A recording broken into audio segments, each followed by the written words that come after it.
Welcome to 103.5 Wizard Radio. If you're wondering what mage cooked that up, it was me. What mage? Me. It was me. That. Welcome. What mage? What mage? What mage? Me. Tabletop. Me.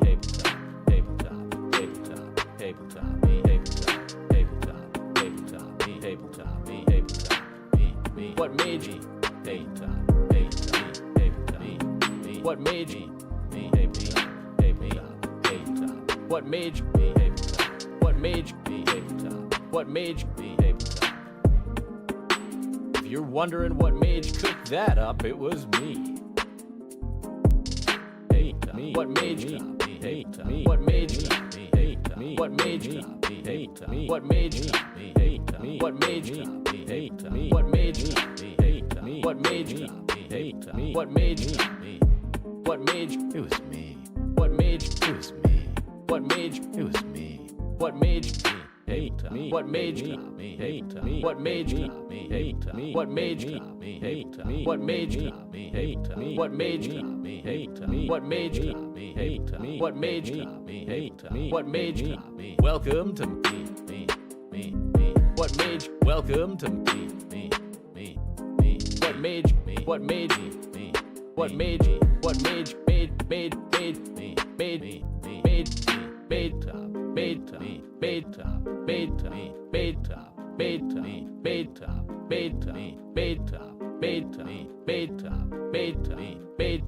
Made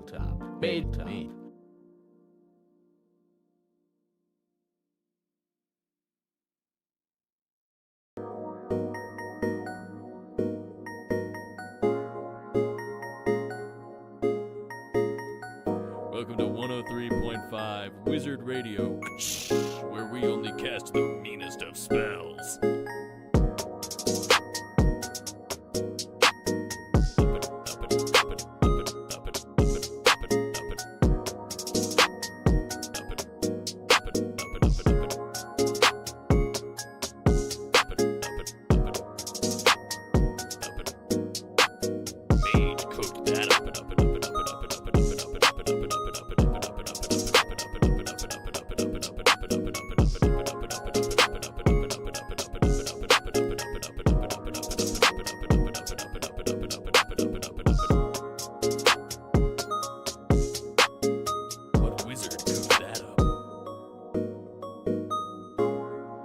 Welcome to 103.5 Wizard Radio, where we only cast the meanest of spells. Mage cooked that up. Where we only cast the meanest of spells.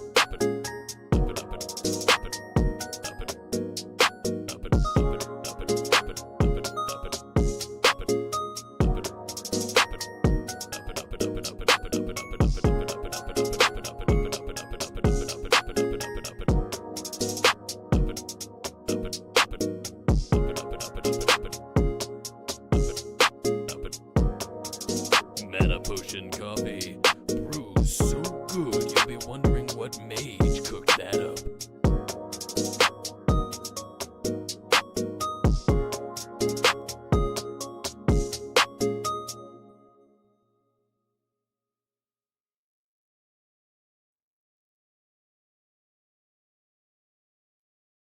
Hey guys, I haven't finished my sandwich yet.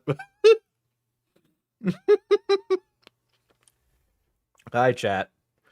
I'm not done with my sandwich, and I was hoping to be done at the end of that second song, which is annoying.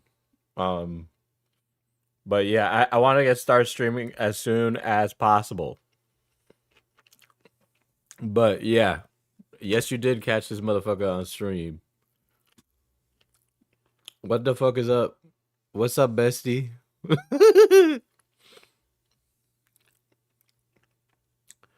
Yeah, it launched. It launched today. It has been absolutely wild. Here's the song "Bussy." It says "Bussy Work in Progress 69" again by my brother.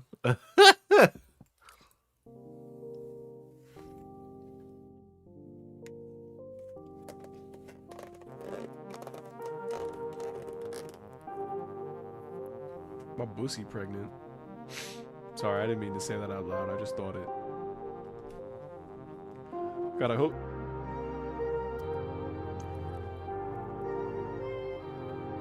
Oh. Pussy. I'm gonna Pussy. go grab an energy drink, and then we will begin. Okay, so here is Bussy Whip 69. Pussy. Oh, my pussy pregnant. Sorry, I didn't mean to say that out loud. I just thought it. Oh.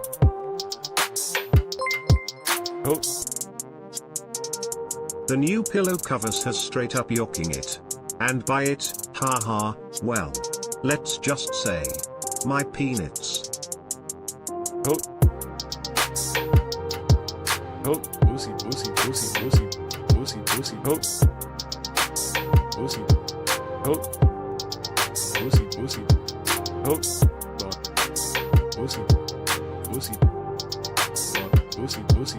Oh.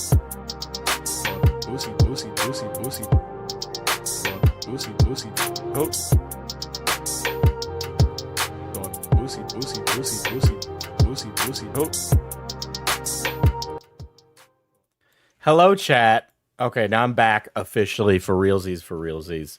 I wasn't here when Fernando sent their first super chat. Very based of you, Fernando. The new pillow covers has straight up jorking it by it. Haha. Well, let's just say my peanuts. All right. So, oh shit, I forgot to get it. Hello, chat. It's been a minute. I haven't shaved because my sleep schedule has been ass. There we go. Let me fix that. I was having a chicken Caesar wrap, which, by the way, I should mention is the only thing I've eaten for the last like week, and I'm going crazy. And the reason I have is because I just haven't had time to cook. So I just stop off at a diner for my one meal of the day, basically, right?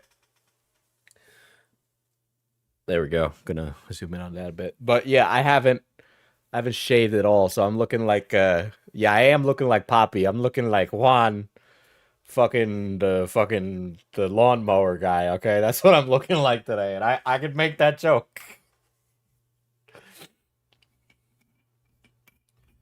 Right, but so yeah, there's been, let me take a sip. So I got a gift in the mail recently, so let me bring that over.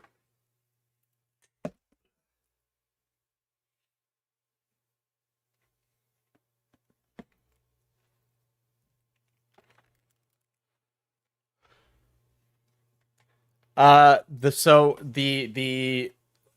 Louis the Stream Elements is probably the best way, which I think is in the description of the stream if you want to donate there. Otherwise, I always recommend, and yes, I am going to plug our business, right? But I got a gift in the mail recently, chat, right? For my birthday, and it was this little guy. And I didn't know who it was for the longest time. And it turns out it was the maker of our new body pillow. So in case you didn't know, we just dropped the acrylic stands and Tox body pillows. So, you know, fucking for real, just go get a body pillow.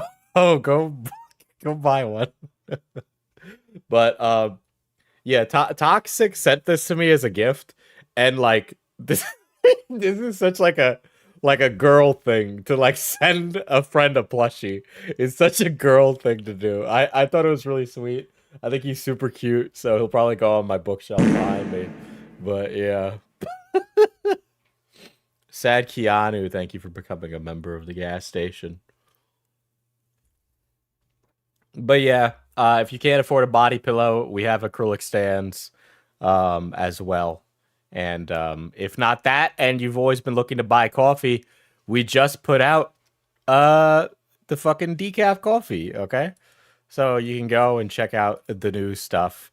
We're almost at 200 orders. We're literally Diesel on his way to have a mental illness plushie pile. You should call Toxic short over this. I've called Toxic short many a time before, but yeah. So these have been just banging, and it's been great to see the response to them. Toxic was nervous at first, so it was nice to see that it's kind of paid off.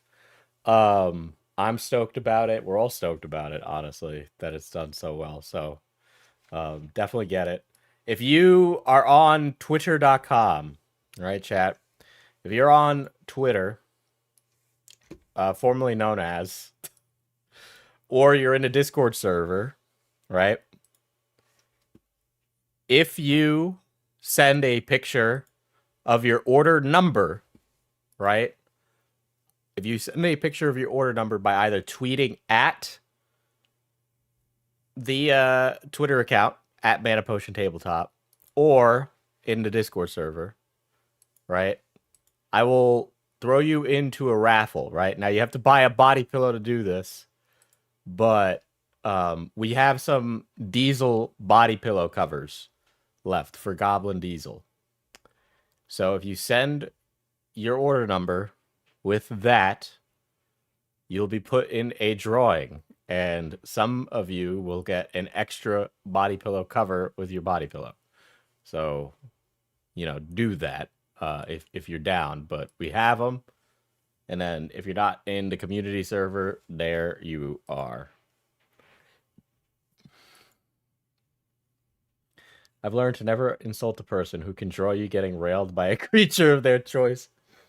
Yeah, Mishi will sometimes tell me that she's drawing things, and that's pretty scary. I really need a shave. This is gonna bother me the whole stream. But this little guy, I think he's gonna sit on my lap for the stream. He's just gonna be here. He's gonna be here. But it's been a while since I've streamed, and this drama happened where Scammer Payback, who does scam baiting videos, was exposed by a YouTuber called Savannah Marie. Now, if you look at the like to dislikes, right, and you look at the comments, you might notice that they're off. And there's a reason for that, right?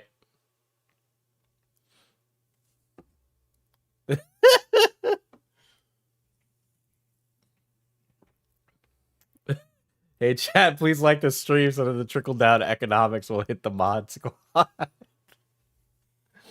Right? So, this guy got exposed by this lady. And the allegations of the exposure are that basically he okay, so Savannah propositions you, the viewer, to insinuate that Pierogi, the guy, scam payback guy, is like a sex pest, right? Now, the specifics of that seem to be up in the air. There is the interesting allegation of e-rape. E-rape, right? So like they're on Discord and he unconsensually makes someone have e-sex with him over a Discord call. That's kind of brought up into this discussion. So there's that, right? But this is an hour-long video. I may not get through the whole thing because I am going to comment on it a lot. And yes, I was on Now Recording until 5 a.m. Is that a thing? Is e-rape a thing? No. Okay. You know what happens? You know what happens if somebody is... You know what happens when somebody does e-rape? You just leave the Discord call, right? If I am in a Discord call and somebody takes their cock out and I don't want to see their cock, I leave the Discord call. But that is not what happened. The death of Pink Buddy happened in these Discord calls, okay?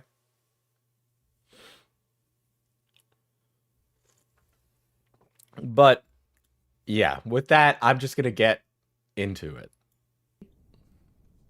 7:21 a.m. I opened my inbox to find an email addressed to me by someone named Hina. It read, I started working for Pierogi around the time of this video. All video footage of the interactions between and Scammer Payback were actually me being used as a thirst trap in order to gain information from the scammer. All right, I'm gonna have to speed this video up too because Hong Shu me. And this is also how I started working for Scammer Payback as a live stream and video translator. A short time after working with him, it became clear that his intentions of our relationship were more than just professional, during which I was groomed by my boss and used as a sexual object. He used to get drunk and message me all the time, asking me to get HKD high-key drunk with him. Eventually this... Okay. So, you know what? I'm just gonna let this play. Right, so what we call in academia, this is what we call a thesis statement, of which they will need to back up later, right? Because the allegation being proposed here is that she was groomed. She was groomed. Are we sure this isn't a Mama Max video just without the voice surgery?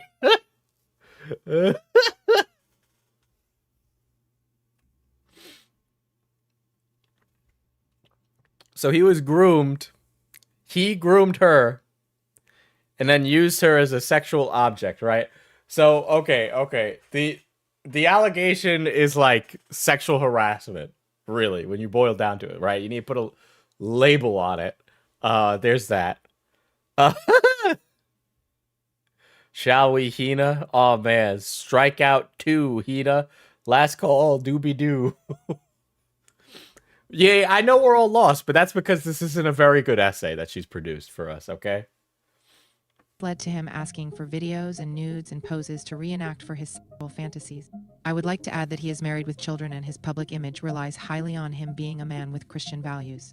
I'm attaching some of this... Okay, again, another thing that's weird about this is that this entire video hinges on him being like a sex pest, right? But then also there's like some weird sub-argument about him being a bad Christian and a bad husband, which he cheated on his wife. So yeah. If you want to say he's a bad husband, sure. And even ostensibly, you could argue he's a bad Christian. But for the sake of this video, we don't need to know that he's even Christian. Bringing that up is completely not important to the conversation. Screenshots to this email. I have many more that include images and propositions. So the way this makes it sound right now, it makes it sound like, right? You see these messages. It looks like he's harassing her, right? That these aren't mutual conversations. But that's not what was going on, right? What was actually happening is that these guys, I'm autistic and my special interest is cheating on my wife.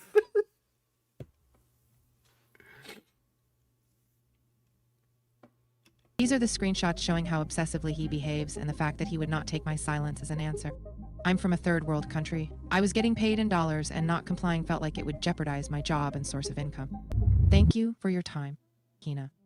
This was not the first time that I had ever heard Pierogi's name. I've actually been consuming scam baiting content for years now, and I would consider myself a very big fan of the genre. But if you don't know who Pierogi is, allow me to introduce you. Pierogi is the alias of this man, who runs the YouTube channel called Scammer Payback. The scam baiting genre has a lot of heavy hitters, but scammer... I just want to note that I have this on 1.25 speed, and I already go, this is slow. Synthetic Teapot became a member. Callie Falcon fan, thank you for the 2 gifted members. Very based and pogger of you.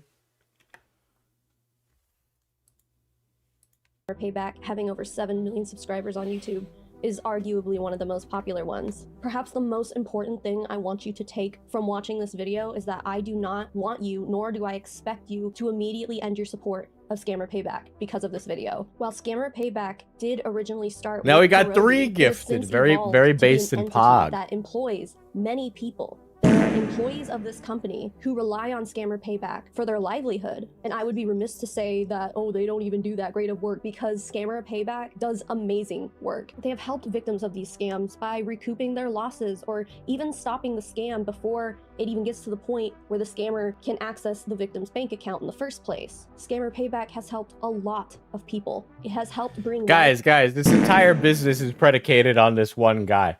But just so you know, that this whole channel that's based around this one guy shouldn't suffer because of the thing that this one guy did. Because the channel does really good things. I just don't like this one guy. But they do a good job. So, you know, don't stop supporting them, just saying. So when I watch this, and we're only 3 minutes in, it kind of strikes me as very unconfident about what's going on here, right? Because she's kind of adding all these things saying, hey, listen, maybe don't ruin them. Maybe don't do something so bad, right? So it sounds like she's trying to cover her ass preemptively because she's not confident about what the content of the video is. Now, obviously, there's always the thing where it's like, don't go harass the blah, blah, blah, blah, blah, which is kind of like cope because morons are going to go harass them anyway, right? But whatever. But this kind of goes on and it extends a little further past the point of it being reasonable. Spread awareness to the topic, and the channel has made a positive impact on the entire world. This video is not some kind of hit piece against Scammer Payback. It is a hit piece. This is a hit piece. There's always going to be an angle of hit piece with this kind of journalism, right? That's just going to happen. But the problem is that this ultimately is a video of bad journalism. And I don't want to see the channel lose its audience because of the actions of Pierogi. They do really important... Why would I support Scammer Payback if I don't support Pierogi? That doesn't make any sense. It's directly going to benefit him. Stupid. I'm sorry. I'm being a pause, Andy. ...and impactful work, and I would never dream of taking that away from them. This video is about Pierogi as a person, not Scammer Payback. So please... don't send any hate, bullying, harassment, anything like that. This is okay. I'm gonna make another character judgment here, and I understand I keep fucking pausing. And you guys are gonna be like, Diesel, what the fuck are you smoking? Of taking that away from them. This video is about Pierogi as a person, not... There's something, and I don't know if you guys saw this. Scammer Payback. So please... don't send any hate, bullying, harassment. There's something about the way that this woman curls her lips at the top, right? That just makes her seem like the biggest condescending piece of shit ever. like she does that, and I can just tell everything about her. You know, like when you see a woman walk into like a Wendy's and she's going to yell at the 16-year-old behind a cash register? Like, you can't tell, but you can tell, like, there's context clues. Like, there's just something about that, like, little incidental body language that just tells me everything I need to know about her. Like, exactly what I need to know about her. And I know I'm it sounds like I'm smoking something, and I know the video's bad, and I know that's like shooting fish in a barrel, but I'm telling you, the second I saw that in this video, the first time I watched it, I went, nah, this girl's she's got the vibe. She's got a vibe. Like that to anyone involved in the situation. While we're out here giving disclaimers, this video is not meant to defame or slander Pierogi. Defamation and slander would require that I am knowingly spreading false information about him, and I would not be making this video if I were not 100% convinced by the evidence that I will be sharing with you today. The rest of whatever I say here is strictly my own opinion and my own personal interpretation of the situation. And I also recognize that other people might interpret things differently than me. Personally, though, I do believe everything that Hina has told me. Hina even... I believe everything that the one victim has told me. Okay, so I haven't gone to go back it up or go to verify this information. Okay, understandable. Let's see. Hold on, I just want to read what it says. Differently than me. Personally, though, I do believe everything that Hina has told me. Hina even... I have his details. That's gonna cause drama. Get Hawala and Yeet. 02 being petted. Ooh, look at that money, BG. It just hit him. The name you said. This guy is scared. They work on contract. This motherfucker's been talking so long. Get that process ready. Act innocent. Tell him Halo is much better than him if you want to play games. Blah, blah, blah, blah. Okay, are these guys talking about work? It seems like they're talking about work here. Allowed me access into her private Discord account to verify this relationship between her and Pierogi for myself. She did, in fact, have an extensive history with Pierogi in the form of thousands of Discord Messages before April 2023 were sent from Pierogi's old Discord account. The contents of these DMs confirmed that this account did belong to him. DMs with him. That took a very long time to get to the top while I was scrolling through them. I was also able to confirm that this Discord account that she claimed to be Pierogi was actually attached to his YouTube and Twitch channels. That all being said, this is all still anecdotal, and while there are many screenshots— Well, hold on. I 100% believe this, but this is still anecdotal. Are you fucking just a moron? Do you not understand how the English language works? If it's anecdotal and it's not 100% conclusive evidence, why would you say you 100% believe it if you yourself also admit that the evidence is anecdotal? and screen recordings to back up Hina's claims. Those screenshots did come from Discord channels that were constantly being recreated and then deleted over and over again. The only evidence of the existence of this specific Discord channel/channels that we'll be profiling here are in the form of Hina's— I understand she comes from the MLM community, guys. I know they're a little catty. They're a little bit girly pop over there, right? The little bit girl boss. But this is so fucking wild. I can't stand her attitude. I can't stand her attitude. She's so fucking bitchy. I can see it in her eyes. screen recordings and screenshots. The screenshots that Hina sent at first were intriguing, but— Morning Dictionary made it this morning. Imagine your little side chick is called Dictionary. I don't know how to feel about that. I wasn't sure exactly what I was looking at or what any of the screenshots meant. So obviously I responded to Hina's email, and shortly after we were connected on Discord. I want to know why you reached out to me specifically to help you, because I know that you have some contacts and stuff. What made you reach out to me? I liked how objective you were, right? You Oh my god, fucking put me under. One day the Romans are gonna take me and put me in the bronze bull to kill me, chat. Because shit like this drives me bananas. You know the people who say this, right? Here's something I've noticed as I've become more investigative as a YouTuber, right? The people who are like, I always like how you're objective, how you're honest, right? Hold on, let her continue. Really siding with one person, you weren't giving both sides, and that's something you were giving both sides, I really right? wanted in the way I released it. Secondly, if someone knows me, I wanted both sides, right? When people do that and they're coming to me and they're like, I have a story, but I came to you because I know you're unbiased. I know you look at both sides. They're jerking you off, okay? They're trying to appeal to you in that emotional sense and really like kind of gas you up. So you're like, oh, you're good at what you do. That's why I came to you, because they don't want you to turn around and go, what the fuck are you doing behind the scenes that I don't know about, right? I've seen that a lot. It happens all the time. You know, the sleaziest motherfuckers ever are the people who say that. It just has been. It's just what's happened. Okay? Like, obviously people can go like, oh, they know her, they're just siding with her. I spent the past few months really just debating on whether or not I even wanted to take something on of this magnitude. But ultimately— if you're not confident, don't. Or pass it along. I've passed stories along. we ended up here because I feel like, in my opinion, Hina deserves justice. Pierogi deserves to be held accountable. And I hate how she goes from back and forth from using the like non-aggressive, non-opinionated language, like guys, we don't know for sure, to being like, he needs to be held accountable. Like, I don't understand. Why is she going back and forth between both language? Like, her tone is not consistent through this whole video. And the fact that she says, oh, I waited for months to determine whether or not I was going to solve this, right? If I was going to do this, right? That tells me that she wasn't confident about any of this herself. She knew it was a bad idea, but she's like, this will be pretty good if I put this out there, right? There's a way you could do this video where you're not like dogging on Pierogi in a like disadvantageous way, right? I'm okay with Diesel's biases, particularly in filmmaking. I don't understand when people are like, Diesel's not biased. Of course I have an angle. What journalist doesn't have an angle? I understand I'm a guy with a fake job. I'm not a real journalist, right?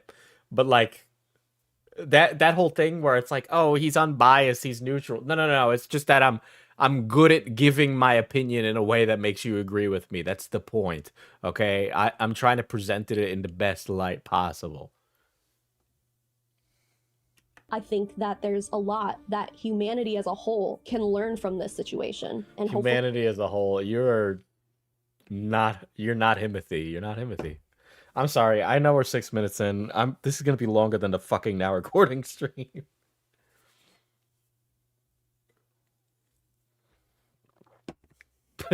Held accountable? How though? Like, you don't want people to stop supporting Scammer Payback. You don't want people to harass him. Do you want him divorced? I don't know. Probably. Hina probably wants him divorced. Yeah, Hina seems like the kind of type where she was like hoping, man, maybe I could slide in after their marriage is ruined. There's no such thing as an unbiased person. It will improve workplace relationships somewhere, somehow, moving forward. There are two sides to every story, and what we're about to hear is Hina's side. I pride myself on being able to hear out both parties, to hear every side of every story, but Pierogi did not give me that opportunity, despite me exhausted. Ziz said we're all gonna make it, brah, so by that logic just trust me, brah. Trust me, brah. I'm built different, brah. You should believe me. Does she not review these messages and do like an optics check? I can't imagine that she didn't run this by someone. She had to have, right? But, you know, in the land of girl bosses, there is not one that is a girl employee, you know? So none of them would have commented, hey, maybe this girl's like gilding the lily. Literally every avenue I had to contact him. I sent a DM to his Instagram, which went straight to his message requests, never to be seen again. And since Instagram and Facebook are both owned by Meta, I couldn't send like another message on Facebook because it just went to the same place as the first message I sent on Instagram. I went to X, where I found that his DMs were That's another thing. I'm not on board with calling it X yet. I feel like some type of way about that. I don't know. That's just me. Turned off. I couldn't DM him on Discord because he has it set to only accept messages from people who had servers in common with him. My only other option was email. He has 2 email addresses listed on his YouTube account, one for business inquiries and one for their tip line. I sent an email to both of them. I then had Hina send Pierogi a Discord message since she had already been in contact with him through DMs, and he responded promptly. This is how that conversation went. P, I need to have a serious conversation with you. Please let me know whenever you have time. Sup, how goes it? Yay, would you be able to do a quick voice chat, or would you rather I type it out? Yeah, type it out because I'm pretty slammed, sorry. Okay, well, I wanted to be the one to let you know since I still consider you my friend, regardless of... Okay, so here's another thing. I think there's something missing from this story here. And she never gets around to this because she's bad at this. Savannah sucks. Sorry, I'm going to be really aggressive in this one. Okay, let me read this. Okay, I wanted to be the one to let you know since I still consider you my friend. Something happened between them. Something happened. Regardless of everything, Savannah Marie will be contacting you shortly via email. Please don't read it. It's very important for me. Please. Cat emoji. Right? Something... They had a falling out. Or he cut off the... You know, he's not being sexual with her anymore. It stopped. Right? She was like with him and they were having like a romantic affair. Right? And then it sounds like he cut it off regardless of everything. So something's happened, right? She was let go and something happened. Everything. Savannah Marie will be contacting you. But she never questions, when'd you stop talking with Pierogi in like this sexual manner? When did this all get like, when did you go back from being friends from lovers type thing? Shortly via email. Please do read it. It's very important. Because what I think is that Hina might have gotten curved by Pierogi after this affair, right? And so that's when Hina used her backup plan of, let me go take all these DMs from the high-key drunk place, take it to Savannah, and screw over the guy who denied my advances, right? That's what it looks like. So, am I wrong for reading into this message? I want to say it was a sex affair, not a long-term... Yeah, I would say it was a sex affair, not a long-term romantic one. Yeah, but, like, how is it that immediately I pick up on this, right? But she didn't notice. This is one of the things, right? You kind of listen to people in conversations and you go, oh, that stuck out in my mind. Let me follow up on that. That's something I do when I'm in interviews with people, right? Sometimes I'm asking them one question. They say something that kind of sounds like it should be expanded on, but they're going on about something else. You know what I do is I sit there, I let them talk about it, and I go, whatever they're talking about isn't interesting. Let me follow up on that one other anecdote they made, right? And you'll see that from my next big video. You'll see that. For me, please. What is that? Well, she sent the email. Read it and you'll know. Just know that I do and will always consider you my friend. Oh my god, this bitch. Waiting for the gas station Rhino pill stream. I will. Am I really gonna buy a gas station dick pill? I don't know what even happens after I take it. I can't show chat my cock. Like, that's not happening.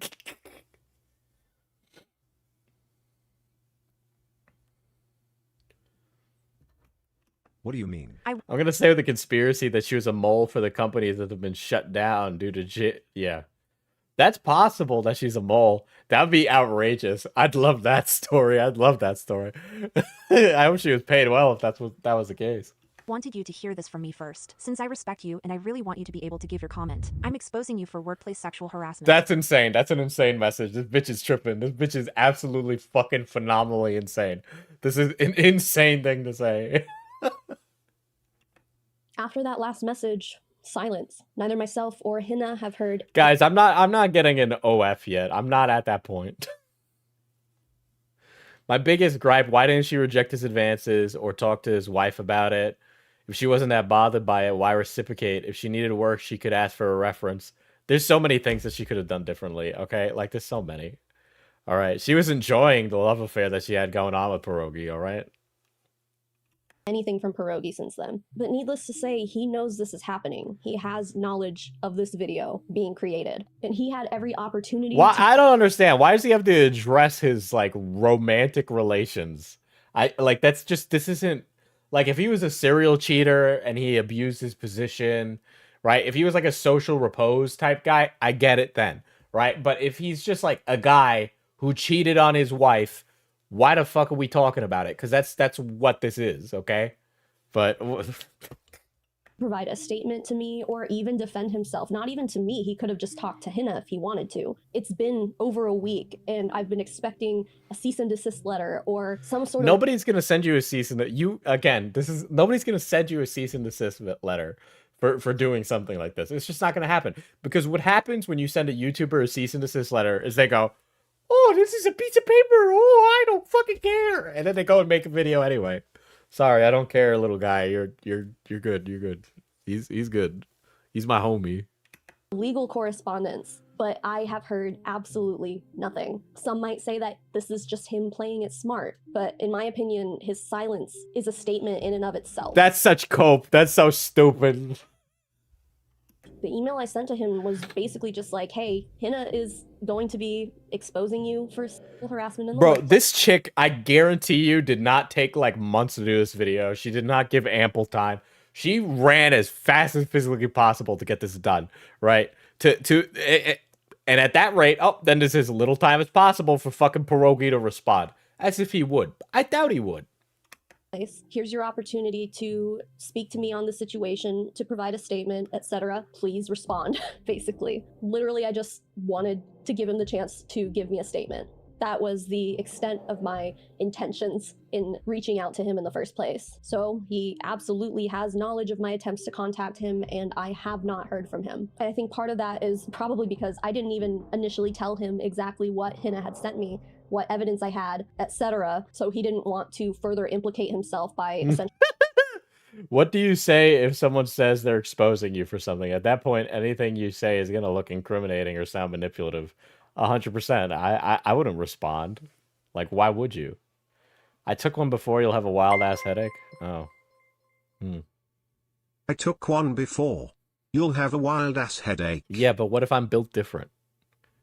What if, like, my... What if my peanuts explodes from jorking it? actually admitting to something I had no proof of. After all, I'm a very small channel, all things considered. He might just be Oh my god, I hate her like body language. She's just such a bitch. I'm sorry, chat. I'm so mean. I can't help it. I can't help it. Something about her, like she is just like, I don't like her. I don't like her. I don't like her vibe. banking on the story not gaining any traction. And we all should know by now that the #1 rule to dealing with drama, if you want to call it that, on the internet is just to not respond. Because by responding, you're essentially creating the Streisand effect, bringing more attention to the situation. If you ignore the drama, 9 times out of 10, it just kind of fades into obscurity. And I think he's taking his chances on that one. If no one really hears about this, does he even need to address it? This is such, listen, you're 10 minutes deep. Show me some messages. Allegations go farther than just sexual harassment in the workplace. One accusation, for instance, would be that this should be, and probably is considered by many, to be cheating on his wife. Who gives a shit? Oh, an unfaithful husband. Oh, let me pull up the statistics of divorce rates in America. Did you know that 50% of marriages end in divorce? This is all assuming that Pierogi and his wife are not in an open relationship. I considered this. It was actually one of the first questions I asked Hina, and she pretty much shut it down right away. According to her, Pierogi is openly religious, and his wife is even more dedicated to Christianity than he is. It would be shocking and unusual to hear that Pierogi and his wife had agreed upon having... Hold on. Hold on. Let me read this. Oh my god. I'm terrifying this small kitten.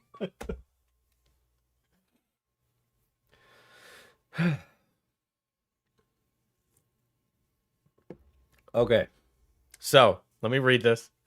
Some things have been running on my mind. Repeat, is there a possibility that Pierogi and his wife have an open relationship? That's a... Here's another thing that annoys the shit out of me, is that Savannah does nothing but lob softballs at these motherfuckers, and it is outrageous. Okay, like why are you asking somebody who's not in an open relationship, or like what does Hina know about their relationship status? She doesn't know. Okay, she doesn't know about their sex lives. There's an entire ocean in between. Okay, there's no way that she could verifiably, confidently comment on that. Okay, there are people I've known in my life. I had no idea they were like swingers and shit and had eyes wide shut type fucking parties and stuff, right? Until like one day it just came up and they told me themselves. Okay, but like that just doesn't happen. Okay, there's no... I doubt she knows. Having an open relationship, and that his wife was aware of his relationship with Hina. Not that it's any of our business, but he could have at least easily shut down any accusations of cheating by saying, like, my wife knows about Hina, we're in an open relationship, bye, peace out. But he didn't do that, he didn't give me that. And that is one thing that I was hoping to get clarification on, so that that didn't end up being part of the conversation. Even if he said that and it wasn't true, he could have just shut down that specific accusation right away and then addressed it and handled it privately with his family without any of us knowing, because it really ultimately is none of our business. So I'm saying all this because I acknowledge that this dynamic may be at play here and we have no... This is none of my business. Hour-long video about that business. Him built different too. No such thing as too much. Bro, I'm gonna have to go online and buy a fucking gas station dick pill, aren't I? Because there's no way I'm walking into a gas station and purchasing one. I'm sorry, I just can't do it.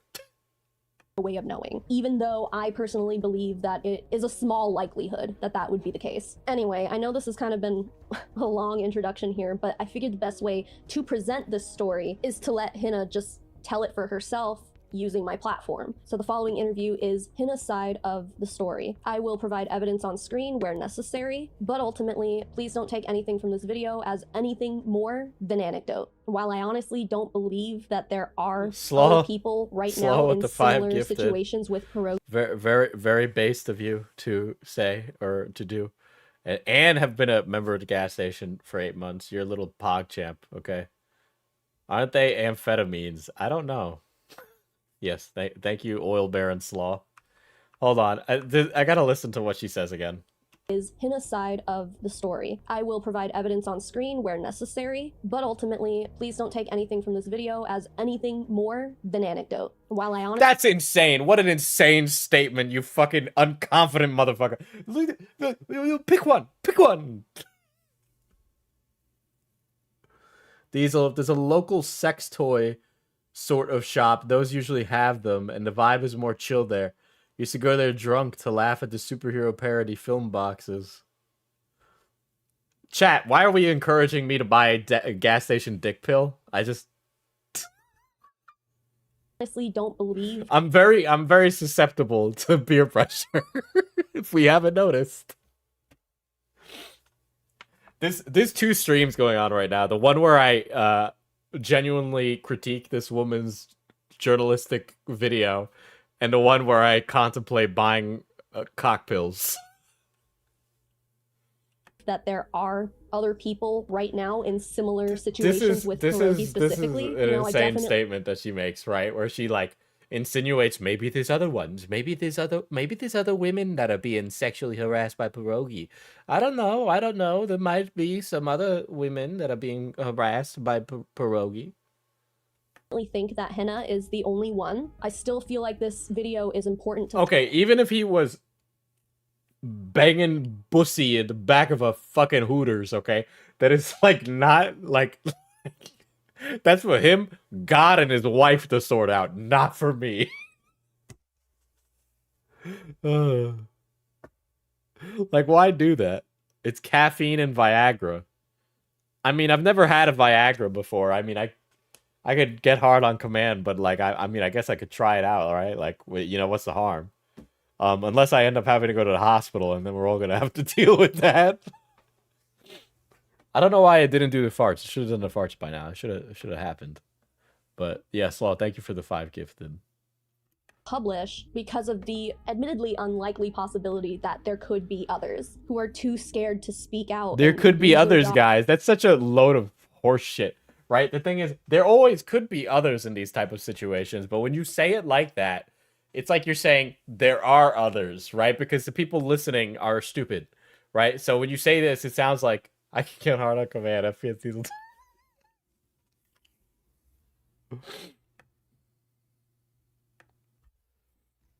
jobs with Scammer Payback. Even if it's just a 1% chance that there's another person out there, it's worth it to me. And we would be— That's an insane— this girl. Okay, alright. You know what this reads like to me? Sounds like something might have actually happened to her in the past, right? So I'm going to be a little serious about that statement at least, right? It sounds like maybe she's coming from a place of hurt herself and she feels some karmic retribution by helping Hina, not realizing that Hina isn't the type of person that someone who's a genuine victim would want to represent other victims. Be silly not to consider the possibility that if none of this got brought to light now, you know, what is the possibility that pierogi could go hire a new translator, a female translator, and then end up pursuing a similar relationship with that— Yeah, maybe he could hire a male translator and fuck him in the ass, your point? person. I hope that this video prevents that from happening if it hasn't already. Listen, girly, I got something to tell you, right? The hoes are going to do it, whether it's a good idea or not. All right, pierogi could be the most schizophrenic, psychopathic, horrible person ever. There is still going to be somebody crazier that will. Okay? You're never going to stop it. You're never going to stop it. It's not going to happen. I think it has. But on the slim chance that there are others, I hope that this also gives them the bravery to speak out. Also, one last thing, sorry. The bravery to speak out. Oh, Dios. Ay, ay, ay.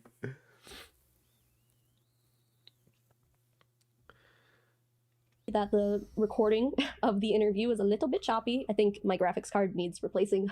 It's been giving me issues lately, so the video is not perfect. Well, I hope this video got you the ad rub to replace your graphics card.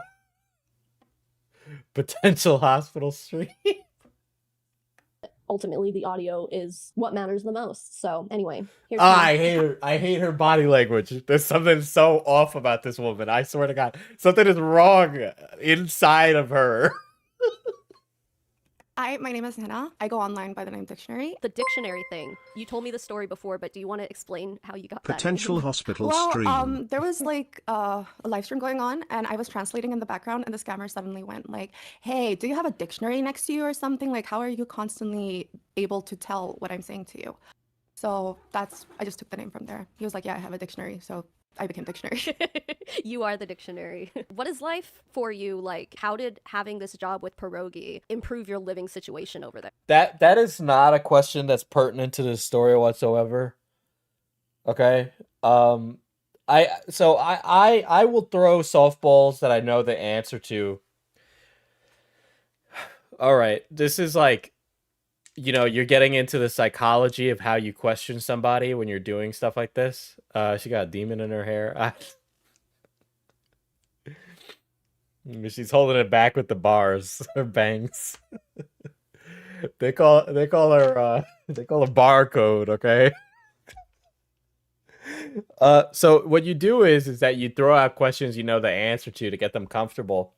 And then once you feel like the rapport has been built up and the back and forth is good, then you go hardball question. You can start to see them get a little more nervous, and then you back it up with another easy question, and then you hardball question again, right? Because sometimes people just be talking and they just spill stuff, right? So you make them more comfortable so they don't really see those kind of questions coming. But like, this is something that you could probably figure out from an intake email. So I don't know if this is really a great question to be asking. For the future hospital bill. Thank you, Rina. My life was pretty difficult before, but I'm not going to say it was to the point it is now. Financially, it was like I had to work really hard. I had to work For your really future long hours hospital to earn the bill. money, as opposed to when I started working with Scammer Payback. After I started working with Scammer Payback in the beginning, the money was pretty good. It was, I think I started with $750. And that was a decent amount of money for me. That meant I didn't have to like budget control everything. You had some disposable income. Actually, you know what? In the end, it wasn't disposable income because it ended up being spent on booze. The beginning, it was It wasn't disposable income because I spent it on disposable things. Okay. Okay. All right. Listen, if you're spending money on booze with your disposable income, that is literally the definition of disposable. It is not a need. You went out and purchased the alcohol yourself. really nice thing to have, you know, a bit of wiggle room. Something I want you to keep in mind while listening to Hannah talk about this is that she is from a very poor part of the world. While the money that she made working for Scammer Payback would be considered insignificant here in America, this salary was far more than the average income. I hate her body language. I'm sorry. I keep doing that. I'm going to keep doing that. I don't know how you could watch this woman, guys. I'm sorry. There must be people who feel that way about me, right? But like, there's something about it. Let me turn on my fan before my camera turns off.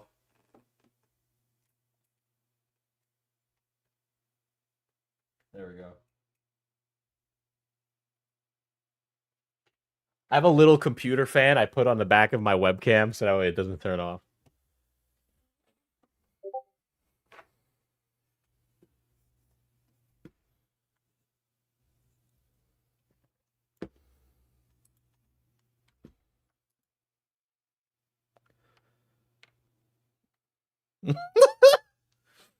I was just informed by a moderator, Cat was taken, to don't take the rhino pill for anything less than $250. Tell chat to bread up. Of most working people in the country she lives in. It's life-changing money here. That's money that doctors earn here. All right, if you're earning a doctor's salary translating for this motherfucker, like, we need to be thinking more logistically about your income, right? If you're like looking at the disposable income and going, oh, I live comfortably, let me go buy my fucking alcohol. Maybe you should spend it on like improving your standard of living. I don't like... in their mid-30s. According to worldsalaries.com, the average monthly income of an individual person working Here's another fucking problem I have with this. Is that she kind of pulls like a white savior thing here, where it's like, oh, Hina is this brown woman from a poor country. She earns a lot of money here and now she doesn't because she's not fucking her boss. country in 2024 is 81,925 rupees, which converts to $293.45 USD. Hina started working for Pierogi at a monthly salary of $725, and eventually that got raised to $1,000. Hina was making more than triple the amount of money that everyone else around her was making. The average monthly income— I don't like this. Doesn't make her seem like somebody I want like to deal with at all. Like this doesn't justify her as like. This does the inverse of I think what Savannah wanted, right? Because this makes it look like Hina is like breaded and bad with money. Okay, this doesn't make Hina look like a broke, you know, woman living in like some impoverished nation. Which, by the way, India is developing quite a lot. So I do think that the portrayal that Savannah gives here is not to be that guy, but a little unintentionally racist for an economy that's growing exponentially, for a base of education that is growing exponentially, for a base of workforce that is growing exponentially. Like, that's just like, her portrayal of it is so disingenuously like rude, in my opinion. Right now, again, I'm not an expert in India geopolitics and relations, but like, I just do think that this is not fair. 1%. This is 1% of $250. Thank you. Of a working class person in America is about $6,200, which sounds insanely high to me, right? Am I just poor? But anyway, imagine tripling that to $18,600 a month. How would that impact your quality of life? How would that change your life? How would your life improve with that kind of income? And more specifically, what kind of things would you She watched Slumdog Millionaire once. put up with in the workplace to continue making that amount of money? This is what Hina was faced with while working for Scammer Payback. How did you end up meeting Pierogi? So I was randomly browsing YouTube one day and I was really bored. I found this video and it was like about a scam baiter and it was the raging series that he had where the Indian scammers would rage. If I remember correctly, I subscribed to his— I have gotten a notification. It's just one of those days. Okay. Patreon and joined his Discord server. And this is back before— Okay, pause. You weren't making bread. You were living in India, okay? Apparently broke as hell, okay? And you, broke as hell at the time, were joining his Patreon. Okay, another thing here, chat. Another thing here. Hina speaks very good English. Okay? In fact, she sounds like a native speaker. Which is great. But how does a young lady such as Hina, right? Late 20s, early 30s, give or take. It's kind of hard to tell. Americanized, Anglicized. How does she have such a good grasp on the English language? Diesel, she's Pakistani. So then why the fuck did she bring up the standard of living in India? Is she Pakistani living in India? The point of the matter here is she lived in Pakistan, supposedly. Okay, here's the problem. Here's the problem. Either way you cut this, why the fuck is her grasp on the English language so good? It almost seems like maybe she went to a private school where she got taught English. Okay, maybe she's not as broke as we think. I'm just saying, there's a possibility that is her upbringing, all right? Terminally online. Listen, man, I know guys that speak English because of the internet, right? But their English grasp is still not as good as Hina's, okay? If you were to tell me this woman is not a native English speaker, I would not believe you, okay? before he reached 1 million subs, so it was still like it was busy, but it was a more calm down server. That's how I got to kind of have casual conversations, and then eventually he needed help with a video, so I volunteered to help him get information on the scammer. Essentially, I thirst trapped a scammer boss for a video. Basically, he posted on his Discord that he needed a Facebook account to add the scammer, so that Savannah said it in a listen, guys, it doesn't matter where the fucking woman is from. If it was either one of these two nations, English ain't her first language. Okay, period. End of conversation. they could get access to the posts he was putting and stuff like that. So I added him, and I told him that I know how to thirst trap and stuff. So I ended up getting a lot of information from the scammer, a lot more than anyone thought I'd be able to get. Yeah, can you talk about that experience a little bit? Because I know that there's videos about this specific scammer that Pierogi made using the information you were able to get. It took around 3 months overall. Not really the work put in, but just the time span was almost 3 months to get all the information. I would have like 2-3 hour WhatsApp calls with him. Wow. Video calls. I was like, oh, I want to see your house and stuff. So he went out, he showed me the apartment where he lived, he showed me the outside of everything. He introduced me to his friends. And eventually by the end, I kind of convinced him that I was into scamming too. I told him, oh, I'm going to give you a victim. And this is when Pierogi did his 1 million subscriber stream. Basically, he went online live. He took the call from the scammer. Yeah, that now Hina's introduction into Pierogi's line of work is that she knows how to thirst trap men long form. I started translating rapidly whatever the scammer was saying because they were speaking in Hindi and all of that, and he really liked that. So he didn't pay you to thirst trap this scammer. That was a voluntary thing, right? Yeah, it was a voluntary. So how did that end up turning into a paycheck, a job? I did the live translation then. I just started DMing Pierogi whatever I heard on the stream because I was... This girl ruined her chances at a career. Like, if she is just really, you know, incredibly blessed and has an outstanding grasp of the English language, and is broke as hell, she ruined her chances at working in this field, in scammer or creator economy, period. I wouldn't hire her. Which, by the way, she does ask for a job at the end of this.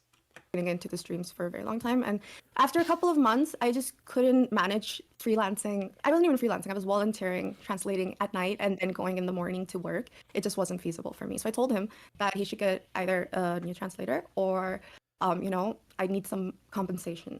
So he offered to give me a job. How long were you doing the free translating before he ended up like offering to pay you? A couple of months. Okay. Wow. I mean, that's a lot of free work to put into someone. Yeah, that's why I was so reluctant to leave, because one of the things was I worked so freaking hard to get this job. Like, I put, let's say I And here's another thing. She talks about working hard, but then she gets paid for not working months on end. Right? I worked really hard. I proved myself to them, right? Every time I think about kidding, I'd be like, I have to prove myself all over again to another person. I have to show them that I'm worthy.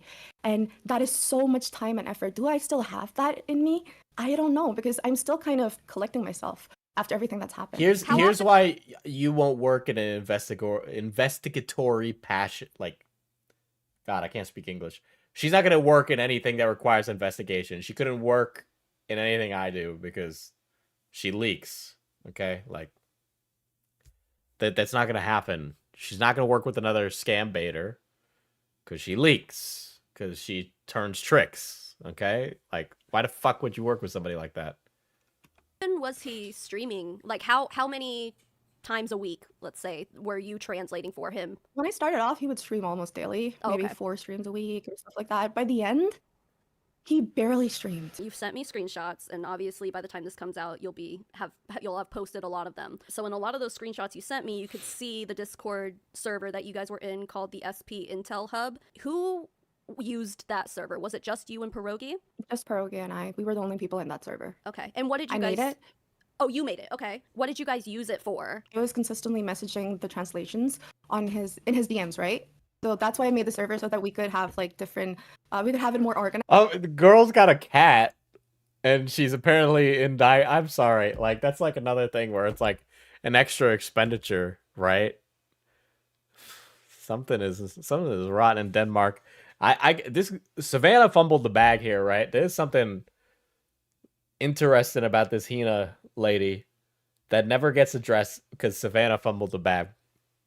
Nice. So if he needs to go back for, let's say, video editing, or to choose what part of the live stream to put in the video, he could just easily access it. Yeah, and it was very organized. From the screenshots I saw, like, you guys had a lot of channels for translations and Bitcoin wallets and, like, personal information on the Here's another thing. This girl made a Discord server, and you notice how she's like, I made the Discord server. I did it. It is not hard work to make a Discord server. This is not hard labor. It is not like an 8-hour day of back-breaking, bone-churning labor working in a lumber mill or something, okay? It is fucking sitting at your desk going, boop, boop, boop, boop, boop, done.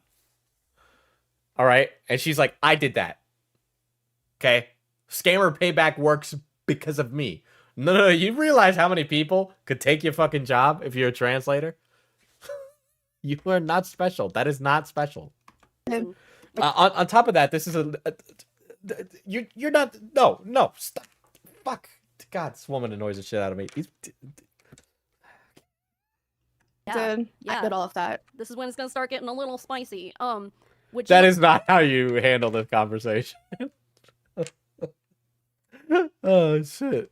Like to explain what is HKD and what was the HKD Discord channels. So basically, HKD or Haiku Drunk started off as just Pierogi and I being good friends and, you know, having small conversations. I told him that HKD would be like a safe space where he can talk about whatever he wants. That is like this is, even if he never got sexual, him getting like emotionally vulnerable with her was like the instant in she got, like 100%. Like she had him hook, line, and sinker. The second that he got emotionally vulnerable, she had him. It was done. And like we would forget, the channel would be deleted, and so he can just talk about whatever he wants, whatever's kind of to just relieve his stress, right? So we started with that, and eventually that led to me and him getting drunk and conversations kind of steering towards flip. How do you oh man, Hina, how do you plan on keeping me awake? GG then, ha. UGG and yeet so much, sheesh. So they use kind of like a code language here, like Zoomer sexy talk, right? So I'm almost certain yeet like means like he's busting a load. Listen, as a gooning expert myself, I don't think that this guy can perform. Flirting and kind of stuff. Then he yeah, oh, tell me all your secrets. This is a safe space. It's like the recipe for a disaster. Started asking for videos of me chugging for proof that I was actually chugging beer. I'm not good at handling alcohol at all, right? So, especially not at Pierogi's level. He would be like, chug for 8 seconds. I can't see your throat. Like, go up a bit more. Girlie's knocking him back. What the fuck? That from like the beer chugging, it went to lollipops. From lollipops, it went to Pink Buddy, which was a pink beer. This is Lolly. How many fireballs can you chug? I can do 3. How many pink buddies can you shove up your pussy?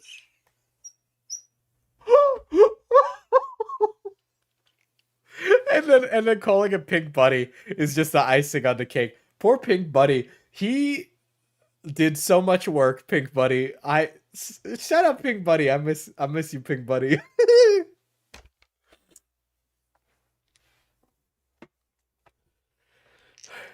She got on my yeet till I sheesh.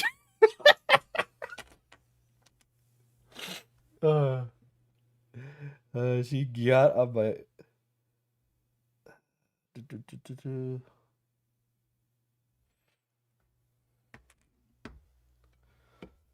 We're never gonna get through this pink buddy stuff. This is gonna be such a fucking problem. This is what family does. They chug beer in honor of each other. Alcohol poisoning is a very real thing, and no one should drink as much as we do at Scammer Payback to, you know, scammer tears, man. Dude, what a dork. What a dork. She's such a dork. She's turning tricks and she's an absolute goober, bro. Basically, he would just create the server, DM me whenever he wanted to have like conversations and stuff. He'd just keep adding me. And then once he was done, he'd delete it. But he kind of eased me into it. It didn't start with social stuff. It started with friendly conversations and having a safe space to speak in. He didn't ease me into it. You initiated the high key drunk chat. And you're saying that he initiated it? You offered him to be emotionally vulnerable. Okay? You asked him to be emotionally vulnerable. I understand it takes 2 to tango here. But you threw the first die, okay? You guys would play like video games and stuff together too, right? We were really good friends. There were a lot of messages between you guys. Like, we're talking like 50,000 messages, like a lot. I even told you I can see the friendship there. Like, the messages that were sent between DMs between you and Pierogi were friendly. It looked like a cordial, like consensual friendship, I guess, if that makes sense. Yeah, it would also look like a consensual sexual encounter, just saying. Because I did consider him my friend. When did the sexual harassment really start? Like, how long were you working for him before it started? I honestly don't remember, but I would say somewhere around 8 months, if I remember correctly. You didn't go through all of the messages on the original account because there were so many. The one that he deleted. He never leaked HKT into the DMs because he knew he had to be careful. He knew it was a sensitive topic, obviously. That's why he created a channel and then deleted it. But Wait a second. You said you created it. You said you made the server. That was me. That was me. I offered he'd be vulnerable. She lied. She just lied. She just lied, dude. And you didn't catch that. Your ass sat there and didn't catch that. That was a lie. it did leak out sometimes because I would ignore him and then he would just at me consistently in DMs, thinking that, you know, that would catch my attention. But also, like, he would at you in all the all the different channels in the Discord server. Like, he would blow up your notifications. It got to the point where I was actually scared to be online. Like, I used to be someone who never used to set herself to invisible on Discord. I have been invisible on all social media platforms for. So Weaver of Dreams, what happened is that every time they would have a sexually charged conversation, Hina would log it as the messages were coming in. She'd be screenshotting him as they were having a sexual encounter. Almost 2 years now. Strictly because he was kind of watching everything you were doing. He was kind of stalky, yeah. So if I was on Twitter and liking stuff, he would be like, you're not replying to my messages on Discord, but you're active here. Or if I was appearing offline or in a call with my friends, he joined my private server. I invited him. And he'd be like, He joined my private server. I invited him. He joins the server with my friends. Hey, drunk asshole who's drunk right now. You want to join my server and be drunk with the people that are personal to me? You should have told me that you were in a conversation with your friends. I'm waiting here, stuff like that. And then he'd eventually guilt trip me into leaving the conversation with my friends and paying attention to him. If I was online on Steam, he'd be like, oh, you're playing Dead by Daylight. Can you stream it for me? He had a really strong hold on you. Like, he had his claws dug into you deep. Honestly, the last 2 years... He had his claws dug into you deep. Get the fuck out of here. This bitch is wildin'. My life have only been pierogi. I am still kind of in pierogi withdrawals. There are Whoa, what? He had a really strong hold on you. Like, he had his claws dug into you deep. Honestly, the last 2 years of my life have only been pierogi. I am still kind of in pierogi withdrawals. There are times when I need my... This girl wanted to be numero uno, bro. I'm sorry. You can tell from the way she talks. friend, and he's my friend. He's the person I talk to when I'm sad and upset for the last 2 years. And I've lost a friend. And I've lost my job, and I'm a complete mess. He was my everything for 2 years. I woke up to his messages. I lost my friend, my lover, my job. To sleep to his messages. Work was about him. Every single moment, even if he's recording, he's messaging me, asking for how many shots to take or stuff like that, telling me how he's feeling, if he's like irritated with recordings and stuff like that. Or he relied on you for emotional vulnerability. I'm sorry. This is insane. This bitch is tripping. I don't fucking trust this lady at all. She is insane, okay? This is the kind of woman that would key the fuck out of your car, bro. Said that he can't get, you know, everything done in one go. About 8 months in is when he kind of started getting the sexual stuff going. How often, once it started, how often were you doing it? It was like every day. Every day that he was hitting you up for it, or every day that you would actually give in and do it? No, it was every day that I was being hit up for it. Okay, I've been in the past. Oh, okay. Yeah. And so this isn't something that I really enjoy. I just kind of... Sex isn't something I really enjoy, but you initiated it. There is a moment in this where this girl says, I'm in the hospital. What are you gonna do, spank me, daddy? I complied with the stuff. I know it doesn't seem like it in this screenshot. Like either like let's say she was really in the hospital. Apparently with like, I'm sorry, I'm getting ahead of myself. I'm sorry. Shots and stuff, but I don't enjoy. Bro, no. She literally does say that she has beautiful princess disorder, Kevin. Okay. Sexy talk and stuff makes me really uncomfortable. I was never really into it, but I know, because, you know, I've had relationships and stuff, I know how to fake it really well. I would usually agree to once a week in the beginning, but eventually I just couldn't do it. I just got to the point where I was just sending him old videos of nudes I made a while back, and I'm like, you know what, fucking deal with this shit. I can't do it. You would say you were like sharing nude images and stuff with him like once a week? Yeah, actually more than once a week, because I just didn't want to record more stuff. So I just sent him old stuff too.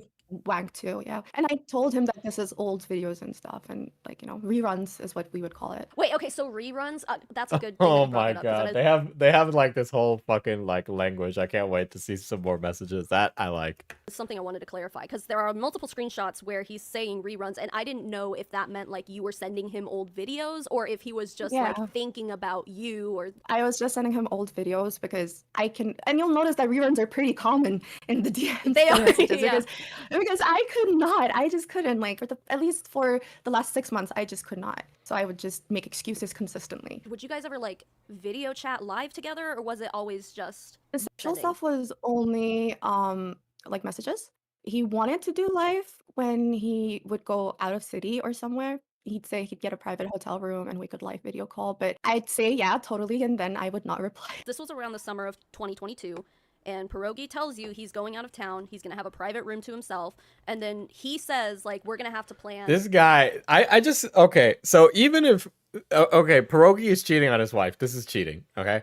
But what I find really funny here is how pathetic this cheating is, because he's going out of town, right? Or he's saying, "I'm gonna go out of town. Let's video call." Like, there's no action happening.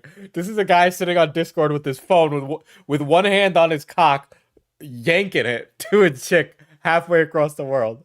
Okay? And that probably helps him like decompartmentalize, saying, "Oh, it's not technically cheating." But all I can think is like, wow, this guy got no pull. And I know that's really fucked up. But he's just like, Pierogi's pathetic. Like, it's pathetic. I'm sorry.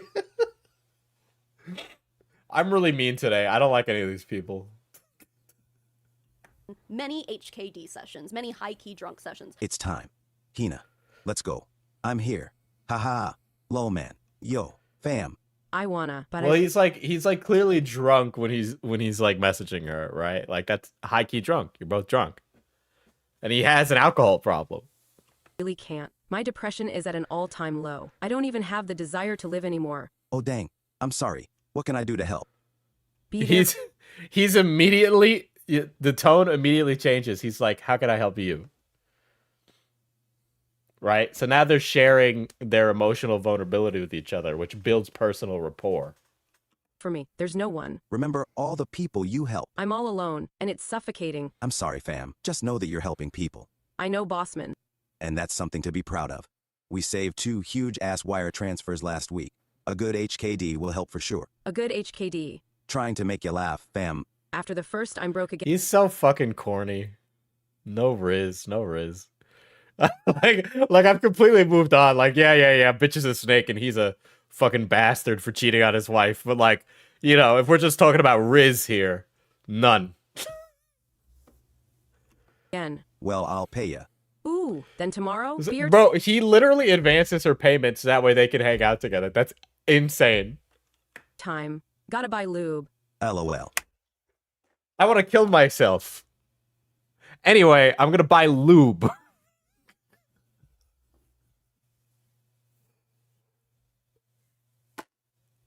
I don't usually when I have a conversation with somebody and they're talking about how they're mentally not doing well, it doesn't immediately go, let me go make sure to go get some lube for my buttholes. That way my kegels are gonna be great.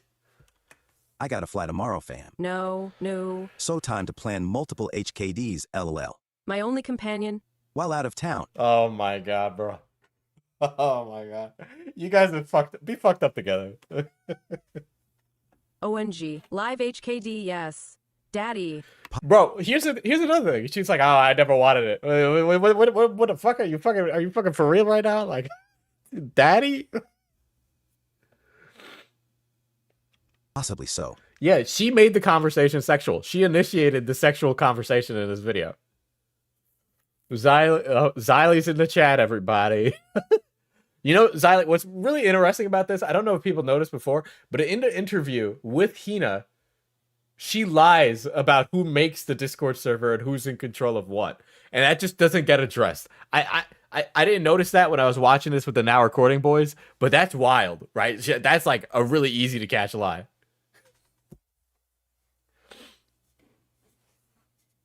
Ooh, bathroom though. But you'll yeet. You better get a... But you'll yeet. That I hate. Listen, Listen, I never. If you're with a woman, fellas, okay, you don't describe her orgasm as a yeet, okay? Don't do that. That is so unsexy, okay? Daddy. Possibly so. He's not daddy either. Not daddy. I don't think he's daddy. Ooh, bathroom though. But you'll yeet. You better get a room. HKD long overdue. I'm excited now and happy. At this point, You better get a room. She's like, get a room. We're gonna live HKD, and she curves him. When he said it was an HKD session, he meant like cyber shit, right? Like Yeah. cyber. Yeah. So in the screenshots that you sent me, he uses some certain terminologies that I think should be explained. What was the position? By the way, October is my birthday month. You sending money today? Yes. Gonna reorder stuff. That's oh my god, she's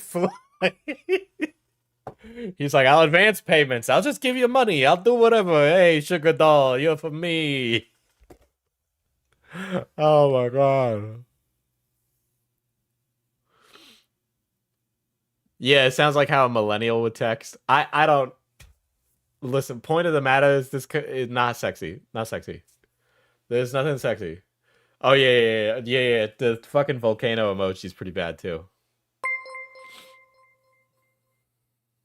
I'm a Riz Lord, I have insurance BB, W Riz. Cat knows what's up. Girls love it when you have insurance and a 401k. You know what they call that? Husband material.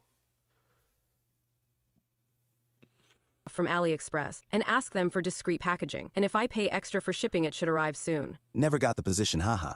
Jokes aside, fam, it'll be okay. We have scammers to fry. You shall get eat. LL get what? Position. Ah. Position. What? Like, and then that's another thing. They never just say it outright. Like, I don't. You get position. Okay.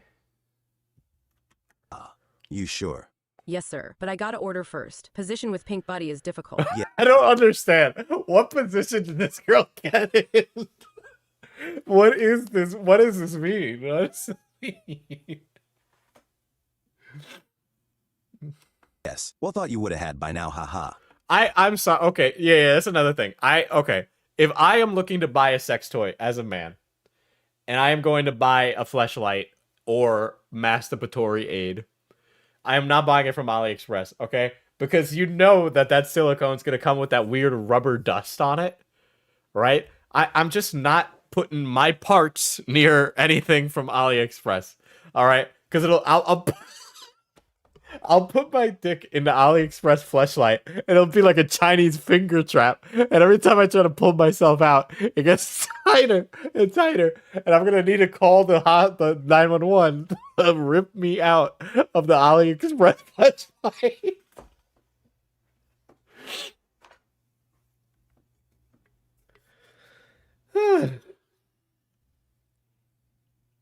What's the point of coding her speak when she's gonna screenshot this shit anyway? He probably initiated decoding it, right? Because you know he's cheating on his wife. It'll be like no. You know the fleshlight will be one of those like dollar store toy things with like the rubber fish in it, and you squeeze it and the water goes back and forth. Pink Buddy kind of lost. It's a great time for an Adam and Eve ad read. You know what's even better than that? You know it's even my body pillows, right? We have toxic themed body pillows, okay? We have regular tox and goblin tox, okay? Toxic is one of the mainstays here of streaming homies. She's very funny and very charismatic, and yeah, we have acrylic stands and body pillows, and you should buy that right now. Click the pinned comment in the chat to go to manapotioncoffee.com and buy it. Okay? If you send us your order number on Twitter with when you order a body pillow, you will be put into a raffle to win an extra body pillow insert, okay? You're a gooner.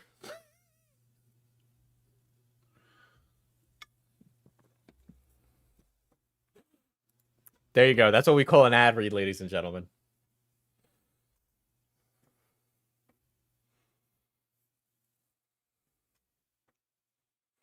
arm. The silicone and the is kind of bent. Pain. Well, I bought a laptop, remember? $50K this month, last installment, and then Kristen I'm a rich woman Ark has again. arrived, Oh, ladies nice. and gentlemen. We can have 2 call centers soon. So lots to be done, fam. Pink Buddy kind of lost the charm. The silicone and the vibrators kind of bent because you bought a sex toy off of AliExpress. Okay. Oh, that will be amazing. I know. The new laptop is good, and I can connect it to the TV in my room, One is 60 to 80 people. so I can keep it on. Awesome. Yeah, that's why I bought it. Have you figured out the position yet is the real question. I like how they go from like the like business talk to like, so are you gonna figure out how to shove it up there? You figured out how to stick it in you? Like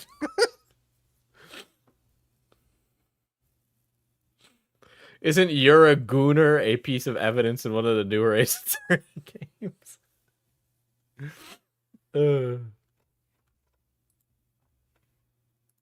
I have. And the angle. But R.I.P. Pink Buddy. You can still do it without in the interim laughing my ass off. I know. Shout out to Pink Buddy, guys. I miss Pink Buddy so much. I like how Chris shows up in the chat and they start throwing tomatoes at him. I mean, that's the right answer. Haha. Holy shit, the position of nightmares. Yeah. The position of nightmares. So he sent me an image. It was of a model who had her butt out. She was sitting on her legs at the beach. And he's like, and it was shot at a back angle. So you would see her back and her butt. So he's like, I want you to do that, but like sit on a dildo while you're doing it and take it up the ass. Up the ass. Like specifically it had to be. Up the ass. Yeah, so if I... Oh my god. Okay. All right. I'm trying to like picture Pink Buddy chat and like what shit this is. So I'm picturing she's like, I'm gonna have to get on my fucking knees, aren't I? Okay, chat. Okay. All right. Pink Buddy's a true victim. Okay, we've completely moved on from what's been from the original source of this. Okay. Y'all suck. Exactly. Okay, I need a... So she was like, okay, so I'm on my knees right now, and it's hard to see that. Right? But I'm picturing she's like, you know when you like kneel on your knees, right? And then you kind of rest into it. So right now my knees are at a 90-degree angle, right? Because my body is what's the word? Perpendicular with the ground, right? And then what you do is you rest on your calves with your thighs, right? So I'm picturing Pink Buddy is being held up in her calves. Why are you reenacting this? Why? Because I want to know if it's hard, okay? Look back at it, Diesel. Right? So then it's just like, wow, actually, shit. Okay, I understand why it would be hard. Because, okay, if this is the position, hold on. This is the stupidest shit I've done. Right? So now my legs are touching. My thighs and my calves are touching. And it needs to go up my ass. So I need to be holding Pink Buddy in my feet as I'm doing it. But as you do that, your ass is like really close together. So you need to like spread your ass. Okay, so yeah, I agree, actually. It would be hard to do that. It would be hard to do that position. Not perpendicular.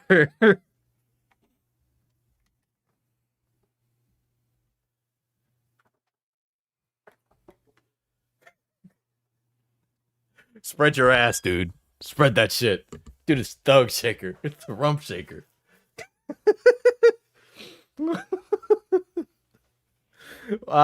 Yep, that happened. Well, let's move on now. I'll show you the screenshots later of him just being like, me telling him, oh my ass. Nobody does investigative journalism like Diesel.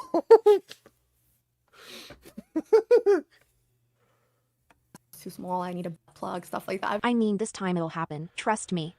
Practice though. I don't know if it'll go in the other hole yet. Okay, I promise. So, yeah, you need to practice with smaller butt plugs before you can shove something big up your ass. Yeah.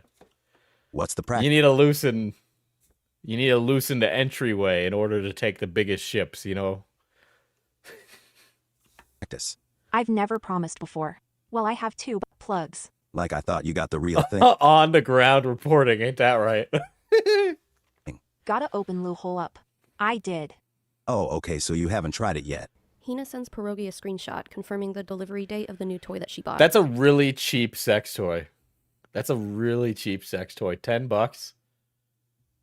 Total cost $16 for a sex toy is insane. The Vroom store. Okay, have a great stream. Xylee, how do you leave with just not even addressing what I just did? I kind of want to see what the store is. I obviously can't show this on stream.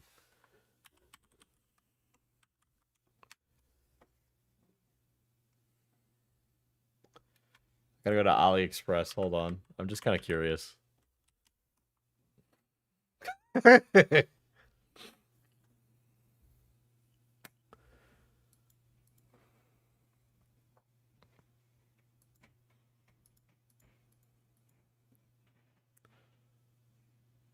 Okay. Don't allow. How many zeros was that? How many O's? 4 O's.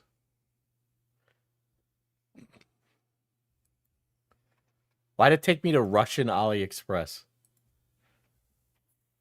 This is for research, I swear.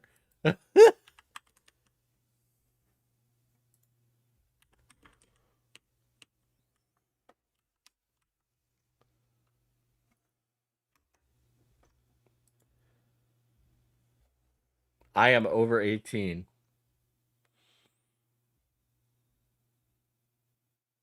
How much was that? $10.23. Okay, that is pink. And it is $10, but it's 70 cents. I think I know what Pink Buddy was.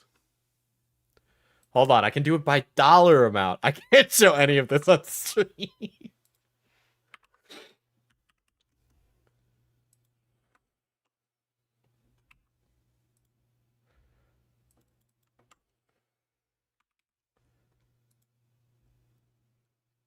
That is definitely Pink Buddy.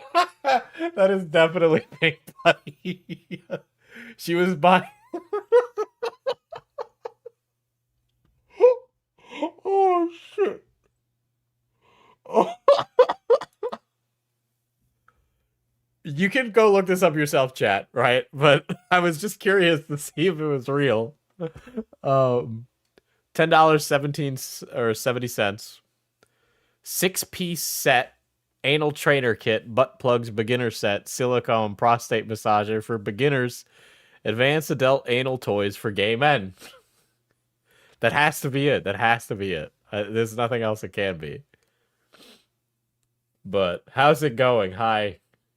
Doxing Pink Buddy live. It's $10.70. Diesel, what do you think of the Vosh horse fucking allegations? And his response, is he just wants to fuck a woman as a horse so he can have a horse cock? I think he's just like a size queen. Put it into Discord. I am not putting the ad for Pink Buddy into Discord. My brother is in the chat. Hey, I'm selling the body pillows, okay? So excuse me if I gotta talk about butt plugs. Well, that's okay. Here's why it has to be this. There's no other listing on the Vroom store. Okay? I guess I could go by dildos, but... Okay. Top selling. I can't show any of this. I mean, you know, inflation could play a role here, right? Can I come down and say hi? Diesel? I'm not doing it out. Yeah, I guess you can come down. Yeah, these are really cheap sex toys, but I would not shove any of these up your body. 100%. Don't put these in you. I do not trust them. I would not.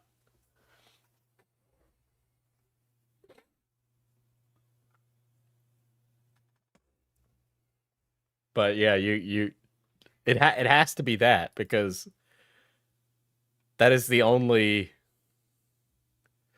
I found it. I found it. This is definitely Pink Buddy. It's $10.13 exactly. It is the same price.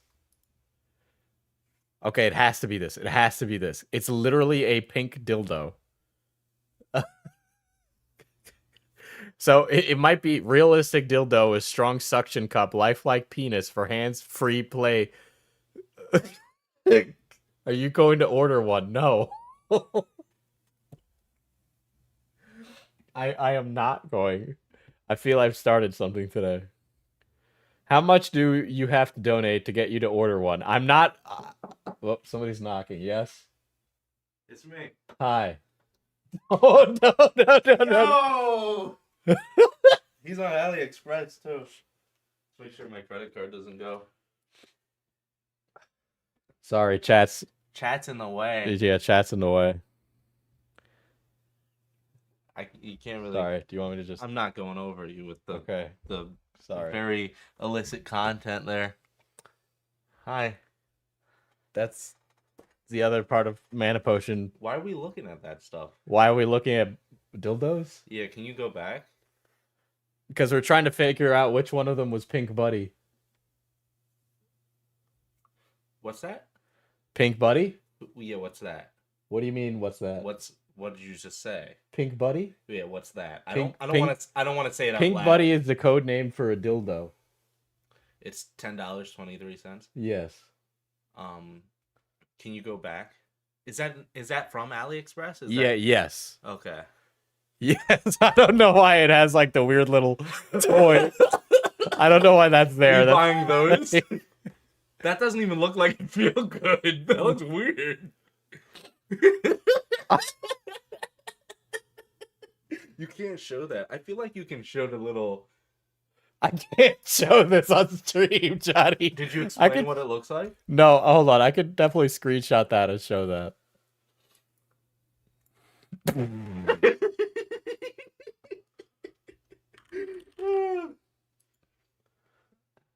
Okay, let me close these so I don't accidentally. Whoa! Those glass. Is that glass? No, those are silicone prostate massagers. It's a really good price. It is not a good price for. No, you don't want to shove this inside you. I mean, I don't want to, but I'm just saying that's like a fair.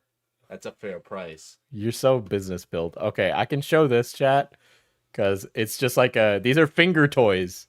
These are finger toys. They're for like. That you get in like a gachapon machine, Yeah, okay? yeah, that's what they are. Nothing more, nothing less. This was on the ad listing for Pink Buddy, by the way. But yeah, there you go. Now you get to know what we were looking at that we thought was weird. Do you get those? I don't know if you get those with Pink Buddy. Let me ask the woman who helped the guy cheat on his wife, and then I'll let you know. I wonder if those were used. I don't think they were used. I think it'd be funny. No. Somebody's like, Diesel, get those off. No, it's just somebody. Yeah, no, I think people. I think it may be the same. Because AliExpress, they just like put things on sale for like absurd percentages off. So I think you got the same one. All right. So you're welcome. There's your little business insider. Yeah, thank you for the business. You're welcome. Make sure to purchase those body pillows, everybody. Makes me very happy when the number goes up. Oh, I'm down here now. Would you like to do the thing with yours? Yeah, I've done it twice now. I said if they tweet the order number or send a order number in the media channel in Discord. Okay. When they buy a body pillow, when you buy a body pillow. I'll throw that bad boy, that sucker right in. Yeah. Yeah. Okay. There you go. Have fun, everybody. All right. Don't be too crazy. Don't be too crazy. Goodbye. All right. So that's enough of like we found Pink Buddy's brother. Okay. We could build him back, chat. Even paid for extra shipping. Oh, November 15th. I thought you had it. I thought so too. The Finger family? Yeah, the Finger family. I paid for the less than 2-week delivery option. Yeah, well, I can just do mind reruns, haha. But apparently Customs loves inspecting those in all countries. Yeah, lol. Mind reruns it is. Yes, sir. Where shall we start? You sure? Okay, lol. You deleted everything, Daddy. Also, though is 8.5, Daddy. Oh, good. Good. Want to see? Lol, hi. Yes, please, Daddy. Next time. I don't, Big brother. Tomorrow, then. You gotta respect me more. Tomorrow you can punish me properly, Daddy. I'll be a good girl from now on. This is bad daddy Dom talk. He's a bad daddy. In my opinion, this guy ain't daddy. He's not him. Okay, good. Are you sure? Now I'm just chastising this guy for being bad at cheating on his wife. Yes, Daddy. I need to be disciplined. So what will you do for now to make up? I can rerun. Do you think that'll be good enough? And practice properly tomorrow, Daddy. Will that make it up? We will see. I'll be a good girl for Daddy now. So another thing that he says a lot in the screenshots is tutorial. What does he mean when he says, I want the tutorial? So basically, my pink buddy that is now decommissioned after trauma. Yeah, pink buddy decommissioned. But he would ask me to just like, kind of like a but suck on the. I'd like to imagine. You guys ever crush like I have a water bottle right here. So let's imagine this is Pink Buddy. I'm sorry, this is such a stupid anecdote in this video. The amount of time that is spent on this fucking dildo is absolutely outrageous. But I imagine it just went in the butthole and it was just like because it's like hollow plastic. So he wanted to watch you essentially simulate giving a. Yeah, he would be like, "Oh, turn your kind of put your face up a bit more, or like take." He wanted you to simulate you giving head. That deviant. I've never heard of a man who wants that. Deeper, so yeah. Jesus Christ. Okay. You haven't slept yet. Oof. Shots. Shall I do more? Yes. How many so far? I gotta catch up. Lots. But I'll grab more. I need an erupting volcano emoji. Do you have any idea? I need a bust. This guy is pent up. He ain't getting any action at home, bro. Ideas. Gotta get out of bed for this, I guess. Say what you will, but you know she got that grip. You know what they say? The grippier the socks, the grippier on the cocks.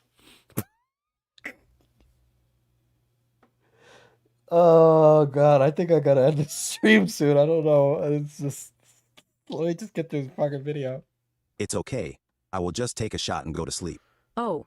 Or, if you would like to perform live. Sorry, drunk talk. Let me see. Give me like a sec. I use that cat emoji all the time. I hate this. No electricity. Live performances be out of the picture right now. No electricity. Okay, dang. So go back to sleep me. Yes. I go back to sleep with you. No, I am saying I should put it away and go to sleep laughing my ass off. How? Oh, he's busy. He's yanking it. He's jorking it right now, bro. Dare you put it away and not in me? Like so rude, Daddy. Sorry. You wouldn't do in dark. I have holes too, you know. They have feelings.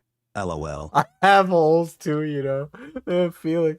Guys, remember that this young lady is accusing this man of sexual harassment and ostensibly e-rape. I'm just gonna chug. Same. Let me record. I chugged the rest of Fireball. GG for me. Those dang lights. Peanuts. His peanuts. I mean, we could do like sexy lighting shots or something, but like Daddy, look. My hair is long enough for you to pull now. Good, baby. Put it into pigtails. This is so soy. I'm sorry. This is so cringe.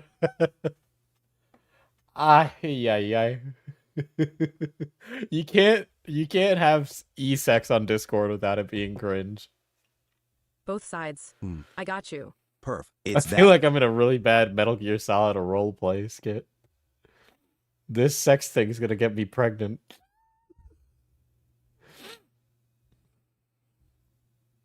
Bad. LOL. No, it's too big. Obviously. Once I'm sober, I'm making an HKD folder LMFAO on Dropbox. I have so many clips. Like, oh my God. The second that this happened, this guy should have been like, yeah, he's a bottom. He's a bottom. You can tell he's a bottom. Now I'm just insulting this man's masculinity. I don't care that he cheats on his wife. What I really care is that he's a loser.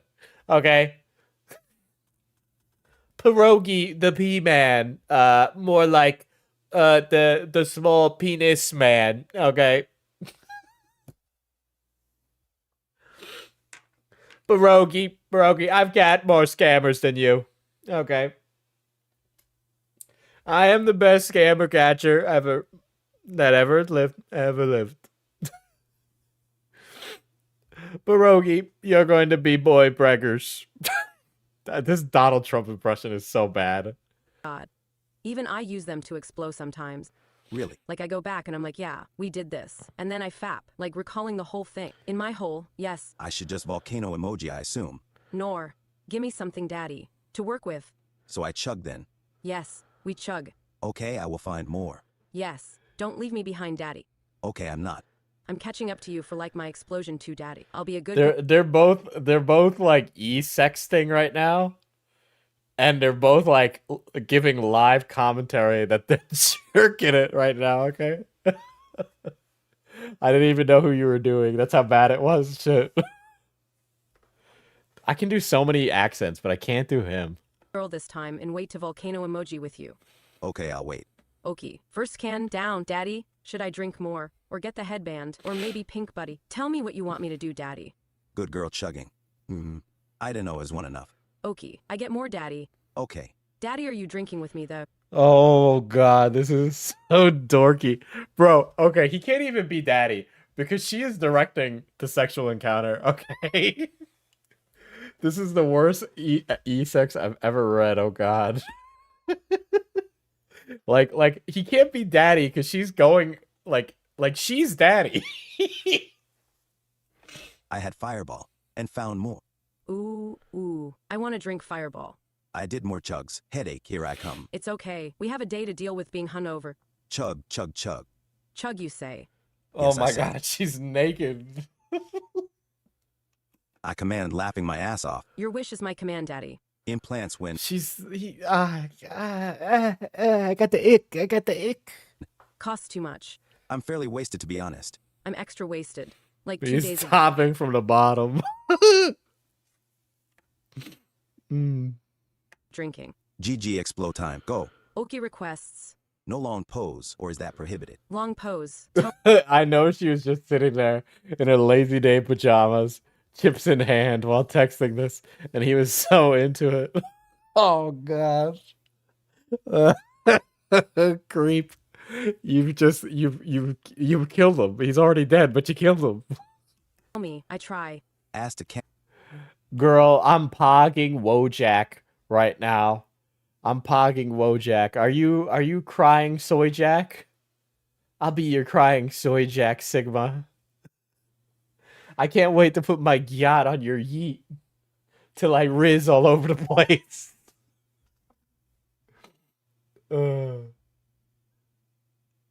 Camera bouncing on the buddy and feet flat on floor. I'm a try. Dunno if small bulbs will catch it. Ah, man. I'm getting like 10 to 15 hours of load shedding. I need to buy like a power source. So funny. For laptop or something. I GG's then. No. Wait. I have a classic. That won't load. Okay. Enter me now. Thanks. Did the lights not work too? They no work, yeah. It's oldie, but like the best. Can I see the oldie one? Be the skibibdi to my toilet.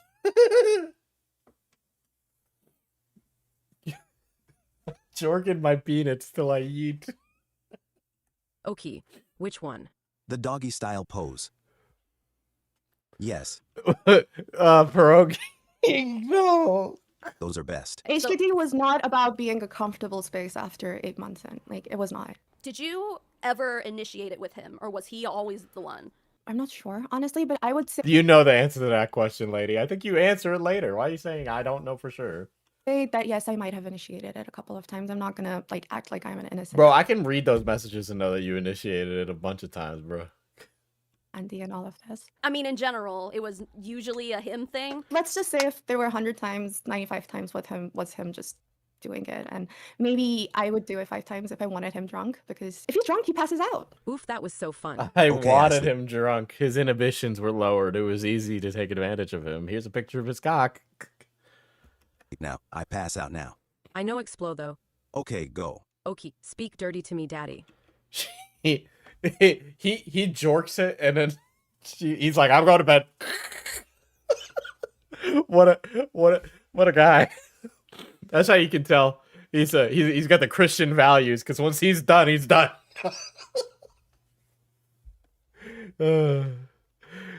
She's like, I'm not done yet. I haven't come. Sorry, I'm sleepy. What a loser. Pierogi's such a loser. Oh, shit. Tell me how you'd f me. I want to. It's gonna be lit, woke fam bay. Bet bussin' on God, no cap poggers yeet. Dab hit the gritty. That literally, I don't. You did it. You just said words. know what you'd do to me. Be rough, daddy. I've been a bad girl. Oh, come on. It was just getting good. You're not gonna tell us what Pierogi was gonna do to her? I passed out. I'm back.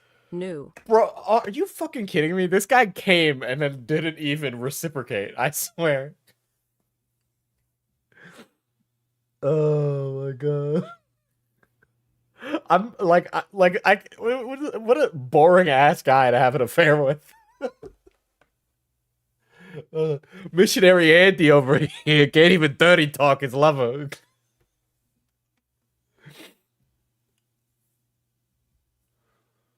Why didn't she block him? Does no one under the age of 25 know how to block someone? Yeah, but he was her boss, and also she was getting breaded from him. I'm back. But so late. Daddy, Smegma, man. I passed out. Daddy, go sleep. We will have the best ever later. Can't have you passing out midway. That's so fucking bad. That's not very daddy of him.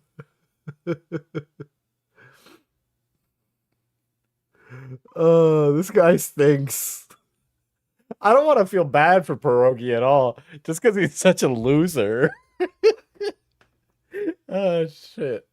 These days, when he was trying to initiate cyber sex with you in an HKD channel, you told him that you were in the hospital. Yeah. Was that true? You were just home. Skelly, that's a very good point. Xylee makes this point in her video. Yeah. About, wait, watch this. Make me come, I'm not done yet. Like, I don't know who's harassing who here. I did not get to the hospital part yet.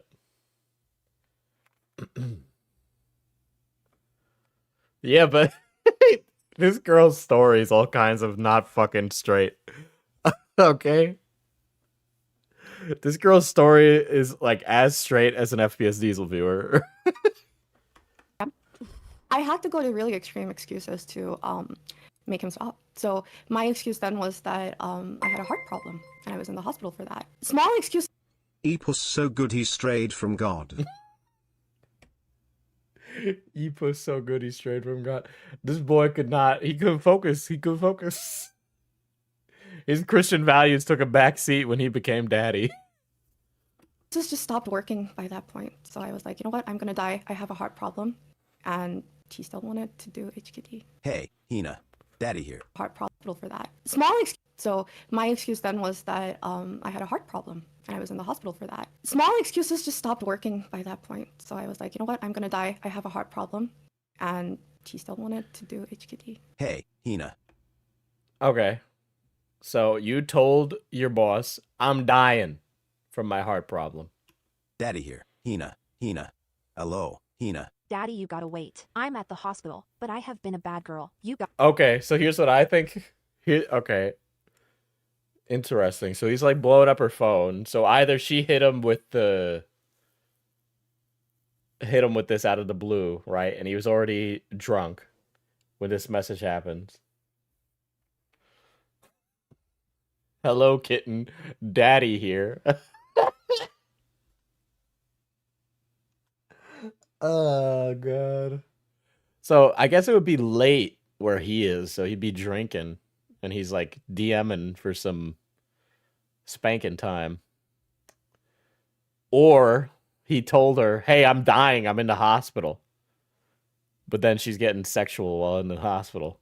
Right? Like this lie doesn't work when you follow it up immediately. But I've been a bad girl. You got to spank me. Gotta spank Like, me. are you really in the hospital? Like, imagine you're just in the hospital. You're like, I'm on the deathbed. My heart doesn't work. I'm dying. I'm dying. I'm dying.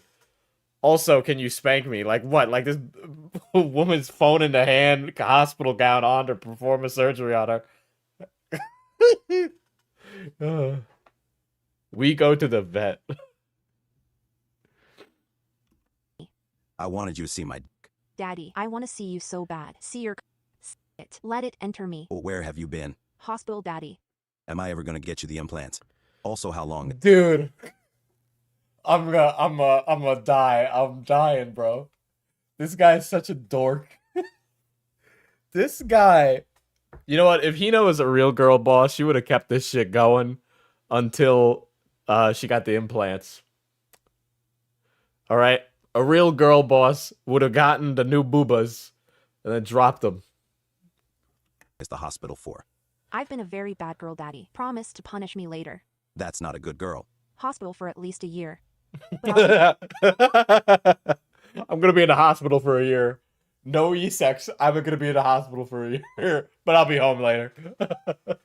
Be home by 10 p.m. It's 4 p.m. right now. That's not good. Tisk, why have you been? You know what? I hope. I honestly, this sounds horrible to say, but I hope Pierogi gets a divorce from his wife, because this man is like. He's so pent up, and he's clearly, like, something is clearly not working at home if he is at this point. This, like, his wife will be better off leaving his loser ass. I'm sorry. Bad. Why not good? I've been It's not Hina texting, it's surgeon's assistant she's under right now.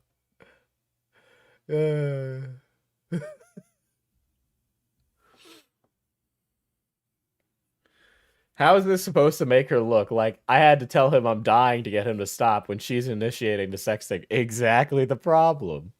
I'm filming it while thinking of you, Daddy, and without you, so I've been a very bad girl. I've been thinking about all 8.5 inches of you, of how you'd taste in my mouth. Bullshit. Bullshit. Pierogi, you don't have an 8-inch anaconda, bro. You are not packing that heat. You are such a dork loser. Oh my god.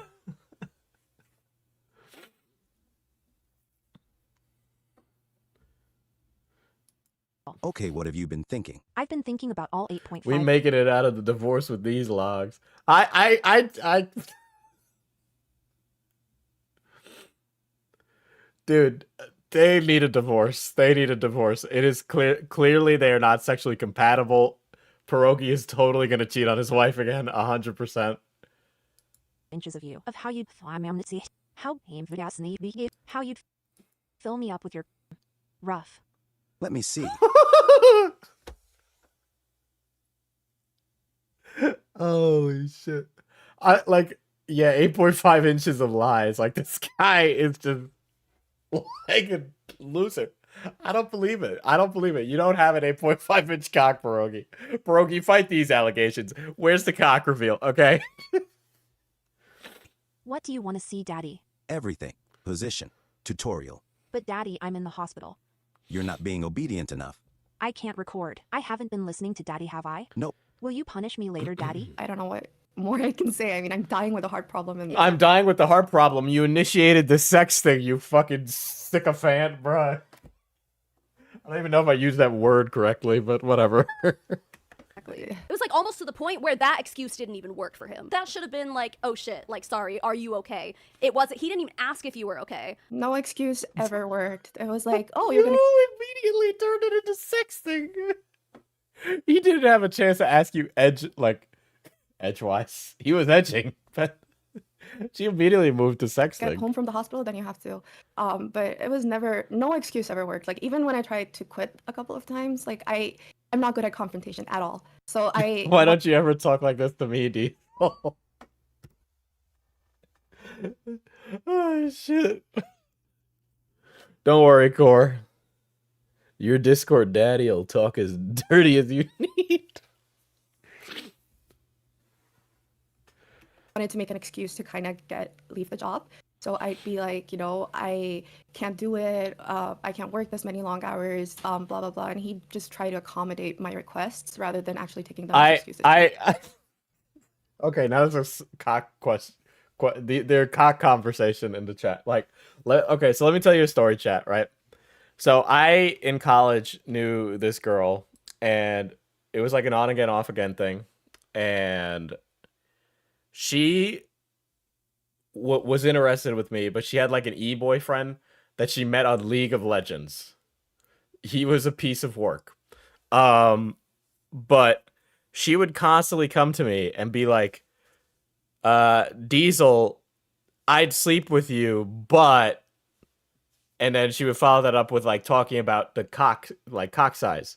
And she would constantly talk about how she was like a size queen, right? And I constantly felt belittled and demeaned because she constantly was bitching and moaning about like, we never had sex, right? But she was constantly bitching and moaning about how like my cock must be too small in comparison to her e-boyfriend.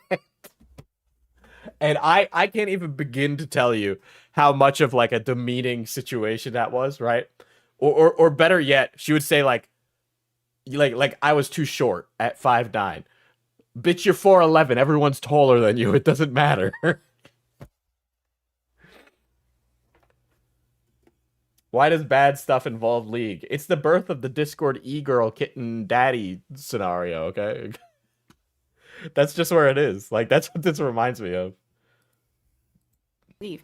He didn't really let me do that. By the end, when I left, I still didn't tell him I'm leaving because of the stuff you've done. I told him I left because I feel like I can't learn anything more from scam baiting. Was she calling you a little guy? Only the guys call me little guy. Nope, that makes it sound like I have a small cock. My cock is average.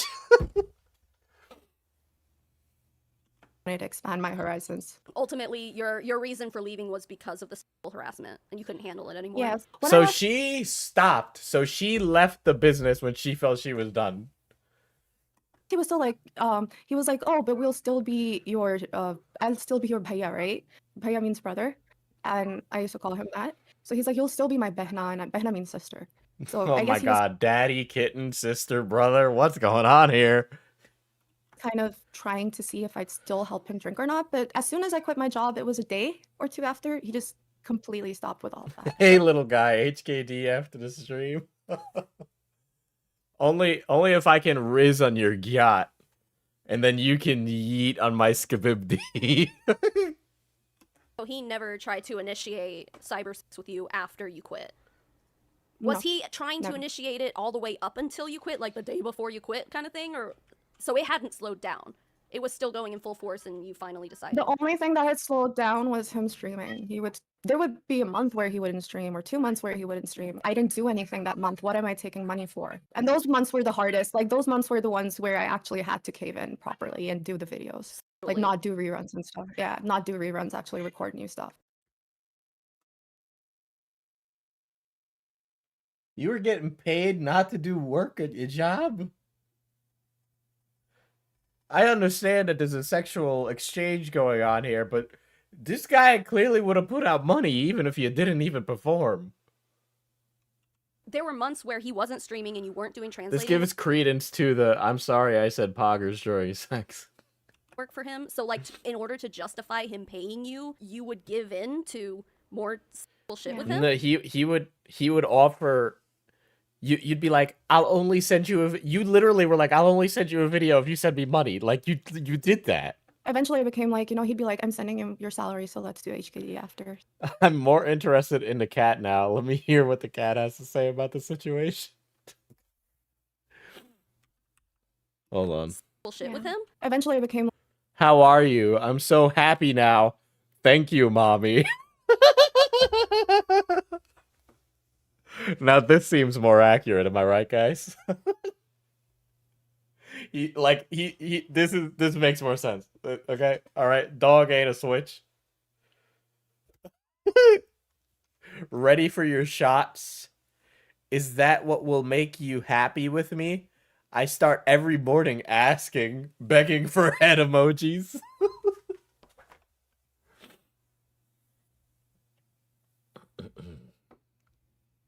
Yes. Do you want me to pay first, mommy? Yes, please. Okay, sorry, I will now. Good boy.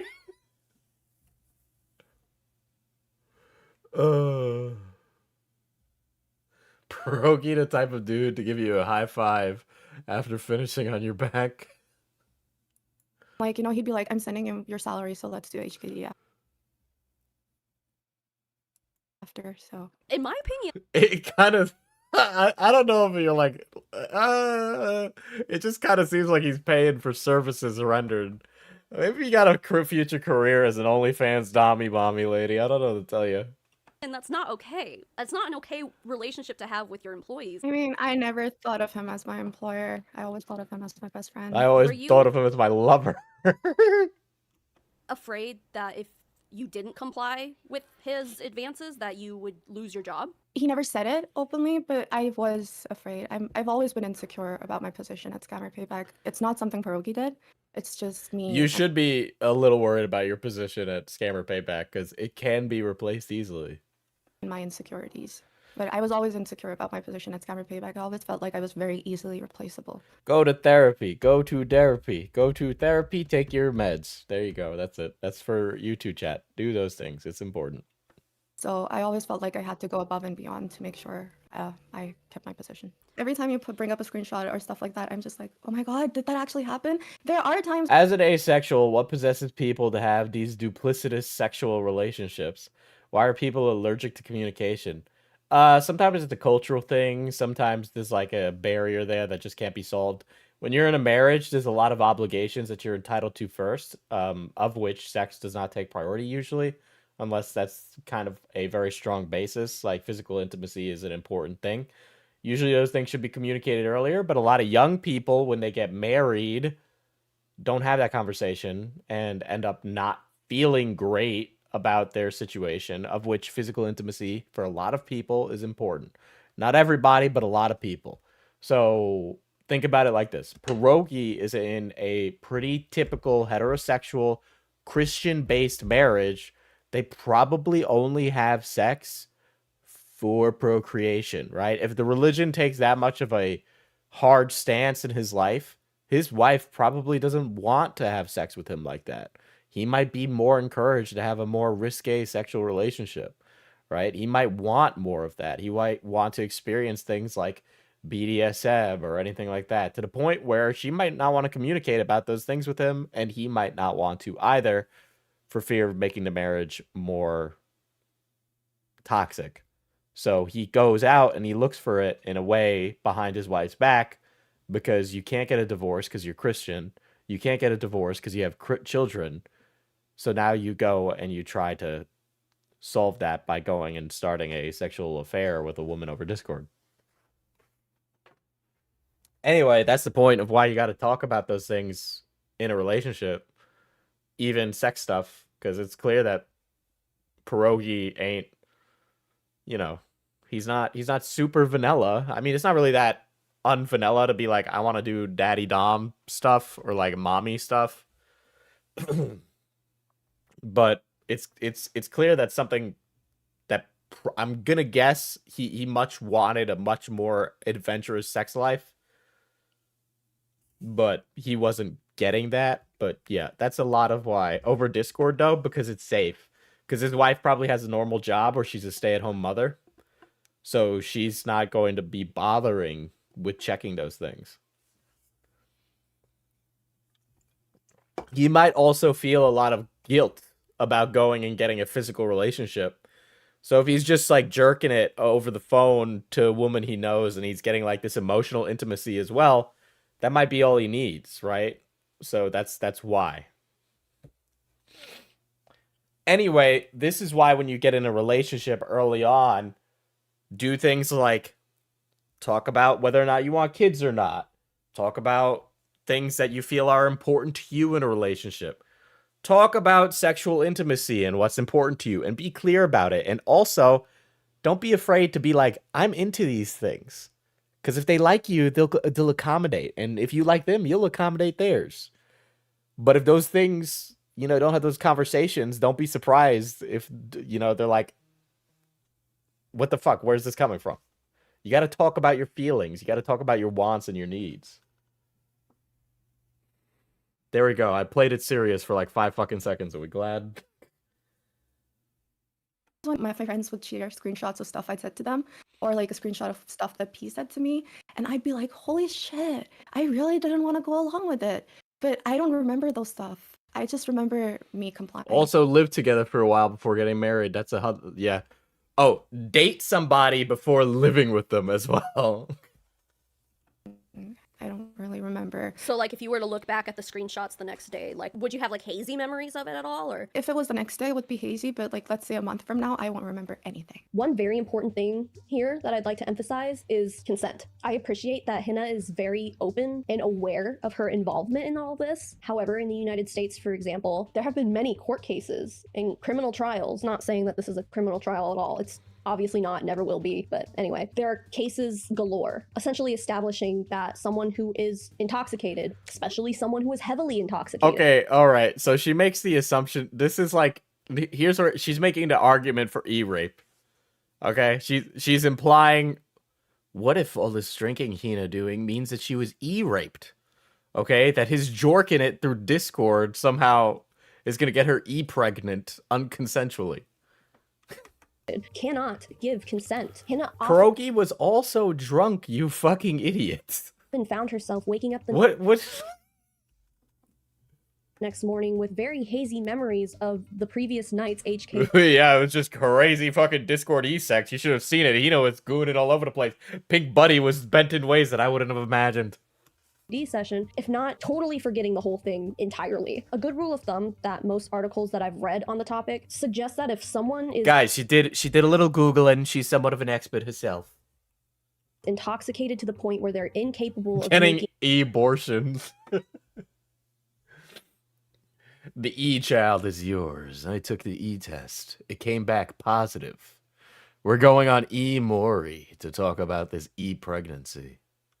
reasonable judgments and decisions, they're probably too intoxicated to consent. If you even need to question whether or not somebody is too intoxicated to consent, they're probably too intoxicated to consent. And then in that case, you Guys, Hina was taken advantage of.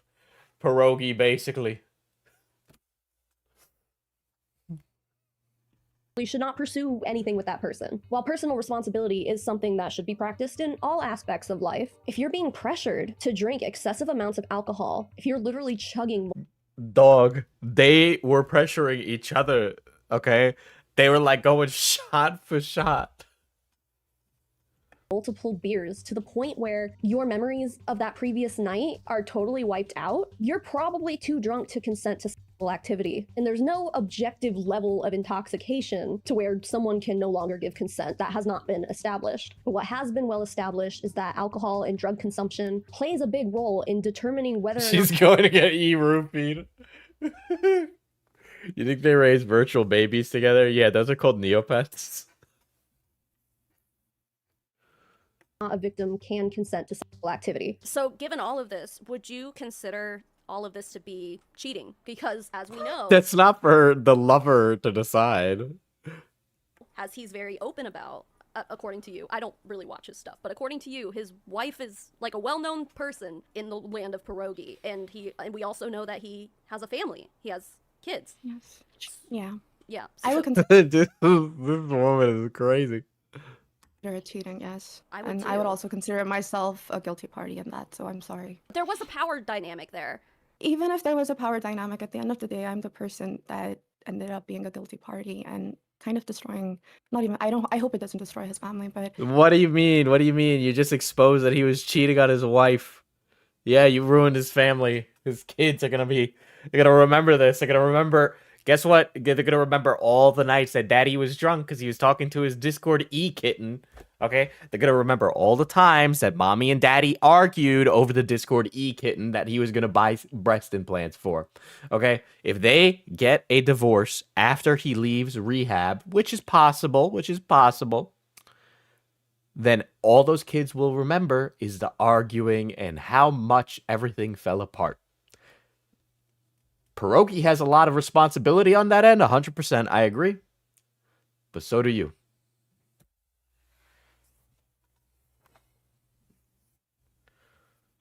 I was equally a part of that. You have given those kids baggage. Realize that you as an adult, Hina, that baggage you have about your father who doesn't love you, one of those kids of pierogi is going to grow up and think the same thing. And you know who played a role in making them as fucked up as you? It was you, Hina. You gave them the baggage. It's your fault. You should feel bad. I should have said no. I knew he was married with kids. I mean, if I want to get him held accountable, I have to hold myself accountable too. In my opinion, while Hina says things along the lines of like, I should have said no, I could have said no, I shouldn't have gone along with it, I don't think that she was in the right state of mind to reasonably agree I'm trying to get Discord Nitro into divorce. to cyber with pierogi. Again, just my personal opinion, and obviously this probably doesn't apply to every circumstance, but given what we know, I think it probably applies to a lot of them. As a matter of fact, I would say that she felt pressured to comply with pierogi's advances because she was worried about her job security. Pierogi was obviously intoxicated as well, but again, in my opinion, that doesn't absolve him from personal responsibility. And in my opinion, the one out of the two Hina has no personal responsibility. Pierogi has all the personal responsibility. The judge is making me pay child support in Robux. Had the responsibility to make sure that their relationship did not cross that line was the one paying the other's salary. I mean, I don't know how he handles that much alcohol. I get drunk after a beer or two, but like, I don't know how he handles that much alcohol. I mean, some of the screenshots, really don't. you guys were saying like, oh, I'm like 6.5 shots in or something like that, like crazy stuff. I'm like, dude, I would be on the floor. No, it would start like by the end. It's like we always start with 3 shots. It always depended on his mood. If he would drink however much he wanted to drink, but he would still put it on me. Do you feel like you enabled his drinking? Yes. I definitely do. Yeah, I definitely did. Do you feel like he enabled your drinking? Yeah. He would stream drunk all the time though, right? Yeah. Did the audience know he was drunk? Was he taking shots on camera? So he would like turn his camera off and take a shot with you? Sometimes he'd turn the camera off and take a shot. Other times he would just have it in a cup of coffee or something and like just chug that. It breaks my heart at how hard Hina is on herself. And it's obvious that Oh, what the fuck is wrong with you, woman? She isn't hard enough on herself. Thinking about holding a memorial service for Pink Buddy, not gonna lie. Creep is on fire tonight, okay? two of them enabled each other's drinking. However, in my opinion, that power dynamic between the two of them says that I swear to God, Savannah, you know what you're striking me as right now, Savannah? I feel like in your past, you might have been the Hina.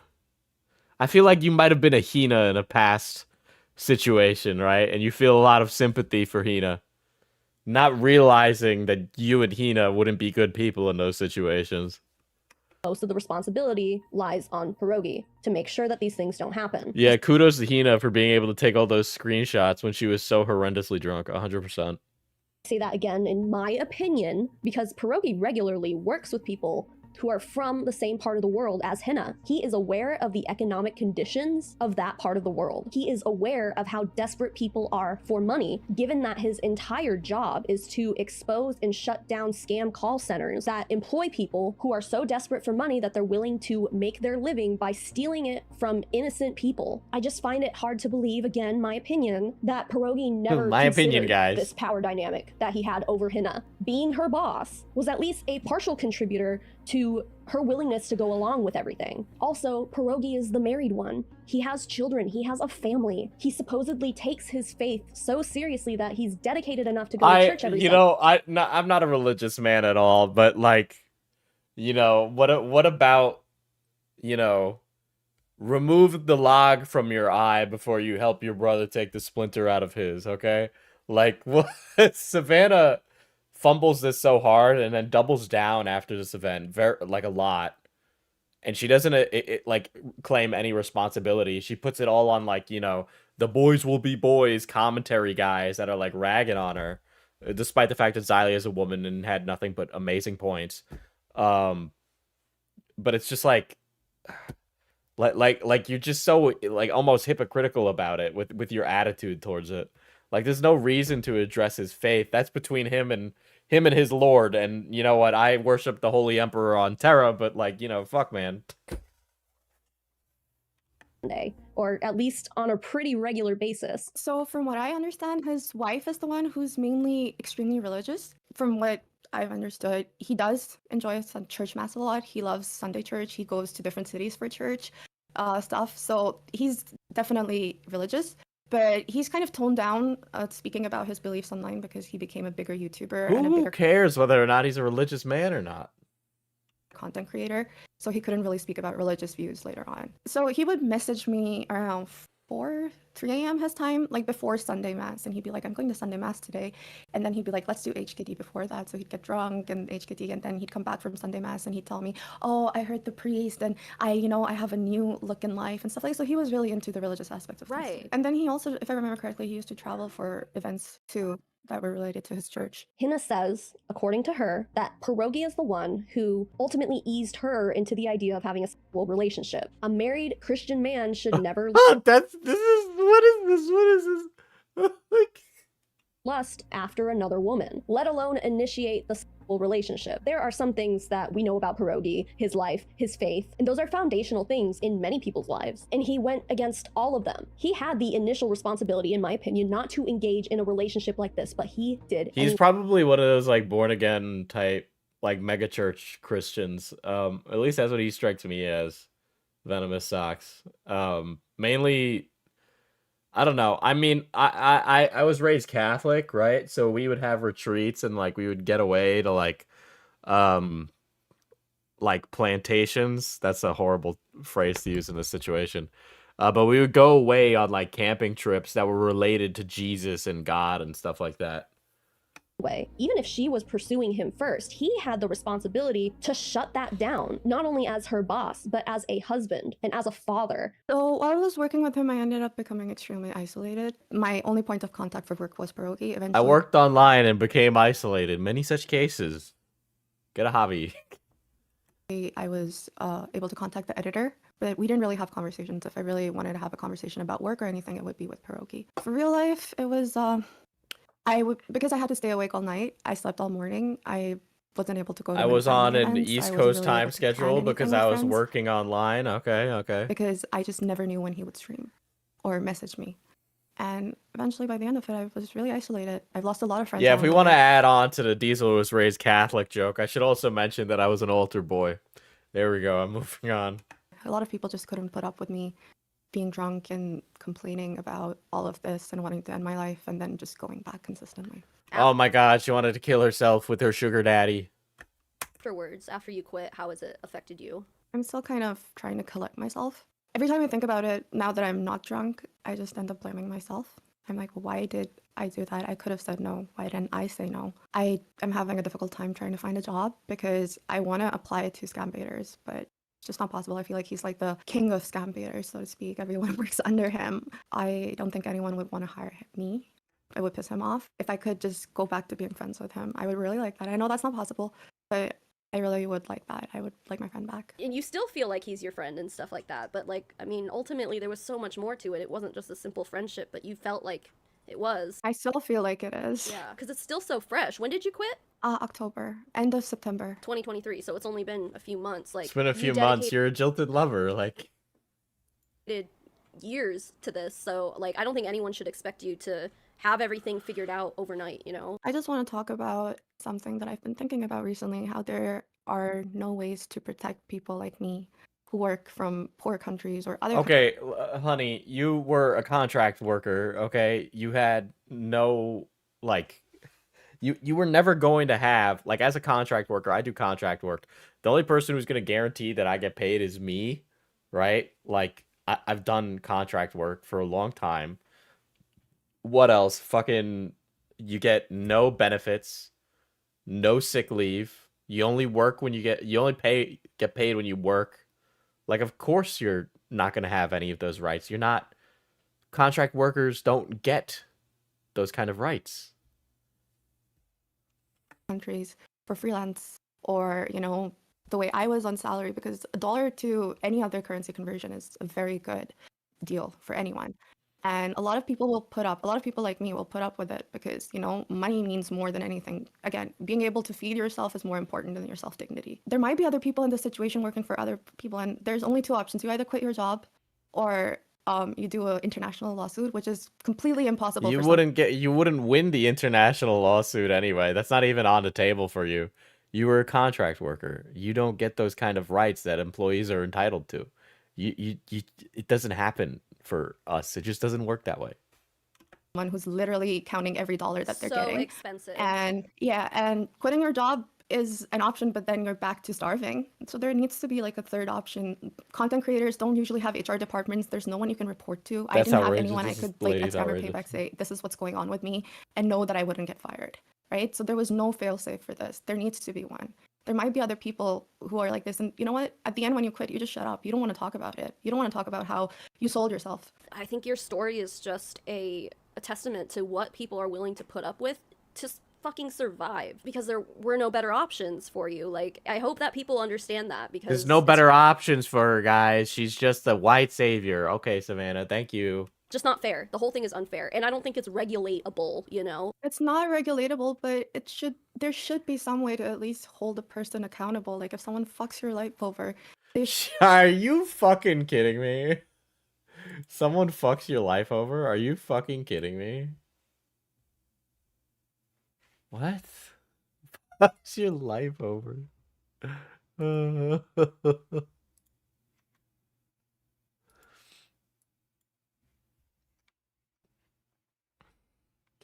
She made double, if not more than that, of a well-established 40-year-old doctor in her country.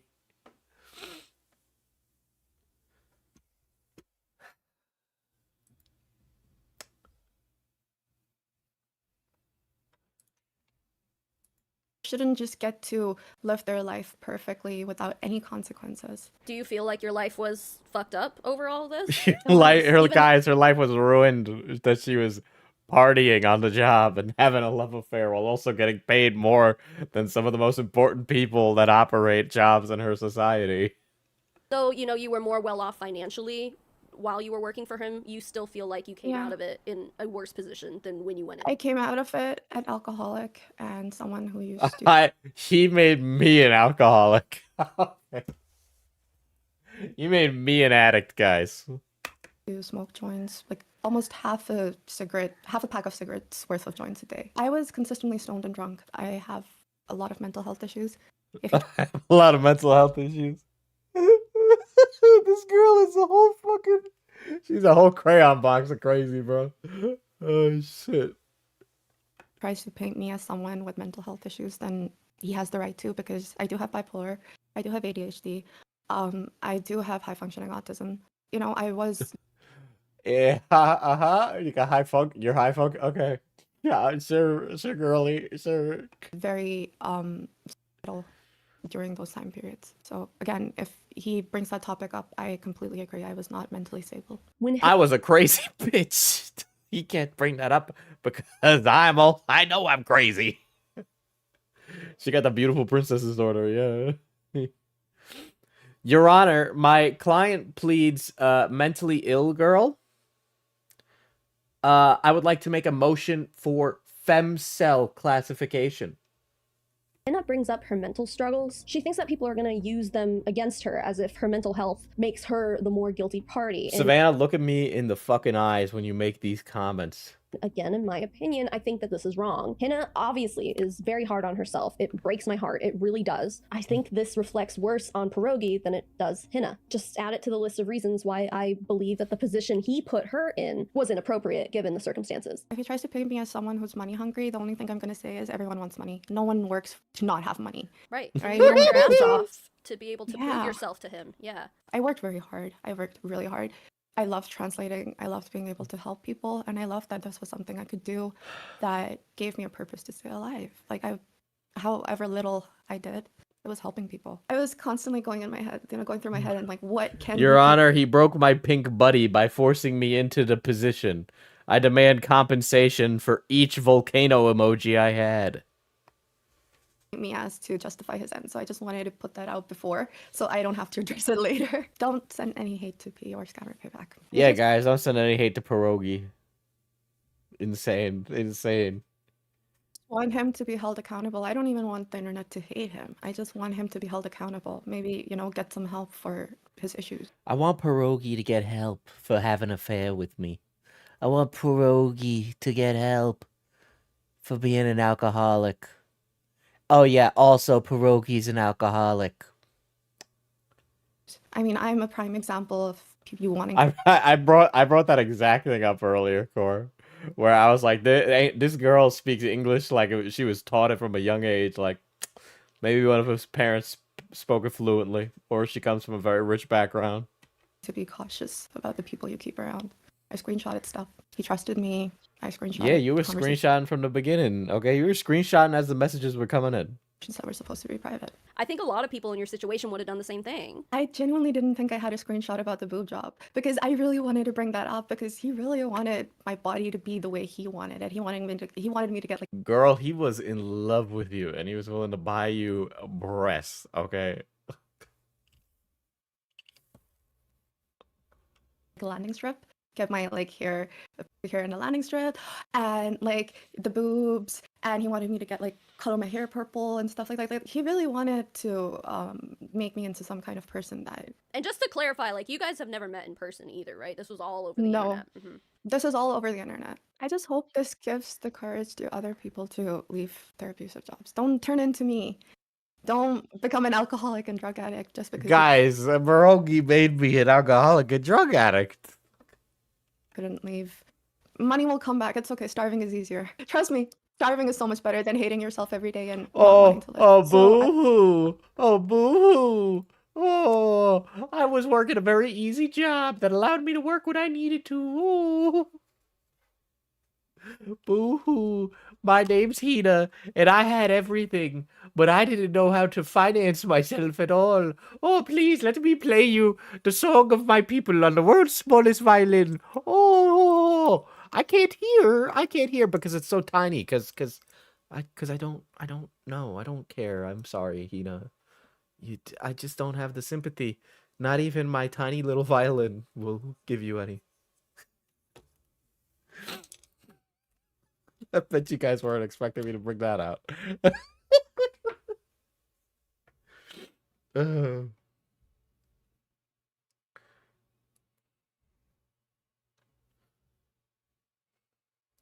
I want to end this video by thanking Hina for mustering up the courage and the bravery to not only finally leave a job after 2 years that gave her financial security at the expense of... When did you get that? I've always had it. What do you mean? It comes in a little case. Little violin.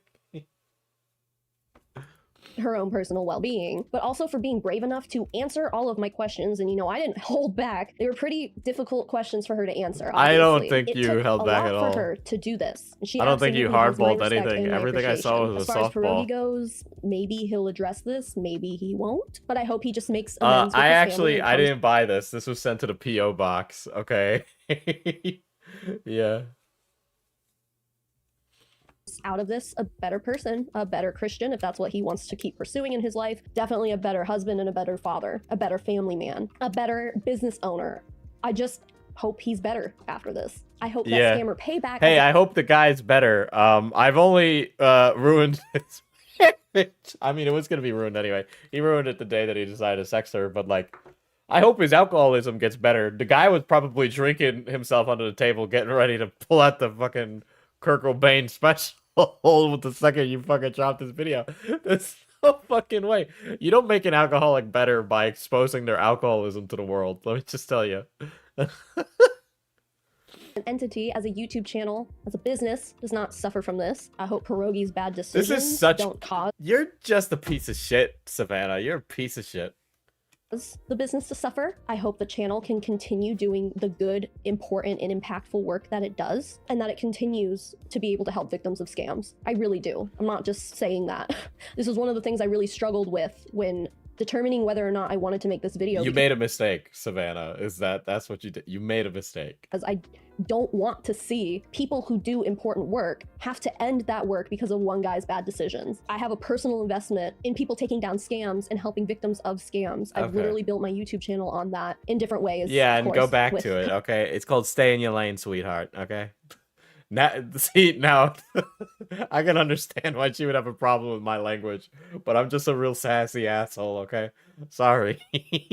Covering multi-level marketing companies and stuff, because those are definitely scams in different ways than call centers. So I do have a personal interest in seeing people who do this kind of work being able to continue doing it. I usually end my videos by thanking financial supporters by name, but this time around, I just feel like, given the nature of this— That's so bad. That's such... Guys, this video is too serious. I can't mention you by name.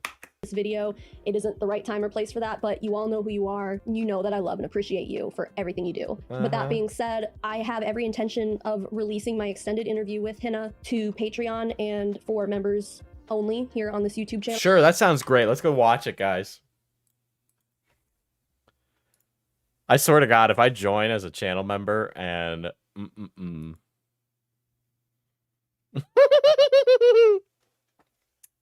You know, it'd be really funny, dude. I could do this under the name FPS Diesel. Oh shit.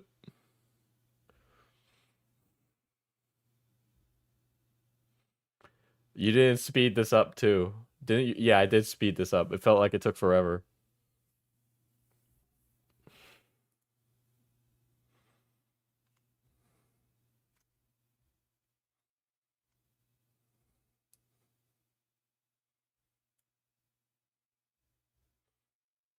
I am now a $10 member of Savannah Marie's YouTube channel.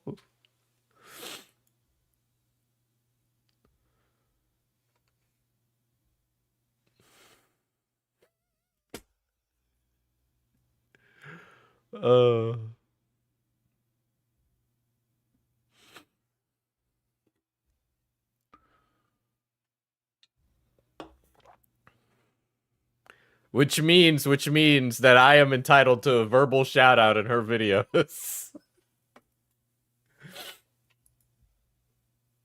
My first big question is,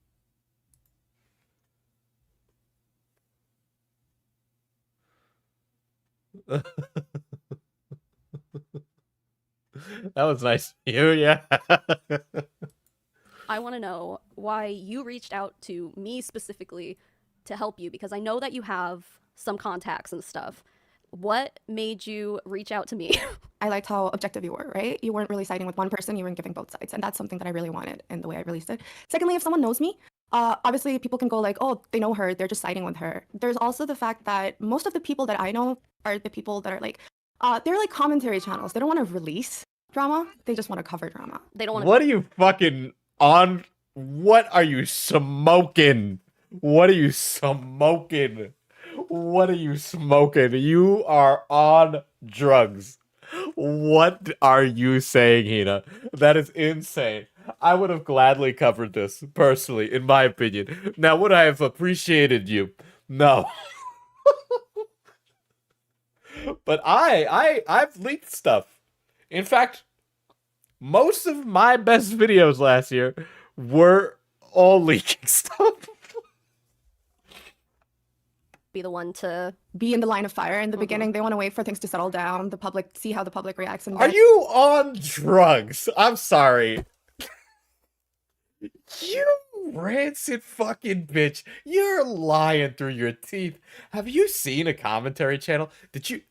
listen, I'd hate to jerk off the community, but Nicholas Theorio landed a kill shot on Mama Max. To say that they just want a pack watch is absolutely outrageous. Is this a pack watch? 100%. But to say that they wait for the dust to settle to cover something is an insane statement. And if it's good enough, they're gonna cover it. If you want to start by telling people what you couldn't be more fundamentally incorrect about that. She is on a dozen joints a day. Yeah, I was gonna say. Name is, where you're from. Okay. Hi, my name is Hina. I go online by the name Dictionary. The dictionary thing. You told me the story before, but do you want to explain how you got that name? Well, there was like a live stream going on, and I was translating in the background, and the scammer suddenly went like, "Hey, do you have a dictionary next to you or something? Like, how are you constantly able to tell what I'm saying to you?" So I just took the name from there. He was like, "Yeah, I have a dictionary," so I became Dictionary. You are the dictionary. What is life for you like? How did having this job with Pierogi improve your living situation over there? My life was pretty difficult before, but I'm not gonna say it was. For the Open Himbo Hand charity fund. Holy shit. Red Kitten, thank you for the 50. I am not only certain, I am very certain that Savannah is going to see this and be very pissed that I'm watching this. So we can expect something with that. But you putting this behind a paywall is outrageous, Savannah. I would never put something like this behind a paywall. For the Open Himbo Hand charity fund. Was to the point. You can make the argument that this is important for the public to see in the grand scheme of the story that you are trying to tell. It is now. Financially, it was like I had to work really hard. I had to work really long hours to earn the money, as opposed to when I started working with Scammer Payback. After I started working with Scammer Payback in the beginning, the money was pretty good. It was I think I started with $750. And that was a decent amount of money for me. That meant I didn't have to like not eat. She's for sure not gonna thank you in her videos. Eat out or like, budget control everything. You had some disposable income. Actually, you know what? In the end, it wasn't disposable income because it ended up being spent on booze. The beginning, it was a really nice thing to have, a bit of wiggle room. I could buy a headset if I wanted. I could buy new clothes. I could go out with friends. I could order out. I didn't have to stick to instant coffee. It was nice being able to just have a little bit of wiggle room to live a more normal life. So, and I think that's a big part of what people need to understand, because like that's something that even now, after knowing you for a few months, I still don't really understand like the living situation over in the Middle East, because it's obviously much different. Okay, wait a second. She just said Middle East. You're right. She did say Middle East. She needs to release the full Discord chat. That's never going to happen because of the nudes exchanged. So it was Savannah who said that she's from the Middle East. 750. Which neither India nor Pakistan is in the Middle East. I think that's technically Asia. Both of those are Asia. Dollars here is not something that anyone could sustain themselves on. Let me give you a perspective, right? Yes. When I was earning $1,000, I told my cousin about how stuff with work was and how Knowing for a few months. I sometimes know the sources for months on end, but I don't know. It depends. It's always you ride a thin line, right? Because you have a story to tell and sources, right? And you're trying to navigate that relationship. And they might see you as a friend, but you got to realize that they're a source and a story. So at the end of this, they might end up getting burned, but what the story is what the story is. upset I was and I wanted to leave. And he said, that's a really big amount of money. You shouldn't quit. It's just online. There's no physical harassment. So just stay. So that's how much the money is. And my cousin's like 40 plus. So if he's saying it, so like think about it like that. That's how much the money is. So if you were making so much money and you were spending it all on going out with friends and drinking and buying new clothes and buying new equipment and buying all this crap, like I don't know what to tell you. Like at some point you're just making really bad financial decisions. Like you should take that disposable income you're earning and put it towards something actionable that will improve your life for the long term.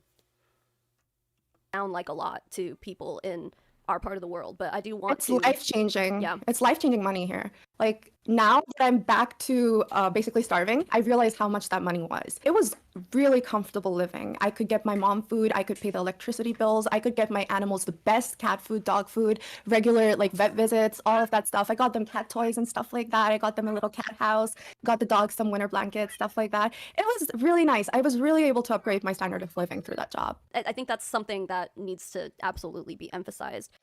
Because if I got another job, and if it was local, I would not be able to earn the same amount of money. $1,000 would be like 200,000 rupees usually, and that's a good amount of money. That's money that doctors earn here, once they're in their mid-30s. That's Yeah, okay, so you're self-admitting that you earn a doctor's salary and you're somehow spending enough right out the get that like you end this and you don't have any money saved in the bank. Like that's insane.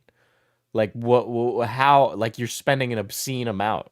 Okay, you can't put this all on Pierogi's alcoholism and your alcoholism.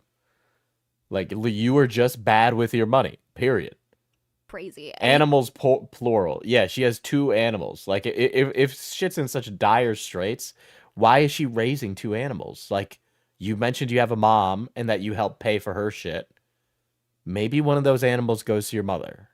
Okay, maybe that animal goes somewhere else with somebody who's in better financial situation to give that animal a good life. You also, I remember you telling me at one point that that's around like what people make with like a master's degree. Yeah, You're earning a master's degree level salary. You are not. No wonder this wasn't in the videos. Bad luck.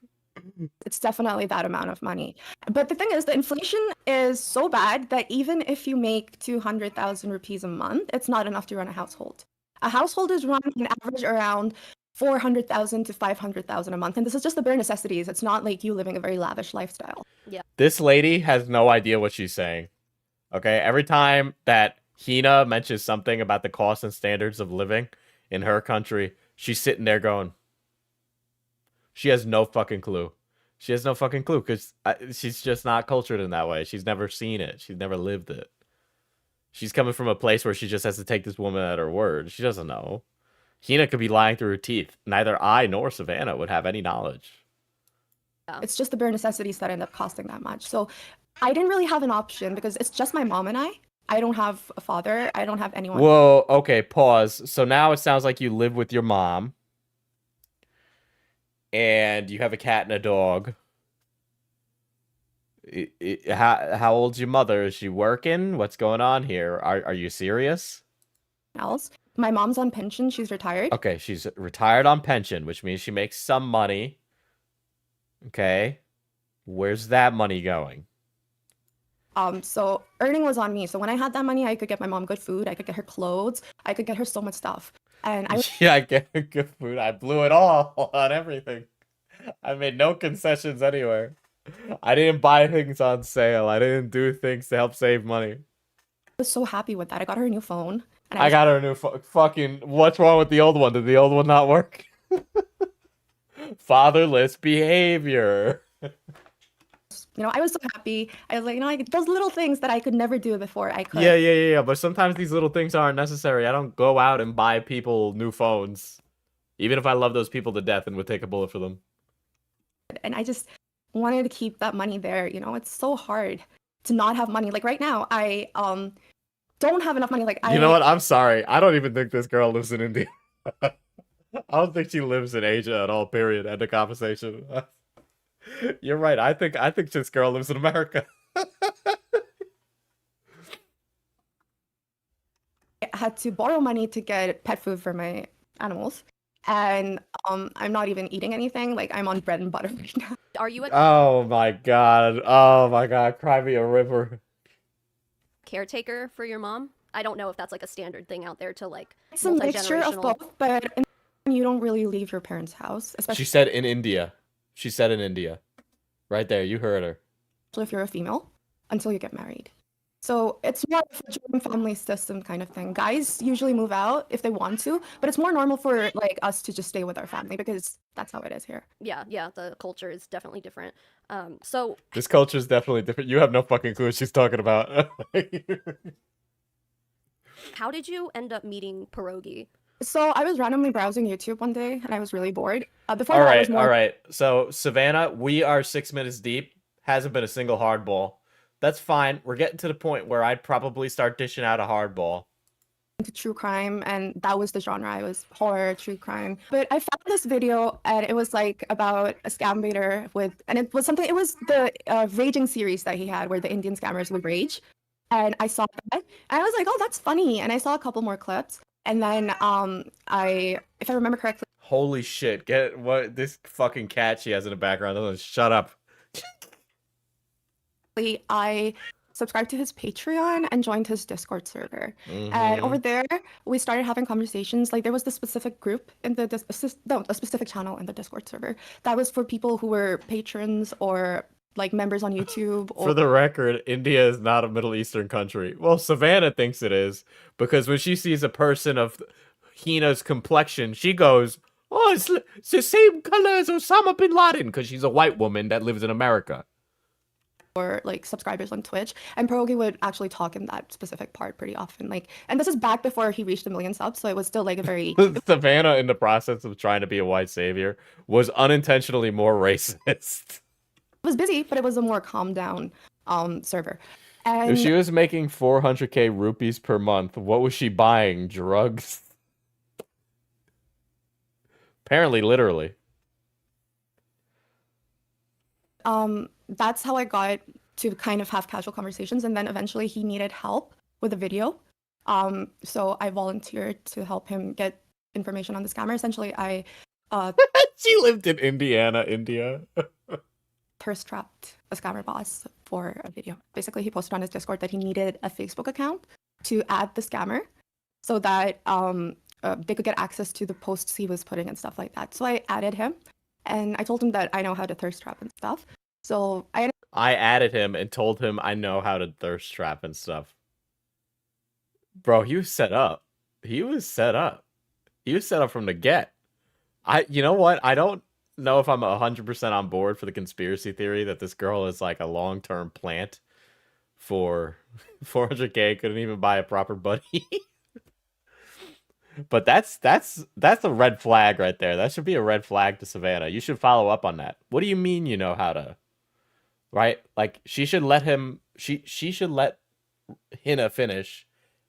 And I'm hoping the next follow-up question is, how did you know how to thirst trap? What was that? Can you explain that to me, your history with thirst trapping? I ended up getting a lot of information from the scammer, a lot more than anyone thought I'd be able to get. Yeah, can you talk about that experience a little bit? Because I know that there's videos about this specific scammer that Pierogi So made. she's Savannah is so incredibly close to asking such an amazing question here that it's really frustrating. Right? Talk about this situation. No. What do you mean you know how to thirst trap? What happened in the past?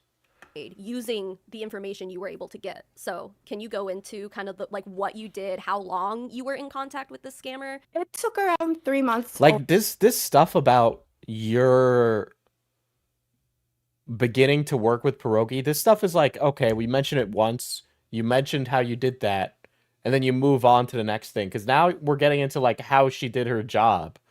And that's not really important for this. It doesn't matter how she does her job. It matters what her job is. Overall, not really the work put in, but just the time span. Like was you almost only need a little bit of a descriptor before you get in. Like this is in the weeds about this one specific thing, and it doesn't need that. 3 months to get all the information. I would have like 2-3 hour WhatsApp calls with him. Wow. Video calls. Because again, he was flirting and stuff like that, and I kind of eased him into trusting me. And I eased him into trusting me. Holy shit, just like Pierogi. Why wasn't that in the video, Savannah? Bro, this should have been these are all incredibly amazing red flags, and I know I've been very uncharitable here, but looking at this interview, which is edited down still, there's like these things would stick out, and you should be following up on these things. This is a humongous error that you're not doing this. because of that, I was like, oh, I want to see your house and stuff. So he went out, he showed me the apartment where he lived. He me the showed you outside his of house. This everything. guy trusted you fully, 100% completely. You probably have very emotionally charged conversations with him. Was he a criminal? Yeah, but like Diesel, if she was making 400 rupees a month, that's 6k USD a month. What the fuck was she doing with the money? It's a great question. What was she doing with the money? He introduced me to his friends, and eventually by the end, I kind of convinced him that I was into scamming too. I told him, oh, I'm going to give you a victim, and this is when Pierogi did his 1 million subscriber stream. Basically, he went online live. He took the call from the scammer. I started translating rapidly whatever the scammer was saying because they were speaking in Hindi and all of that, and he really liked that. That I was, giving live translations consistently. I'm not going to name the person, but he did have a translator before, but they would just come into the chat and give translations. They weren't exactly in direct contact with him. So the way I did, it was more convenient for him. Was he paying that translator? I don't think he was. It was a volunteer thing, I believe, but I could be wrong. I don't know. So he didn't pay you to thirst trap this scammer. That was a voluntary thing, right? Yeah, it was a volunteer. They do it for free. She thirst trapped for free. So how did that end up turning into a paycheck, a job? I did the live translation then, and after that, I kind of got into the whole community on Discord, and I kind of got comfy with the people in the server. They were really nice. I love the people in Pierogi's Discord server. And, you know, I would be more active in the server. Because of that, I got more involved with Scammer Payback and basically the stuff that they were putting out. Eventually, I just started DMing Pierogi whatever I heard on the stream, because I was tuning into the streams for a very long time. And after a couple of months, I just couldn't manage freelancing. I wasn't even freelancing. I was volunteering, translating at night, and then going in the morning to work. It just wasn't feasible for me. So I told him that he should get either a new translator or, you know, I need some compensation. So he offered to give me a job. And that's how I became a translator. Okay. Sick. How long were you doing the free translating before he We ended don't up, like, need to know offering to pay that. you? A couple of months. Okay. Wow. I mean, that's a lot of free work to put into someone. Yeah. What? Are you kidding me? What kind of yeah, it's a lot of free work, but that's like what volunteer stuff is. You just do it because you feel like you're making a difference and you're doing good, right? And then she asked for a job, and, you know, c'est la vie, that's life, right? But like the way that you are speaking here, Savannah, kind of implies that, like, oh man, he should have been paying you earlier. That's why I was so reluctant to leave, because one of the things was I worked so freaking hard to get this job. Like, let's say I put 6 months of volunteering. So, like, were you intending to get a job, or were you just doing it for, like, the love of it, for making a difference? Like, what's going on here? Like, were you trying to scout a new job out here? Ugh, Jesus. Yeah, I am a bit tired. Drink some water. Thank you, Skelly. That's nice of you. My eyes are a little tired, yeah, I will say. I am kind of, like, locked in now because I find this... I've been interviewing a lot of people for this next video. And so you start to get really, like, socially aware of, like, the things people say, because you need to be locked in the whole time. Work in, right? I worked really hard. I proved myself to them, right? Every time I think about quitting, I'd be like, I have to prove myself all over again to another person. I have to show them that I'm worthy. And Yeah, so you were, like, going to people and trying to ship your translation skills as a job. that is so much time and effort. With, like, Hindi to English translator, if you are this good at speaking English, I could imagine you'd get an international job in a real place. Still have that in me? Ugh. I don't know, because I'm still kind of collecting myself after everything that's happened. That's like the sunk cost fallacy. Is basically like you put so much time into something that you're just unwilling to do something, like Let change. go. Yeah, exactly, because you've already invested so much time. And I had a couple of job opportunities in between while I was with Scammer Payback, but I rejected them because I liked working with Scammer Payback. No. What happened is that you were having e-sex with the boss, and that's what you enjoyed. But, like, you could have willingly left Scammer Payback in a position that was mutual with Pierogi. Now, should you have had the affair with him? No, 100% no. Is there a lot of culpability there on both sides? 100%. But, like, you could have used, like, if you were really this worried about your financial security and you're talking about it at this level, why didn't you say, hey, Pierogi, can you put me in as a reference into Jim Browning? Can you put me as a reference into any other scammer YouTubers that work in this industry? Help me build this. The guy is going to buy you breast implants. There's a good chance he would have done it.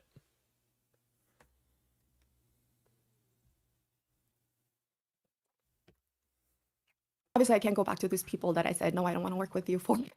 So, you know, be like, How often was he streaming? Like, how many times a week, let's say, were you translating for him? When I started off, he would stream almost daily, Oh, maybe okay. 4 streams a week or stuff like that. By the end, he barely streamed. Mm-hmm. Yeah, and we'll get to that too. So getting into By the end, he barely streamed.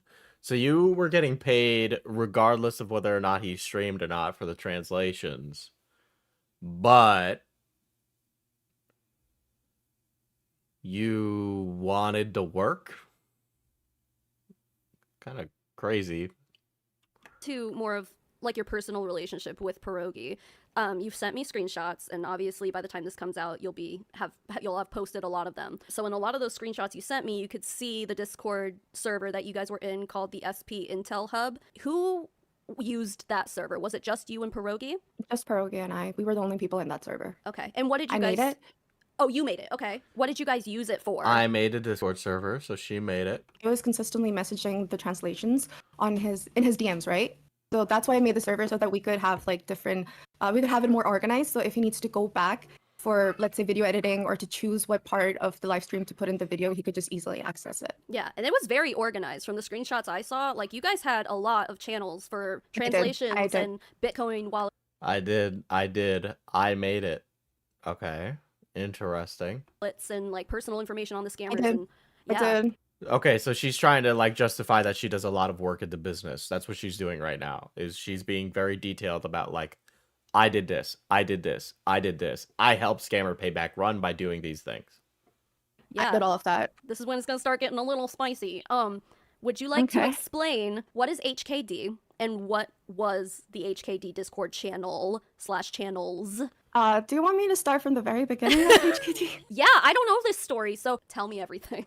So basically, HKD or High Q Drunk started off as just Pierogi and I being good friends and, just, having small conversations. I told him that Pierogi. So basically, HKD or High Q Drunk started off as just Pierogi and I. So she doesn't mention who made HKD. Didn't she say that he made it later on? Yeah. I think she does, but like she says she makes all these channels and that she made that Discord. And then what, he made that one channel? I don't know. Let's listen to what she has to say. Being good friends and, just, having small conversations. I told him that HKD would be like a safe space. where I we can told talk. him. No. She's the way she's talking about it right now implies that she made it. Okay? She is saying that she made it. Talk about whatever he wants to. And Yeah, like, I made an off-topic chat where we could just talk about whatever we want.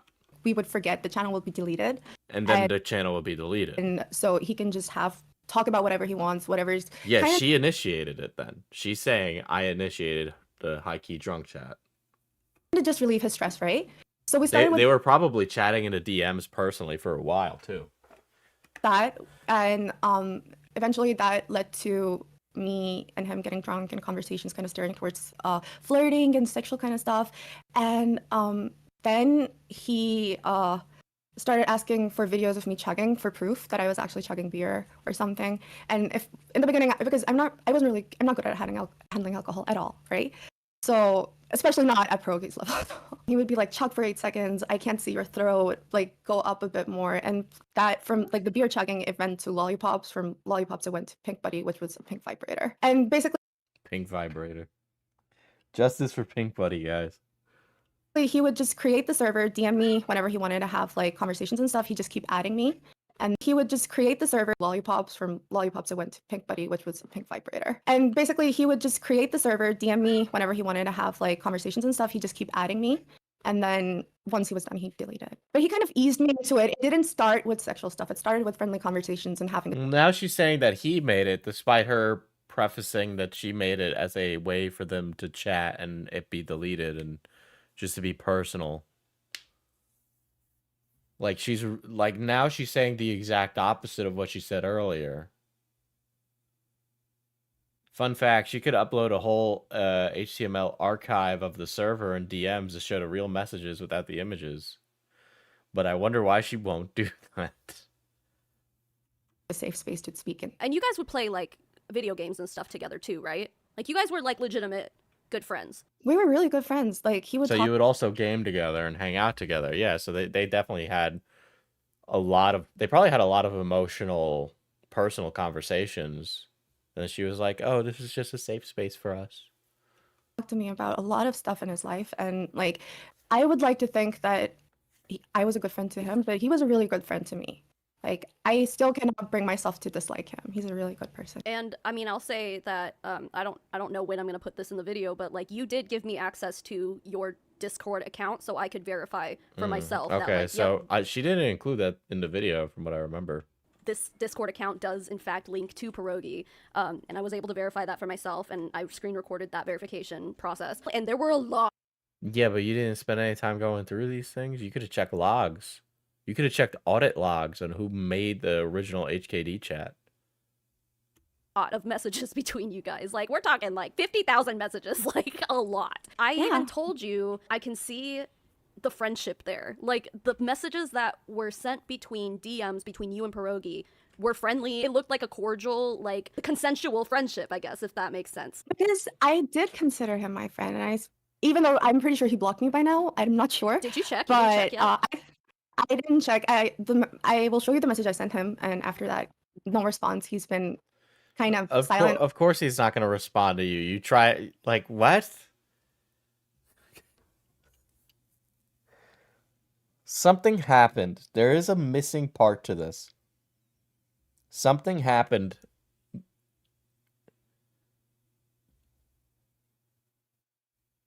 Maybe she asked to be the main girl, and he wasn't going to leave his wife, and she got pissed.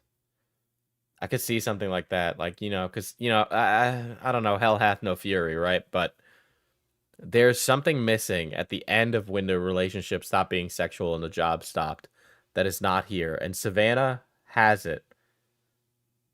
it, and then didn't look at that. Something is missing, 100%. On Twitter too, which is kind of alarming. He did post a new video today, though, so, but he probably had it scheduled. Yeah, those videos are scheduled. He wasn't there at the premiere, I think, so that would, like, he's not coming online. Still silent, after yeah. that message. And it's been, I mean, while we're recording this, it's been like 5 days or something. Okay, we're close to 20 minutes deep. Not a single hardball here. These two ladies are on just the same page about everything. Since we Yeah, tried to get a hold of since him. I reached. Yeah, Yeah. you definitely got a hold of him. Yeah, I messaged him and I told There must have been an argument that caused Tina to want to leave, because from what I remember, she's saying that she left the job, not she was fired. So maybe he cut off the sexual angle of it, or she asked for something, but something about that mixing of interpersonal and romantic and business hit an impasse, and now we're here. him that he should check the email. Or that wife found out and he called it off. That's possible too. That is also possible. You would be sending, and I told him that it is for me exposing him for workplace sexual harassment. I didn't sugarcoat it or anything, so he knows that this is Yeah, the thing well, I'm of course he's not going to talk to you now, you crazy person. doing, and if he doesn't respond to the email, then I mean, he's aware of this whole thing. Yeah, he's been aware for This almost is 48 minutes long. I don't know if we'll go it's through the whole thing. Since but you brought it up, I mean, like when you think about it, there's no way that Savannah's not going to try and strike this video. I can't imagine that she wouldn't try and strike this stream now. She's totally the type, but she'd just be making it more of a problem for herself.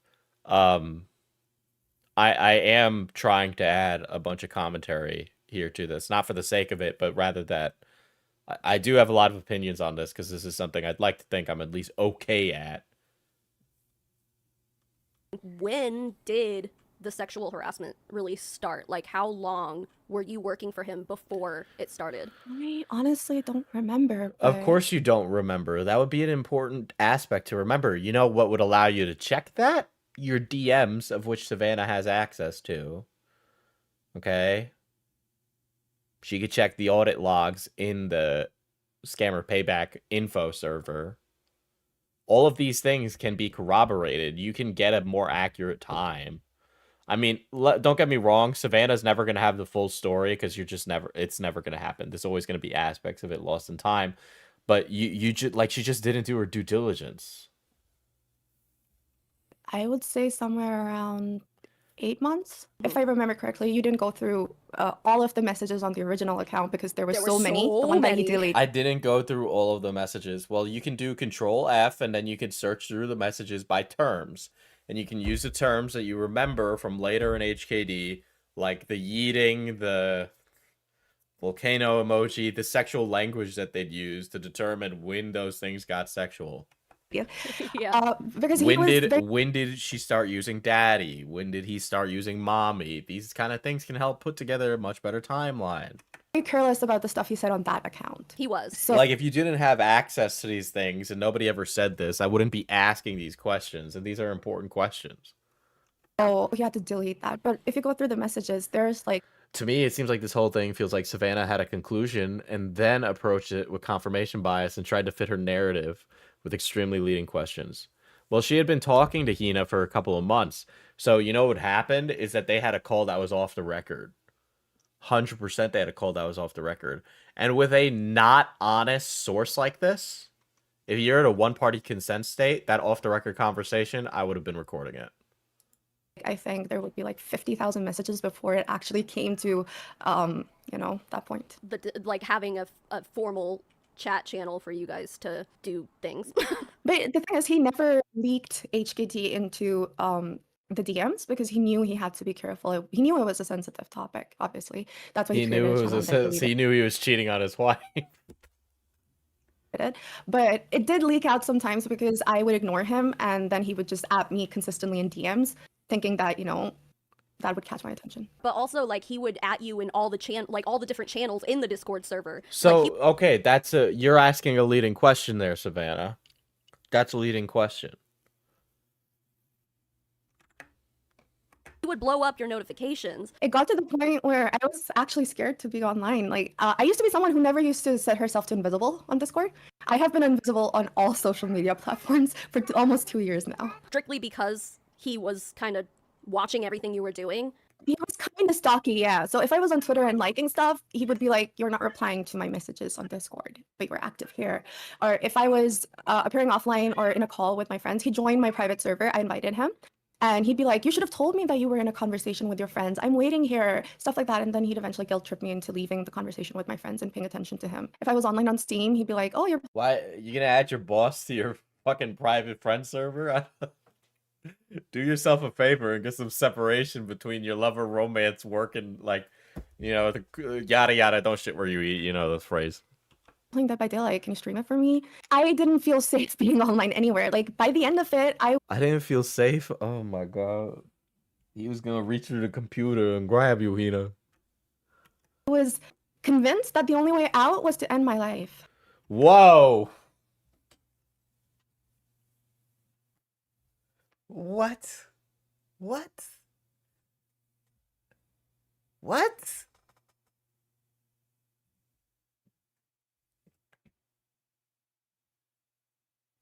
She was contemplating offing herself because Pierogi was down bad, and she was reciprocating these down bad feelings and also being an emotional rock for him.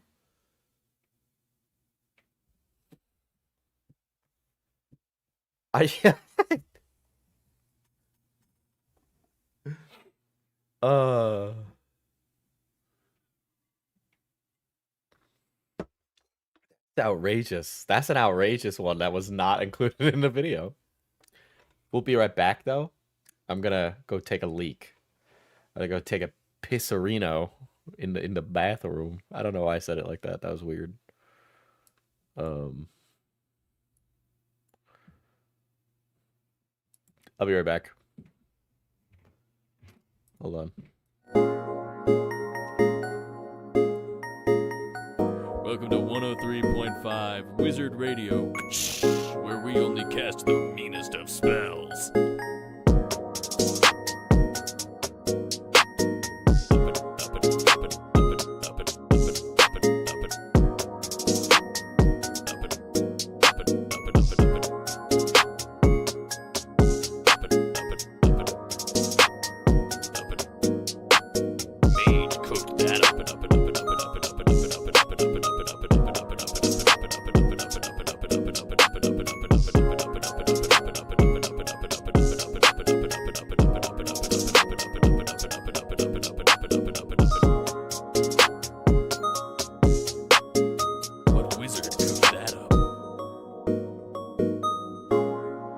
Welcome to 103.5 Wizard Radio, where we only cast the meanest of spells. Mage cooked that up and up and up and up and up and up and up and up and up and up and up and up and up and up and up and up and up, where we only cast the meanest of spells.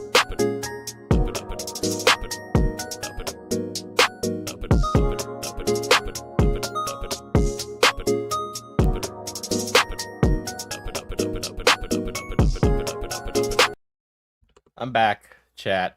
I'm back. It's me, your boy. Hands washed, by the way. Hands washed.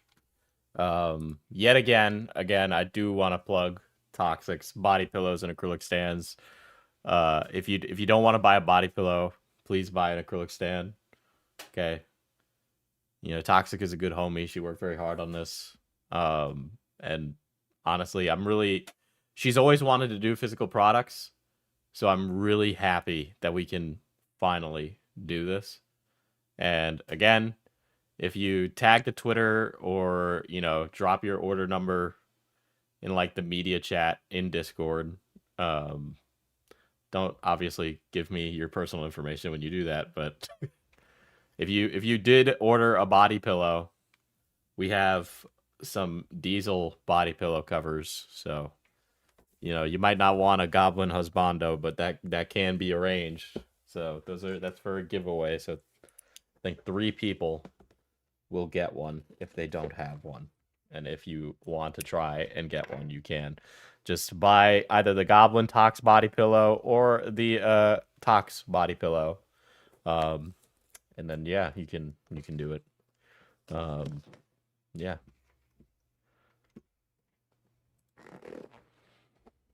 I did wash my hands. And I'm not even exaggerating. Hold on, before we get going, I have a box I'm opening up here. This is for the... Or did you use hand sanitizer? No, I washed my hands with soap and water.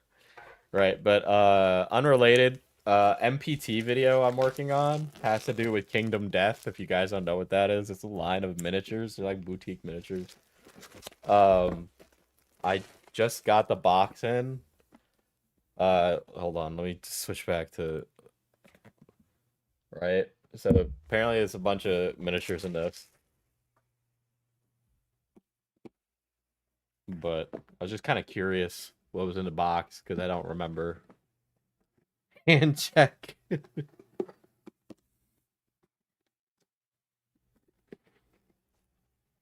And hey, man, I mean, those toxic body pillows are hot, so you should buy one.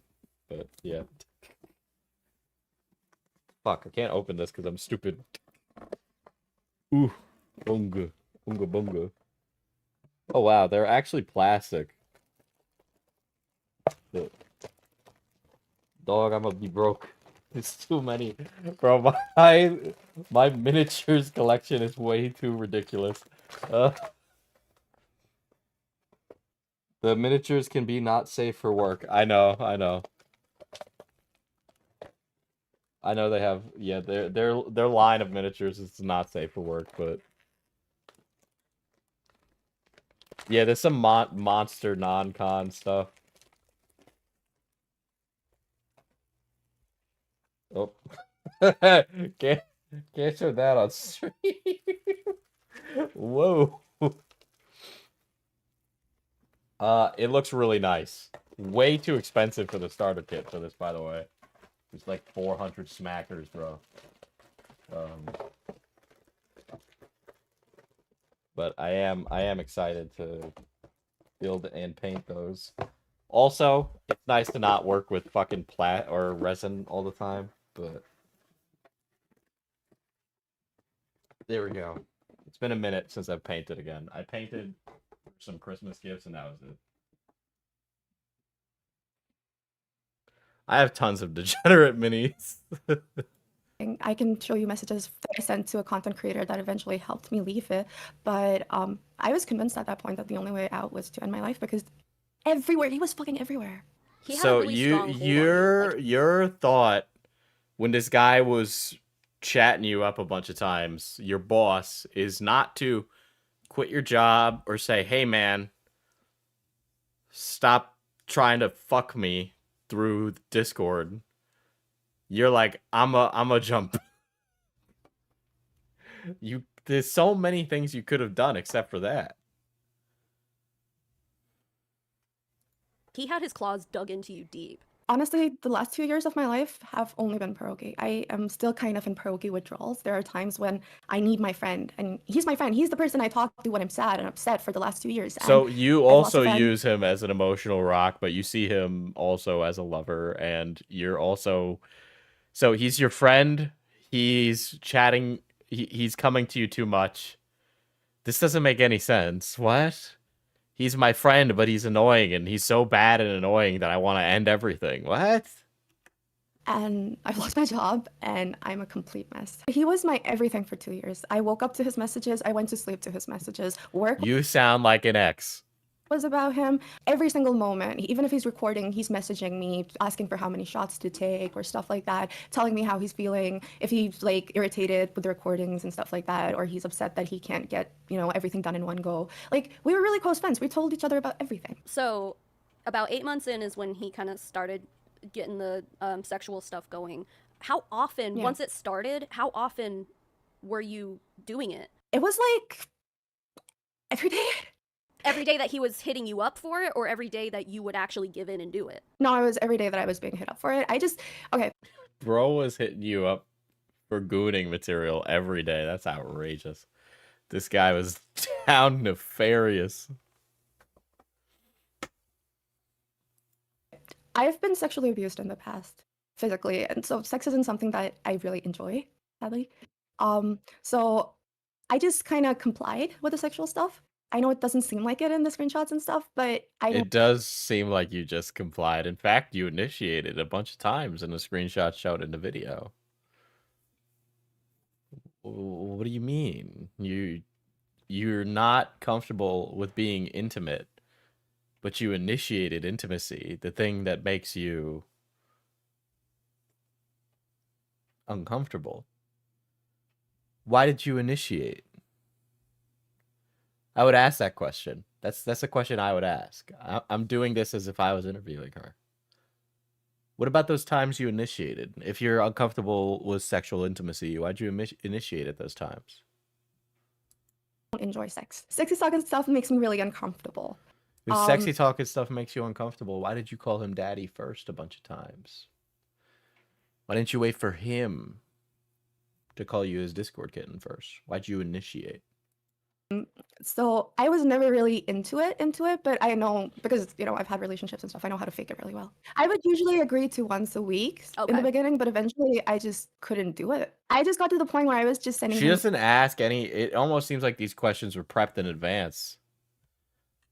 I wonder if they were both in agreement about the questions that Savannah was going to ask, and that those were prepped before, right?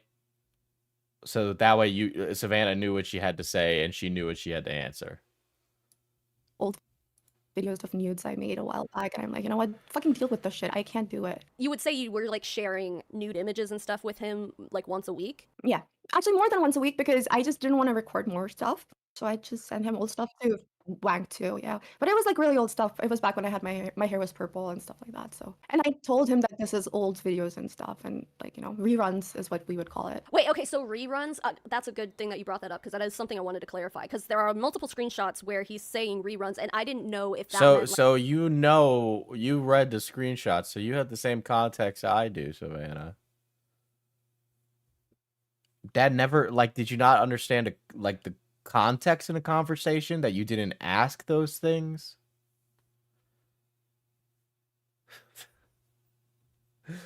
Maybe Hina caught Savannah in her trap too to force out this video. That would be outrageous as well.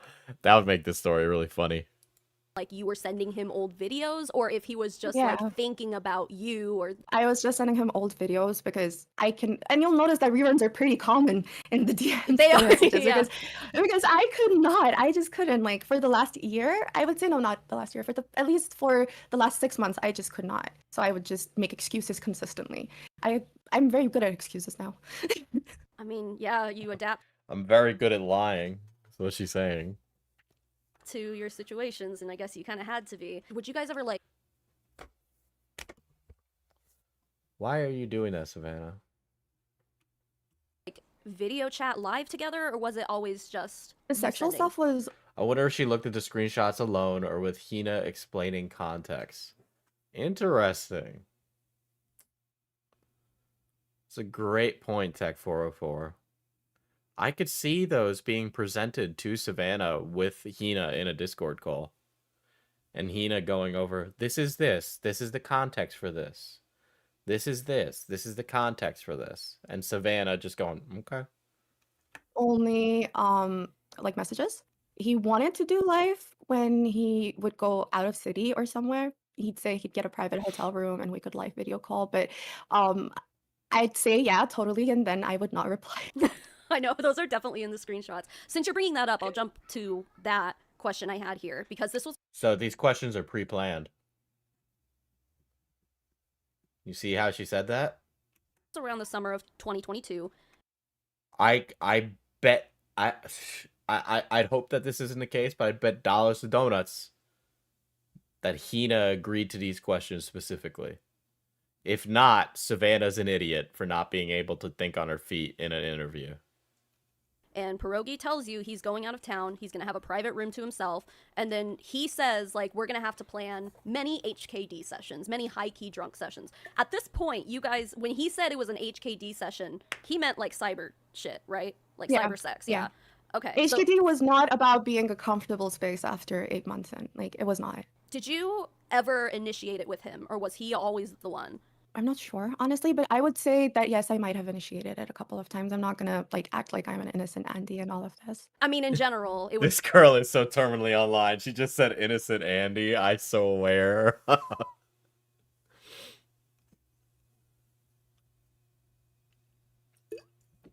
If I was Hina, this is what I'd be saying behind the scenes, right?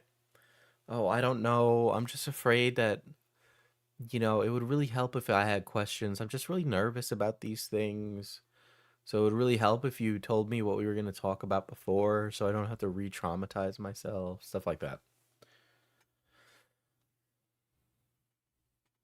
I mean, the Hina lady only wanted to talk to Larix in a private call and not a public one. You know what you do? You take out OBS and you start recording. Was usually a him thing. Let's just say if there were 100 times, 95 times with him was him just doing it, and maybe I would do it 5 times if I wanted him drunk, because if he's drunk, he passes out. So in the Wait, she said her hair was purple at one point, but then later on, he told her to dye purple mold into the. Is that what he wanted? What are the chances he complimented it and said she should try it again? It's impossible to tell, especially with stuff like that. Yeah, pull a Diorio and record it anyway. Yeah, sometimes you gotta have to. Some of these people are really snaky. screenshots that you sent me, he uses some certain terminologies that I think should be explained. What was the position? Holy shit! The position of nightmares. I can't wait to hear about the position in detail now. Thank you. Yeah. The position of nightmares. So he sent me an image. It was of a model who had her butt out. She was sitting on her legs at the beach. And he's like, and it was shot at a back angle. So you would see her back and her butt. So he's like, I want you to do that, but like sit on a dildo while you're doing it and take it up the ass. Up the ass. Like specifically it had to be. Up the ass. Yeah, so if... That's not a... Follow-up question. Are you sure it was up the ass? I'll show you the screenshots later of him just being like, me telling him, oh, my asshole's too small, I need a butt plug, stuff like that. So another thing that he says Okay.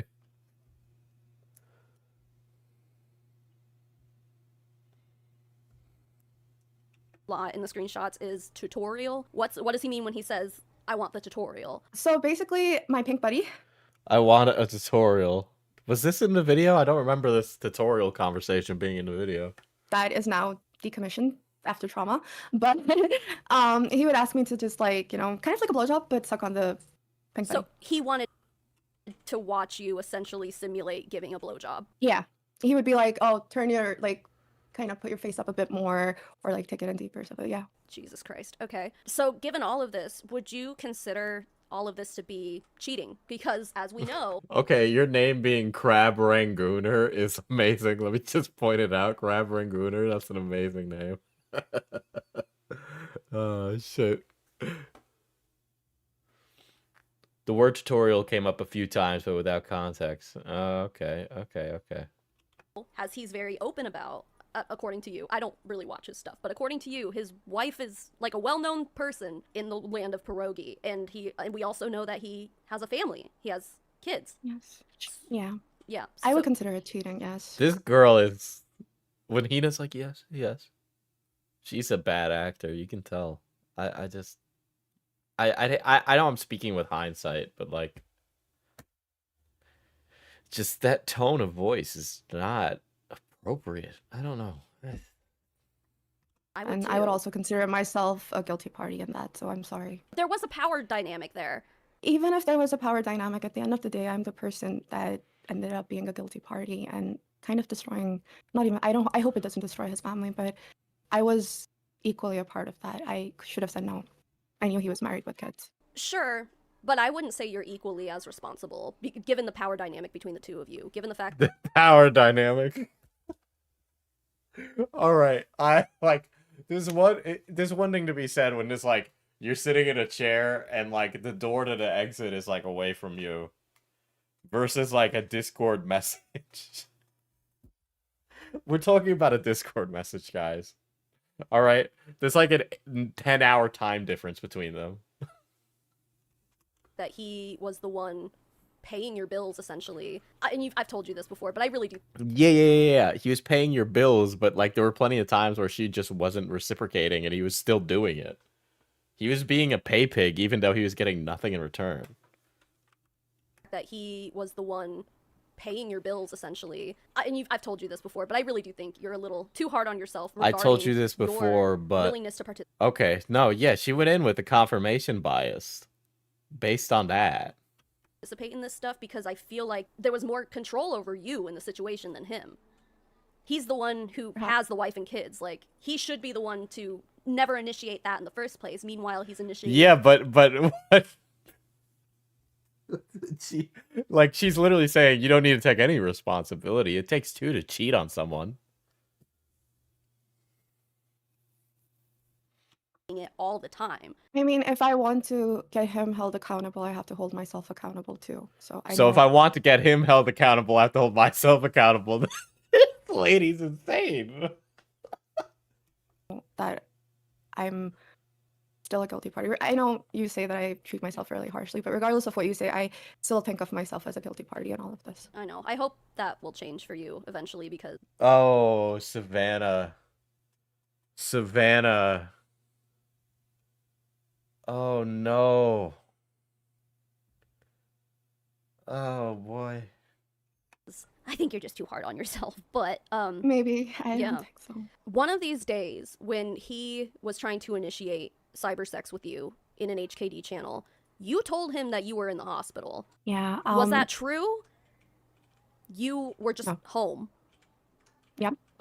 I had to go to really extreme excuses to make him stop. So my excuse then was that she doesn't follow up on the hospital thing being like immediately after, without any prompting, Hina says, "Spank me, daddy," like I had a heart problem and I was in the hospital for that. Small excuses just stopped working by that point. So I was like, you know what? I'm going to die. I have a heart problem. Well, you were also saying that you were going to kill yourself, but and he still wanted to do HKD. Yeah. You initiated that. I don't know what more I can say. I mean, I'm dying with a heart problem. And Exactly. Literally in the screenshot, it was like, hey, I'm in the hospital. And his response was, I want to show you my dick.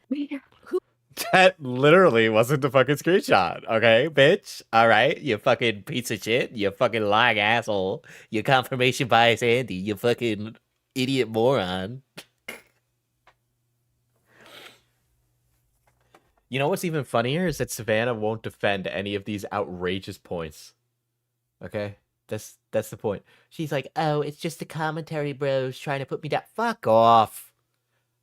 Defend your points or don't make shit like this, you fucking idiot.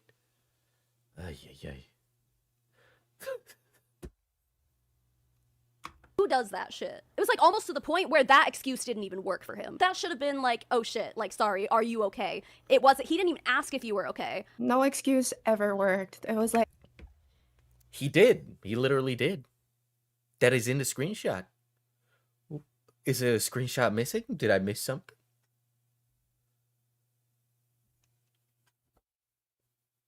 Like, oh, you're gonna get home from the hospital, then you have to. But it was never, no excuse ever worked. Like, even when I tried to quit a couple of times, like I'm not good at confrontation. Interesting how we see no DM of saying, I want to quit. We see no DM about that. The Idiot has gifted a membership. Thank you, The Idiot. At all. So I wanted to make an excuse to kind of leave the job. So I'd be like, you know, I can't do it. I can't work this many long hours. Blah blah blah. And he just try to accommodate my requests. Okay. So like a good boss, he was accommodating, shortening your hours without a dock and pay. Than actually taking them as excuses to leave. He didn't really. You weren't being clear. You weren't saying, I want to leave. You were saying, hey, can you reduce my hours? And then your boss was being a good boss and reducing your hours. Let me do that. By the end, when I left, I still didn't tell him I'm leaving because of the stuff you've done. I told him I left because I feel like I can't learn anything more from scam baiting, and I wanted to expand my horizons. Ultimately, your reason for leaving was because of the sexual harassment, and you My kombucha went down the wrong pipe. couldn't handle it anymore. Yes, I couldn't. So after a month or so, I messaged him saying that I contacted another scam baiter, and I would appreciate it if he could like put in a good word for me. But he stopped messaging after that. Mm-hmm. Well, you guys did. Okay. So you didn't tell him you were leaving the job. You just said, I'm looking for a new job. Can you put in a good word for me? No, you should have said, hey, Pierogi, I'm looking to, move on. I'm hoping to use you as a contact and a reference. Like, I don't understand. Like, there's ways that you talk, right? We all know I have to talk like a business asshole when I work in the office. Like, we all know this. Chat a little bit after you quit, but only like minimally. So the day after I quit, he still did kind of like a drunk stream kind of thing where I was telling him to chug and he was streaming. And when I left, he was still like, he was like, oh, but I'll still be your bhaiya, right? Bhaiya means brother. And I used to call him that. So he's like, you'll still be my behna, and behna means sister. So I guess he was kind of trying to see if I'd still help him drink or not. But as soon as I quit my job, it was a day or two after, he just completely stopped with all of that. So he never tried to initiate cyber sex with you after you quit? Was he trying to initiate it all the way up until you quit, like the day before you quit kind of thing? Or so it hadn't slowed down. It was still going in full force and you finally decided. The only thing And that's something happened. There's something that happened. Okay? I wonder, they had to have had an argument. that had slowed down was him streaming. There would be a month where he wouldn't stream, or 2 months where he wouldn't stream, or and then I remember a couple of times he said, you didn't even do anything this month, but I still paid your salary.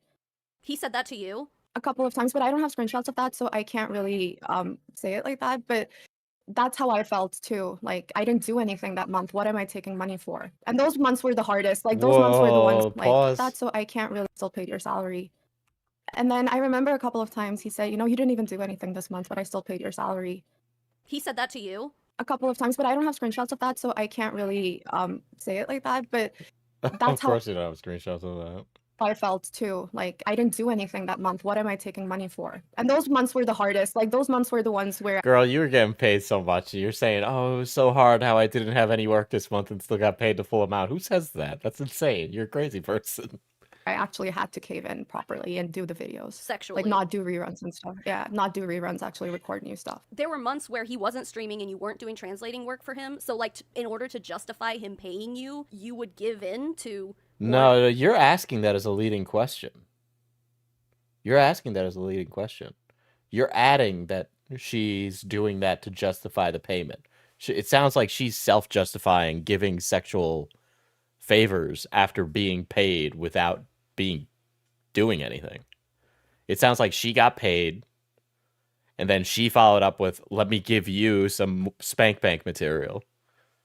Sexual shit with him? Eventually it became like, he'd be like, I'm sending him your salary, so let's do HKD after. So in my opinion, that's not okay. That's not an okay relationship to have with your employees. I mean, I never thought of him as my employer. I always thought of him as my best friend. Were you afraid that if Look at their face. Him as my employer. I always thought of him as my best friend. Were you Maybe she's just she's petting her cat. I don't know. It's just afraid that if it's that high functioning. you didn't comply with his advances, that you would lose your job? He never said it openly, but I was afraid. I've always been insecure about my position at Scammer Payback. It's not something Pierogi did. It's just me and my insecurity. So you just assumed that your job was at risk. He never threatened to take away your job. So he never threatened to take away your job when you were having this affair. But I was always insecure about my position at Scammer Payback. I always felt like I was very easily replaceable. So I always felt like I had to go above and beyond to make sure I kept my position.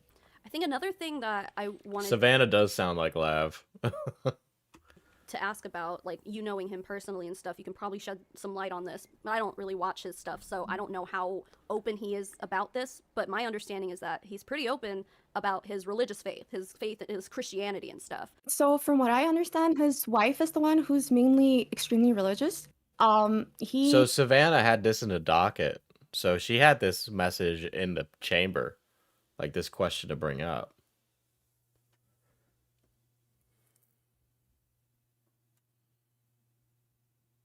Just from what I've understood, he does enjoy church mass a lot. He loves Sunday church. He goes to different cities for church stuff. So He's a real church guy, loves churches. We all know that Christians love to go to different churches every Sunday. You know, just experience the ambiance of the same boring mass over and over. he's definitely religious, but he's kind of toned down speaking about his beliefs online because he became a bigger YouTuber and a bigger content creator. But the thing is, his faith doesn't have anything to do with the content he makes. So why is he doesn't need to end like that? Doesn't. So he couldn't really speak about religious views later on. So he would miss. Lav followed me on Twitter recently. I was very happy about that. I like that Twitch poll and commentary is starting to meld into one chaotic, horrific mess. Messaged me around 3 a.m. his time, like before Sunday Mass, and he'd be like, I'm going to Sunday Mass today. And then he'd be like, let's do HKD before that. So he'd get drunk and Yeah. So the religious guy would get drunk with you on a Saturday night and then go pray to God the next morning so he'd feel good about himself.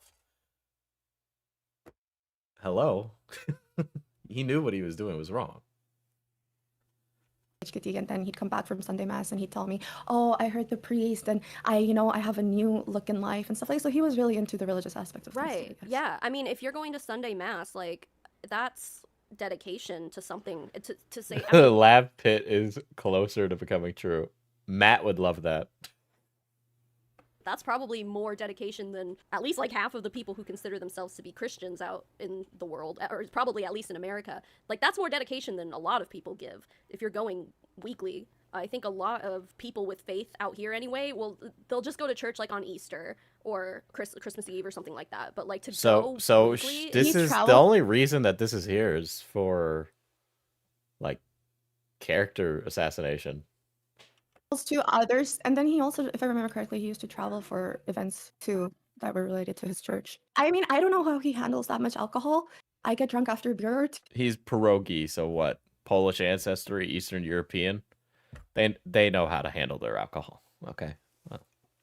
But like, I don't know how he handles that much alcohol. I mean, some of the screenshots really don't. you guys were saying like, oh, I'm like 6.5 shots in or something like that, like crazy stuff. I'm like, dude, I would be on the floor. No, it would start like by the end. It's like we always start with 3 shots, and that's how I was. He would always start with 3 shots, and then it would be 1 shot, 2 shot. I would try to get him to pace it out, but it always depended on his mood. He would drink however much he wanted to drink, but he would still put it on me. Do you feel like you enabled his drinking? Yes. I definitely do. Yeah, I definitely did. Do you feel like he enabled your drinking? Yeah. At least, like, the two of you definitely enabled each other, and it's refreshing that you can admit that, like, you see that. He would stream drunk all the time, though, right? Yeah. Did the audience know he was drunk? Was he taking shots on camera? So he would, like, turn his camera off and take a shot with you? Sometimes he'd turn the camera off and take a shot. Other times he would just have it in a cup of coffee or something and, like, just chug that. The only other thing that I want to ask is, like, how would you say that your experience having worked with Scammer Payback and Pierogi specifically affected your real life outside of work, both while you were working for him and like afterwards, after you quit? So while I was working with him, I ended up becoming extremely isolated. That's not a bad question that she asked, but she definitely knew the answer to it before asking it. 100%. My only source of contact was Pierogi. I wasn't in the Discord server. I wasn't anywhere else. My only point of contact for work was Pierogi. Eventually, I was able to contact the editor. Like but- you were making boohoo bucks with this guy online, right? And then you had nothing else going on in your life, and you didn't take any proactive steps to be like social with people. We didn't really have conversations. If I really wanted to have a conversation about work or anything, it would be with Pierogi. For real life, it was because I had to stay awake all night. I slept all morning. I wasn't able to go to many family events. I wasn't really able to plan anything. Okay. Do yourself a favor. Set this thing called an alarm, and then get up for the family events. The person stopping you from going to the family events is you. Okay? There are plenty of people that work at night and still get up to go do shifts or do things with people during the day. That exist. With friends, because I just never knew when he would stream. Or You just never knew when he would stream. Hey, Pierogi, can you tell me what your stream schedule is so that way I can plan my life around it? message me. And eventually, by the end of it, I was really isolated. Yeah, that's just working the night shift. Yeah. have been isolated. I've lost a lot of friends along the way. A lot of people just couldn't put up with me being drunk and complaining about all of this and wanting to end my life and then just going back consistently. Afterwards, after you quit, how has it affected you? I'm still kind of trying to collect myself. Every time I think about it, now that I'm not drunk, I just Yeah, end up that's a blaming it. personal problem. Yeah, what's time management? I know, she didn't manage any of it. Myself. I'm like, well, why did I do that? I could have said no. Why didn't I say no? I am having a difficult time trying to find a job because I want to apply to scam baiters, but it's just not possible. I feel like he's like the Was she translating and baiting people 24/7? Apparently not. Because she had months where she didn't do any work and still got paid. king of scam baiters, so to speak. Everyone works under him. So I don't think anyone would want to hire me. Nobody would want to hire you because you are a personal risk to their business. You can't keep secrets. You like I couldn't use you as somebody that does like news team stuff because you'd leak it to every single Tom, Dick, and Harry. Like there's plenty of reasons. Piss him Hey off. Diesel, can you tell me what your stream schedule is so I can plan my life around it? Yeah, so no one wants to go against him. And all of my friends that I had, I can't really ask them to let me work for them again because I really did. Yeah, tell them she I didn't wanna work manage for them time. She didn't back when I was manage working money. for I them wonder if she's in her because 20s. She's talking more like she's in her 20s than she's in her 30s. I was assuming she was in her 30s, but she might be in her 20s if she's talking like that. I wanted to give my whole attention to Scammer Payback. So now it's really difficult, and I miss my friend. I still miss my friend. If I could just go back to being friends Yeah, this entire train wreck has made her completely unreliable. Yeah, she'll never work in this town again. with him, I would really like that. I know that's not possible, but I really would like that. I would like my friend back. And you still I'd like feel my like lover back. he's your friend and stuff like that. But like, I mean, ultimately there was so much more to it. It wasn't just a simple friendship, but you felt like it was. So I still feel like I can't believe this lady has to say my name in a video. Diesel hates working women confirmed. No, I love the working girl bosses. I appreciate the girl bosses and girl employees, okay?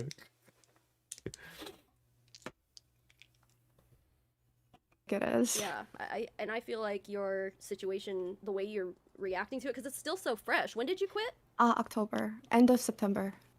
Yeah, 2023. So it's only been a few months. Like you dedicated years to this. The So, woman like, I don't yearned think for the anyone should expect you to mines. have everything figured out overnight. You know, is there anything else you'd like to add? A girl, you've had months to figure it out. I'm sorry. So- it wasn't like your job fell apart right out from under you. There are signs, bro. To the conversation that we haven't touched on. I just want to talk about something that I've been thinking about recently, how there are no ways to protect people like me who work from poor countries or other countries for freelance or you know Oh, the way I was on salary I because was a freelance employee. Okay, was surprised. dollar to any other currency conversion is a very good deal for anyone. And a lot of people a lot of people like me will put up with it because, you know, money means more than anything. Again, being able to feed yourself. I will say, you know, it's very easy to exploit cheap labor. All you have to do is look on Fiverr to see a bunch of hungry, talented people working for crap money. Okay? But like, shit.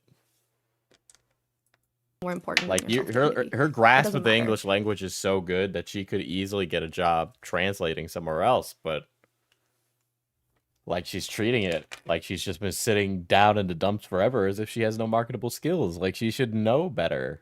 She's old enough to know what her skills are.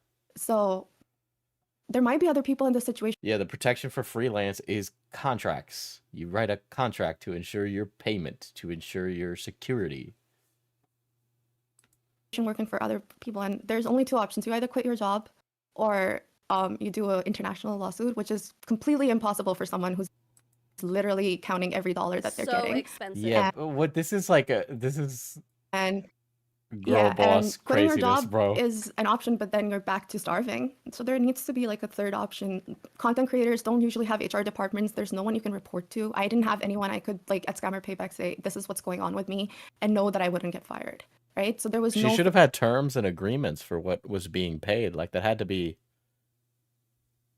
like they had to have agreed to some terms. Like what were the terms of her payment? fail-safe for this. There needs to be one. There might be other people who are like this. And She you know, got paid regardless of whether or not she worked. I don't like what was the terms of the agreement? But at the end, when you quit, you just shut up. You don't want to talk about it. You don't want to talk about how you sold yourself. No one wants to do that. I think your story is just a testament to what people are willing to put up with to fucking survive. And it's not fair. It's not fair to you what you put up with just to because there were no better options for you. Like, I hope that people understand that because it's just not fair. The whole thing is unfair. And I don't think it's regulatable, you know? It's not regulatable, but there should be some way to at least hold a person accountable. Like if someone fucks your life over, they shouldn't She did what? just get to live their life perfectly without any consequences. Do you feel like your life was fucked up over all of this? It was. Even though, you know, you were more well off financially while you were working for him, you still feel like you came Yeah. out of it in a worse position than when you went in. I came out of it an alcoholic and some I came out of it an alcoholic. I was partying and drinking socially with my boss that I was also having e-sex with. He ruined me. There's like a zero self-responsibility here. someone who used to smoke joints, like almost half a pack of cigarettes worth of joints a day. I was consistently stoned and drunk. You've told me before that, like, when looking at the screenshots now, you don't even really remember it. And that's She can be stoned and drunk and still do her job. And it's just...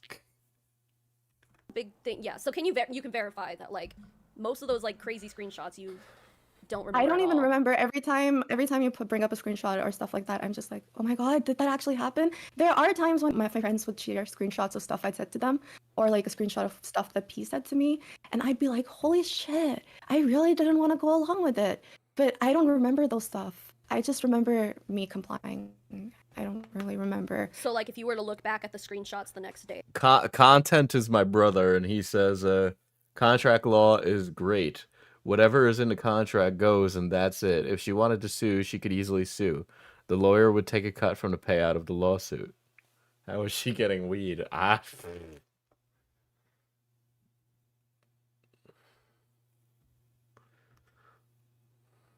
Like, would you have, like, hazy memories of it at all, or? If it was the next day, it would be hazy, but like, let's say a month from now, I won't remember anything. I mean, I don't know how it's like over in your side of the world, but I mean, at least in America, it's pretty well established legally, and obviously this is not like a legal case, but when it comes to consent, when you are intoxicated, especially to the point where you don't remember anything, there's no consent there. You can't consent to things if you are fucking wasted. If you have no inhibitions, you can't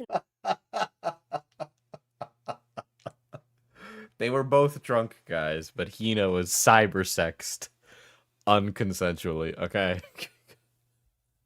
consent to things. That also kind of plays into my personality because I always was a people pleaser, and I am really terrified of figures of authority. So yeah, I learned very early. I was terrified of figures of authority, but I saw him as a best friend, not a boss.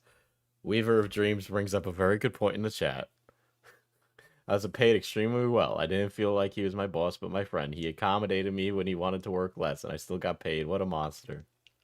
Early on because my ex-stepfather used to beat my mom and he was physically and verbally abusive and Whoa, whoa, whoa. pleaser, and I am really terrified of figures of authority. So yeah, I learned very early on because my ex-stepfather used to beat my mom and he was physically and verbally abusive and emotionally too, that you don't really question people when they say stuff like that. If they're in power, you just comply. And Not only was she fatherless, but she has a whole traumatic backstory, guys. Please feel bad for her. I've gotten So they did say India earlier, Tech 404. better at it, but when I'm drunk, it's just I can't really say no to people when I'm drunk. A lot of that probably comes down to like culture too, though, as far as like authoritarian, like you being a Oh woman my in the Middle gosh. East. I'm sure it's Oh my.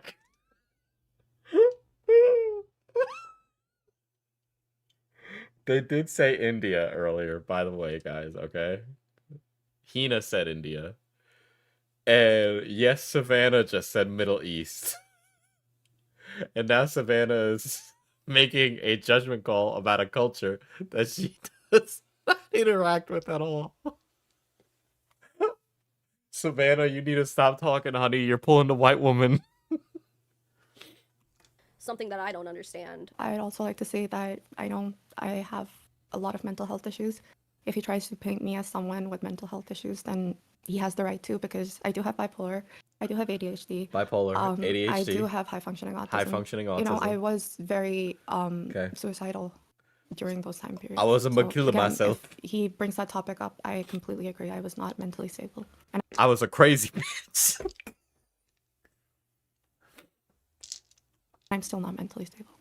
In my opinion, that makes it look worse on him than it does on you. It makes it look like, you know, he's taking advantage of somebody who's not well equipped to handle Yeah, well, as we all know, guys, that everybody who is mildly autistic or mildly ADHD or mildly bipolar is completely unresponsible to every single thing that they do in their life. They take no responsibility for their actions, and they should be placated to and treated like children. What an amazing statement, Savannah. What a champion of the people that are neurodivergent in our society. situations like that, socially, any of that. Like, I don't really blame him for a lot of it, because there's no way he could have known that I was abused in my past, or that I had this tendency. Craig, you know, I just feel really bad for Savannah at all this. Does anyone know if she's single? What's going on over there? Craig. To just comply to figures of authority. He didn't know that. I don't think he intentionally took advantage of that. There are a lot of things that Craig, follow-up question. Do I got a shot? you went through and that you're even, you know, explaining now. That to me, I'm like, I don't know that it was possible for you to consent to that for a lot of reasons. So, and obviously he was drunk too, but if he's the one initiating it 9 times out of 10, it's just my opinion, but I think that there's a lot more responsibility that lies on him. But yeah, if he tries to paint me as someone who's money hungry, the only thing I'm going to say is everyone wants money. No one works to not have money. Right. Girl boss just wanted the bag. Go get it, sister. Girl boss gatekeep gaslight. right, you worked your ass off to be able to prove yourself to him. Yeah. I worked very hard. I worked really hard. I worked really hard. Didn't work for months. You worked him really hard. You worked Pink Buddy really hard. I loved translating. I loved being able to help people. And you can go translate and help people by teaching kids. Go do that. This was something I could do that gave me a purpose to stay alive. It gave me a purpose to stay alive. Pierogi basically killed me, guys. How does none of this catch Savannah's ears? However little I did. I'm sorry. You just gotta not be... The thing is, when you talk to a lot of these people, and you, like, get chummy with sources, You have to be, because I know right now me and the thing I'm covering, and even when I did the Illuminati stuff, I wanted to be really friendly with the sources, but I also needed to be like, well, I need this because I can't trust you. You know, at a certain point, you got to be like, I have to put my work first. It was helping people. I was constantly going in my head, going through my head and like, what can he paint me as to justify his end? So I just wanted to put that out before so I don't have to address it later. Well, at least Yeah, okay, you're a manic pixie manipulator. I don't know what to tell you. Like, we're all aware here, because I mean, I will probably get accused of some of those things also. So at least we'll have each other. We'll have company, we can cry together. I ain't crying about shit, man. Don't wait a send second, any I hate to just feel like I people or missed scam- cry- something. Some of those things. I don't have to address it later. Well, at least we're all aware here, because I mean, I will probably get accused of some of those things also. So Wait, what? Paint me as to justify his end. So I just wanted to put that out before so I don't have to address it later. well, at least we're all aware here, because I mean, I will probably get accused of some of those things also. So at least we'll have each other. We'll have company, we can cry together. Justice for Pink Buddy, the true victim. I know. Shout out to Pink Buddy. I miss you so much. Miss you so much, bestie. She knew she was gonna get flack for this. She wasn't planning on backing down ever.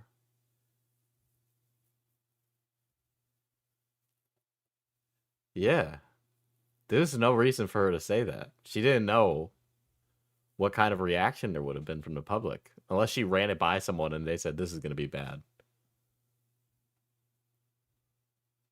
That's a weird statement. Either that or these two ladies are very chummy. I ain't crying about shit, man.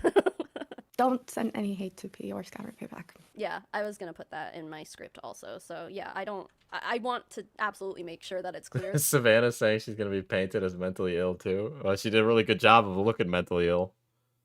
That this isn't like anything against Scammer Payback as an entity. So I took Manic Pixie Manipulator from Too Mad, by the way. All right, in that video where he's asking for head and a foot job and yelling at the girl, he said Manic Pixie Manipulator, and I've never been able to forget that because it's so poetically beautiful. It's like the idiot, broken clock, right twice a day thing. He was a broken clock, and he turned into Ernest Hemingway for one single sentence.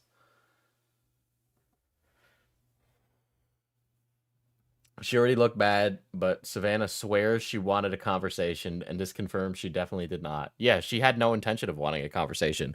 That was a complete smokescreen. Based on this, we know that Savannah was completely biased going into it and knew exactly what would happen when she put out this video. Yeah, the discourse. Yeah, Savannah had said she was welcoming the discourse. So yeah. Yeah, she was not being genuine about welcoming the discourse. She was hoping that everybody would agree with her. See, like this isn't even about Scammer Payback. This is about Pierogi as a person. So I just want him to be held accountable. I don't even want the internet to hate him. I just want him to be held accountable. Maybe, get some help for his issues. yeah, I think we can all agree on that. Thank you. I think I speak for the entire internet for saying thank you for like being brave enough to speak up, because I know that this was really a difficult thing for you to do. Difficult for you to quit. I was just thinking about it. Like, if I ever have kids in the future, they can easily look up this video and watch it. And they're gonna be like,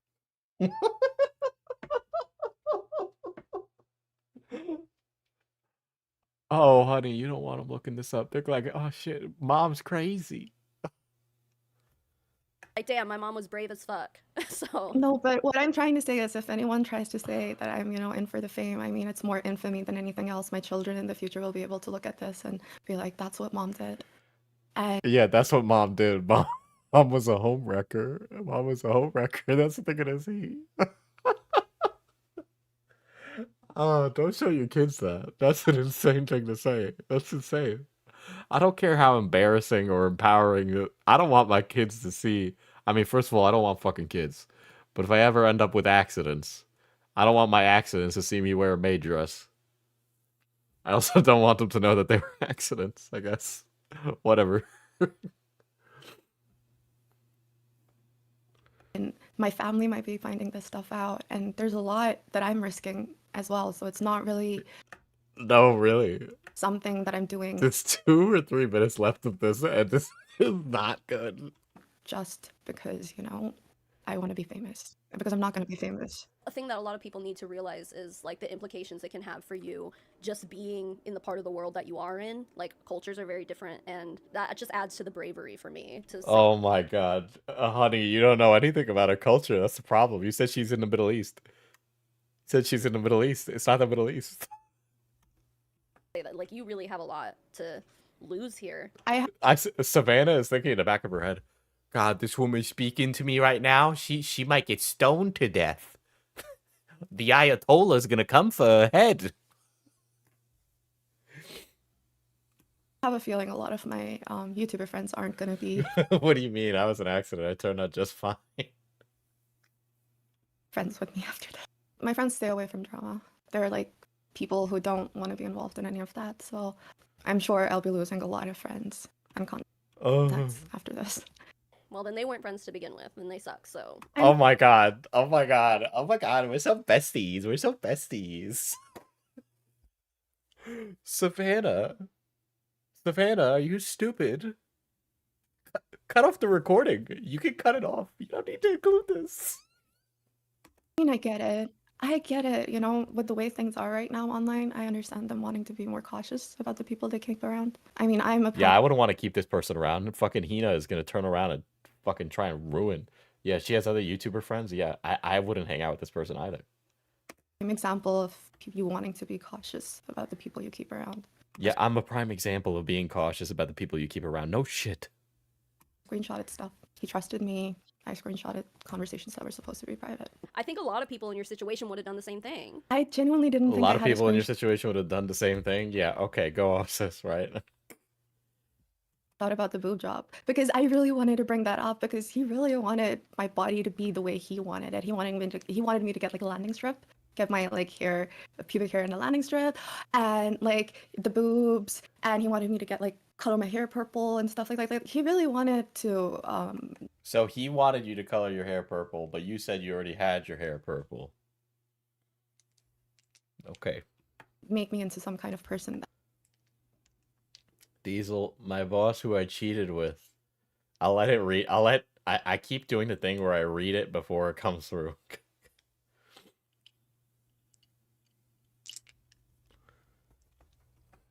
And just to clarify, like you guys have never met in person either, right? This was all over the No. internet. Mhm. This is all over the internet. I just hope this gives the courage to other people to leave their abusive jobs. Don't turn into me. Don't become an alcoholic and drug addict just because you couldn't. Drug addict. Weed.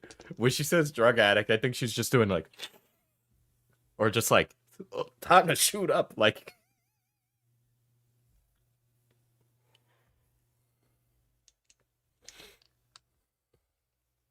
Leave.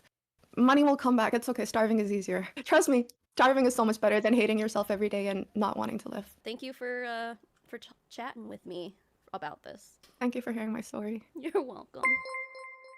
My first Diesel, my boss who I cheated with didn't do what I want. Can we get into call and you tell me I did nothing wrong and we girl boss together? Sad face. You know what? You sound real trustworthy. I'm bringing you in here right now.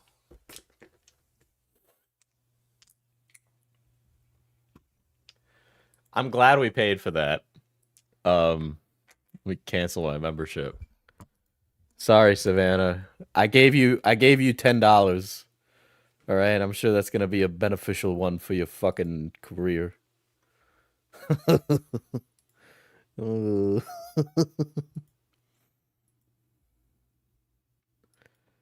There we go. I'm now no longer a member.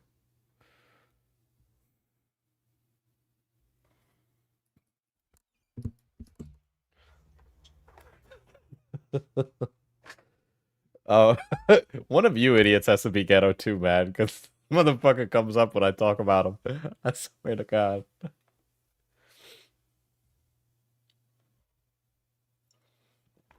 But that was interesting. That was very interesting. I'm glad I'm glad that I watched it. I'm glad I paid for that interview. And at least I made my money back because a $10 dono to this woman is not something I wanted to do. Oh shit. Yeah, it was $10 well spent, I would say. I think I hadn't seen anybody look at that. So, I am glad that that happened. Because it wasn't happening for a while for a lot of people, but her career has about as much life as the Pink Buddy. Yep. You are telling me. It was a jaw-dropping interview. Yeah. Still not as bad as Mama Max. Yeah, I really didn't know if we were going to make it through the whole of that. If we were going to make it through the entire thing. But luckily we did. It was interesting to hear input from someone who actually interviews people. Well, here's something I've noticed, right, as I've been interviewing people. And when the time comes, I will release what needs to be released, but sometimes you don't even need to ask hard questions. Well, the thing is if they trust you, they're going to, right? So I'm not even gonna. Well, I'll just hold my tongue, because I was a real piece of shit to get this information that's gonna come out. But it was definitely worth it, because all these people are way worse. But in time, you know, one thing at a time. In the meantime, you know, buy the body pillows for Toxic. She's such a homie. I'm hoping to bring her on stream again soon. I know you guys like simp for her because she has the really pretty voice. So, you know, there you go. She'll be back soon. And D&D streams will start soon again. We've been building the whole world. So there's that. But yeah, sometimes all you have to do is sit there and people in interviews will just release information to you. Just, but I'll hold my tongue. I'll hold my tongue. But I've been at it for a bit. The news team knows that I've been at it for quite some time. But the time is coming.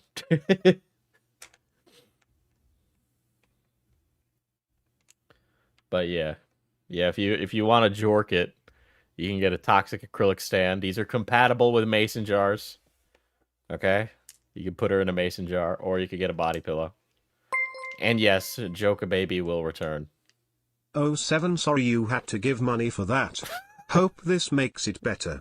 You didn't have to give money, but thank you, Kim. I appreciate it. It does. But yeah. Toxic cooked with these. And you should buy them. ManaPotionCoffee.com.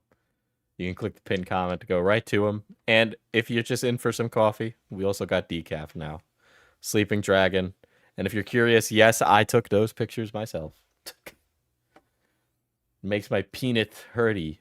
All right, guys. Fucking nobody else is streaming, so I'm not gonna rate anybody. So everybody get the fuck out of here and stop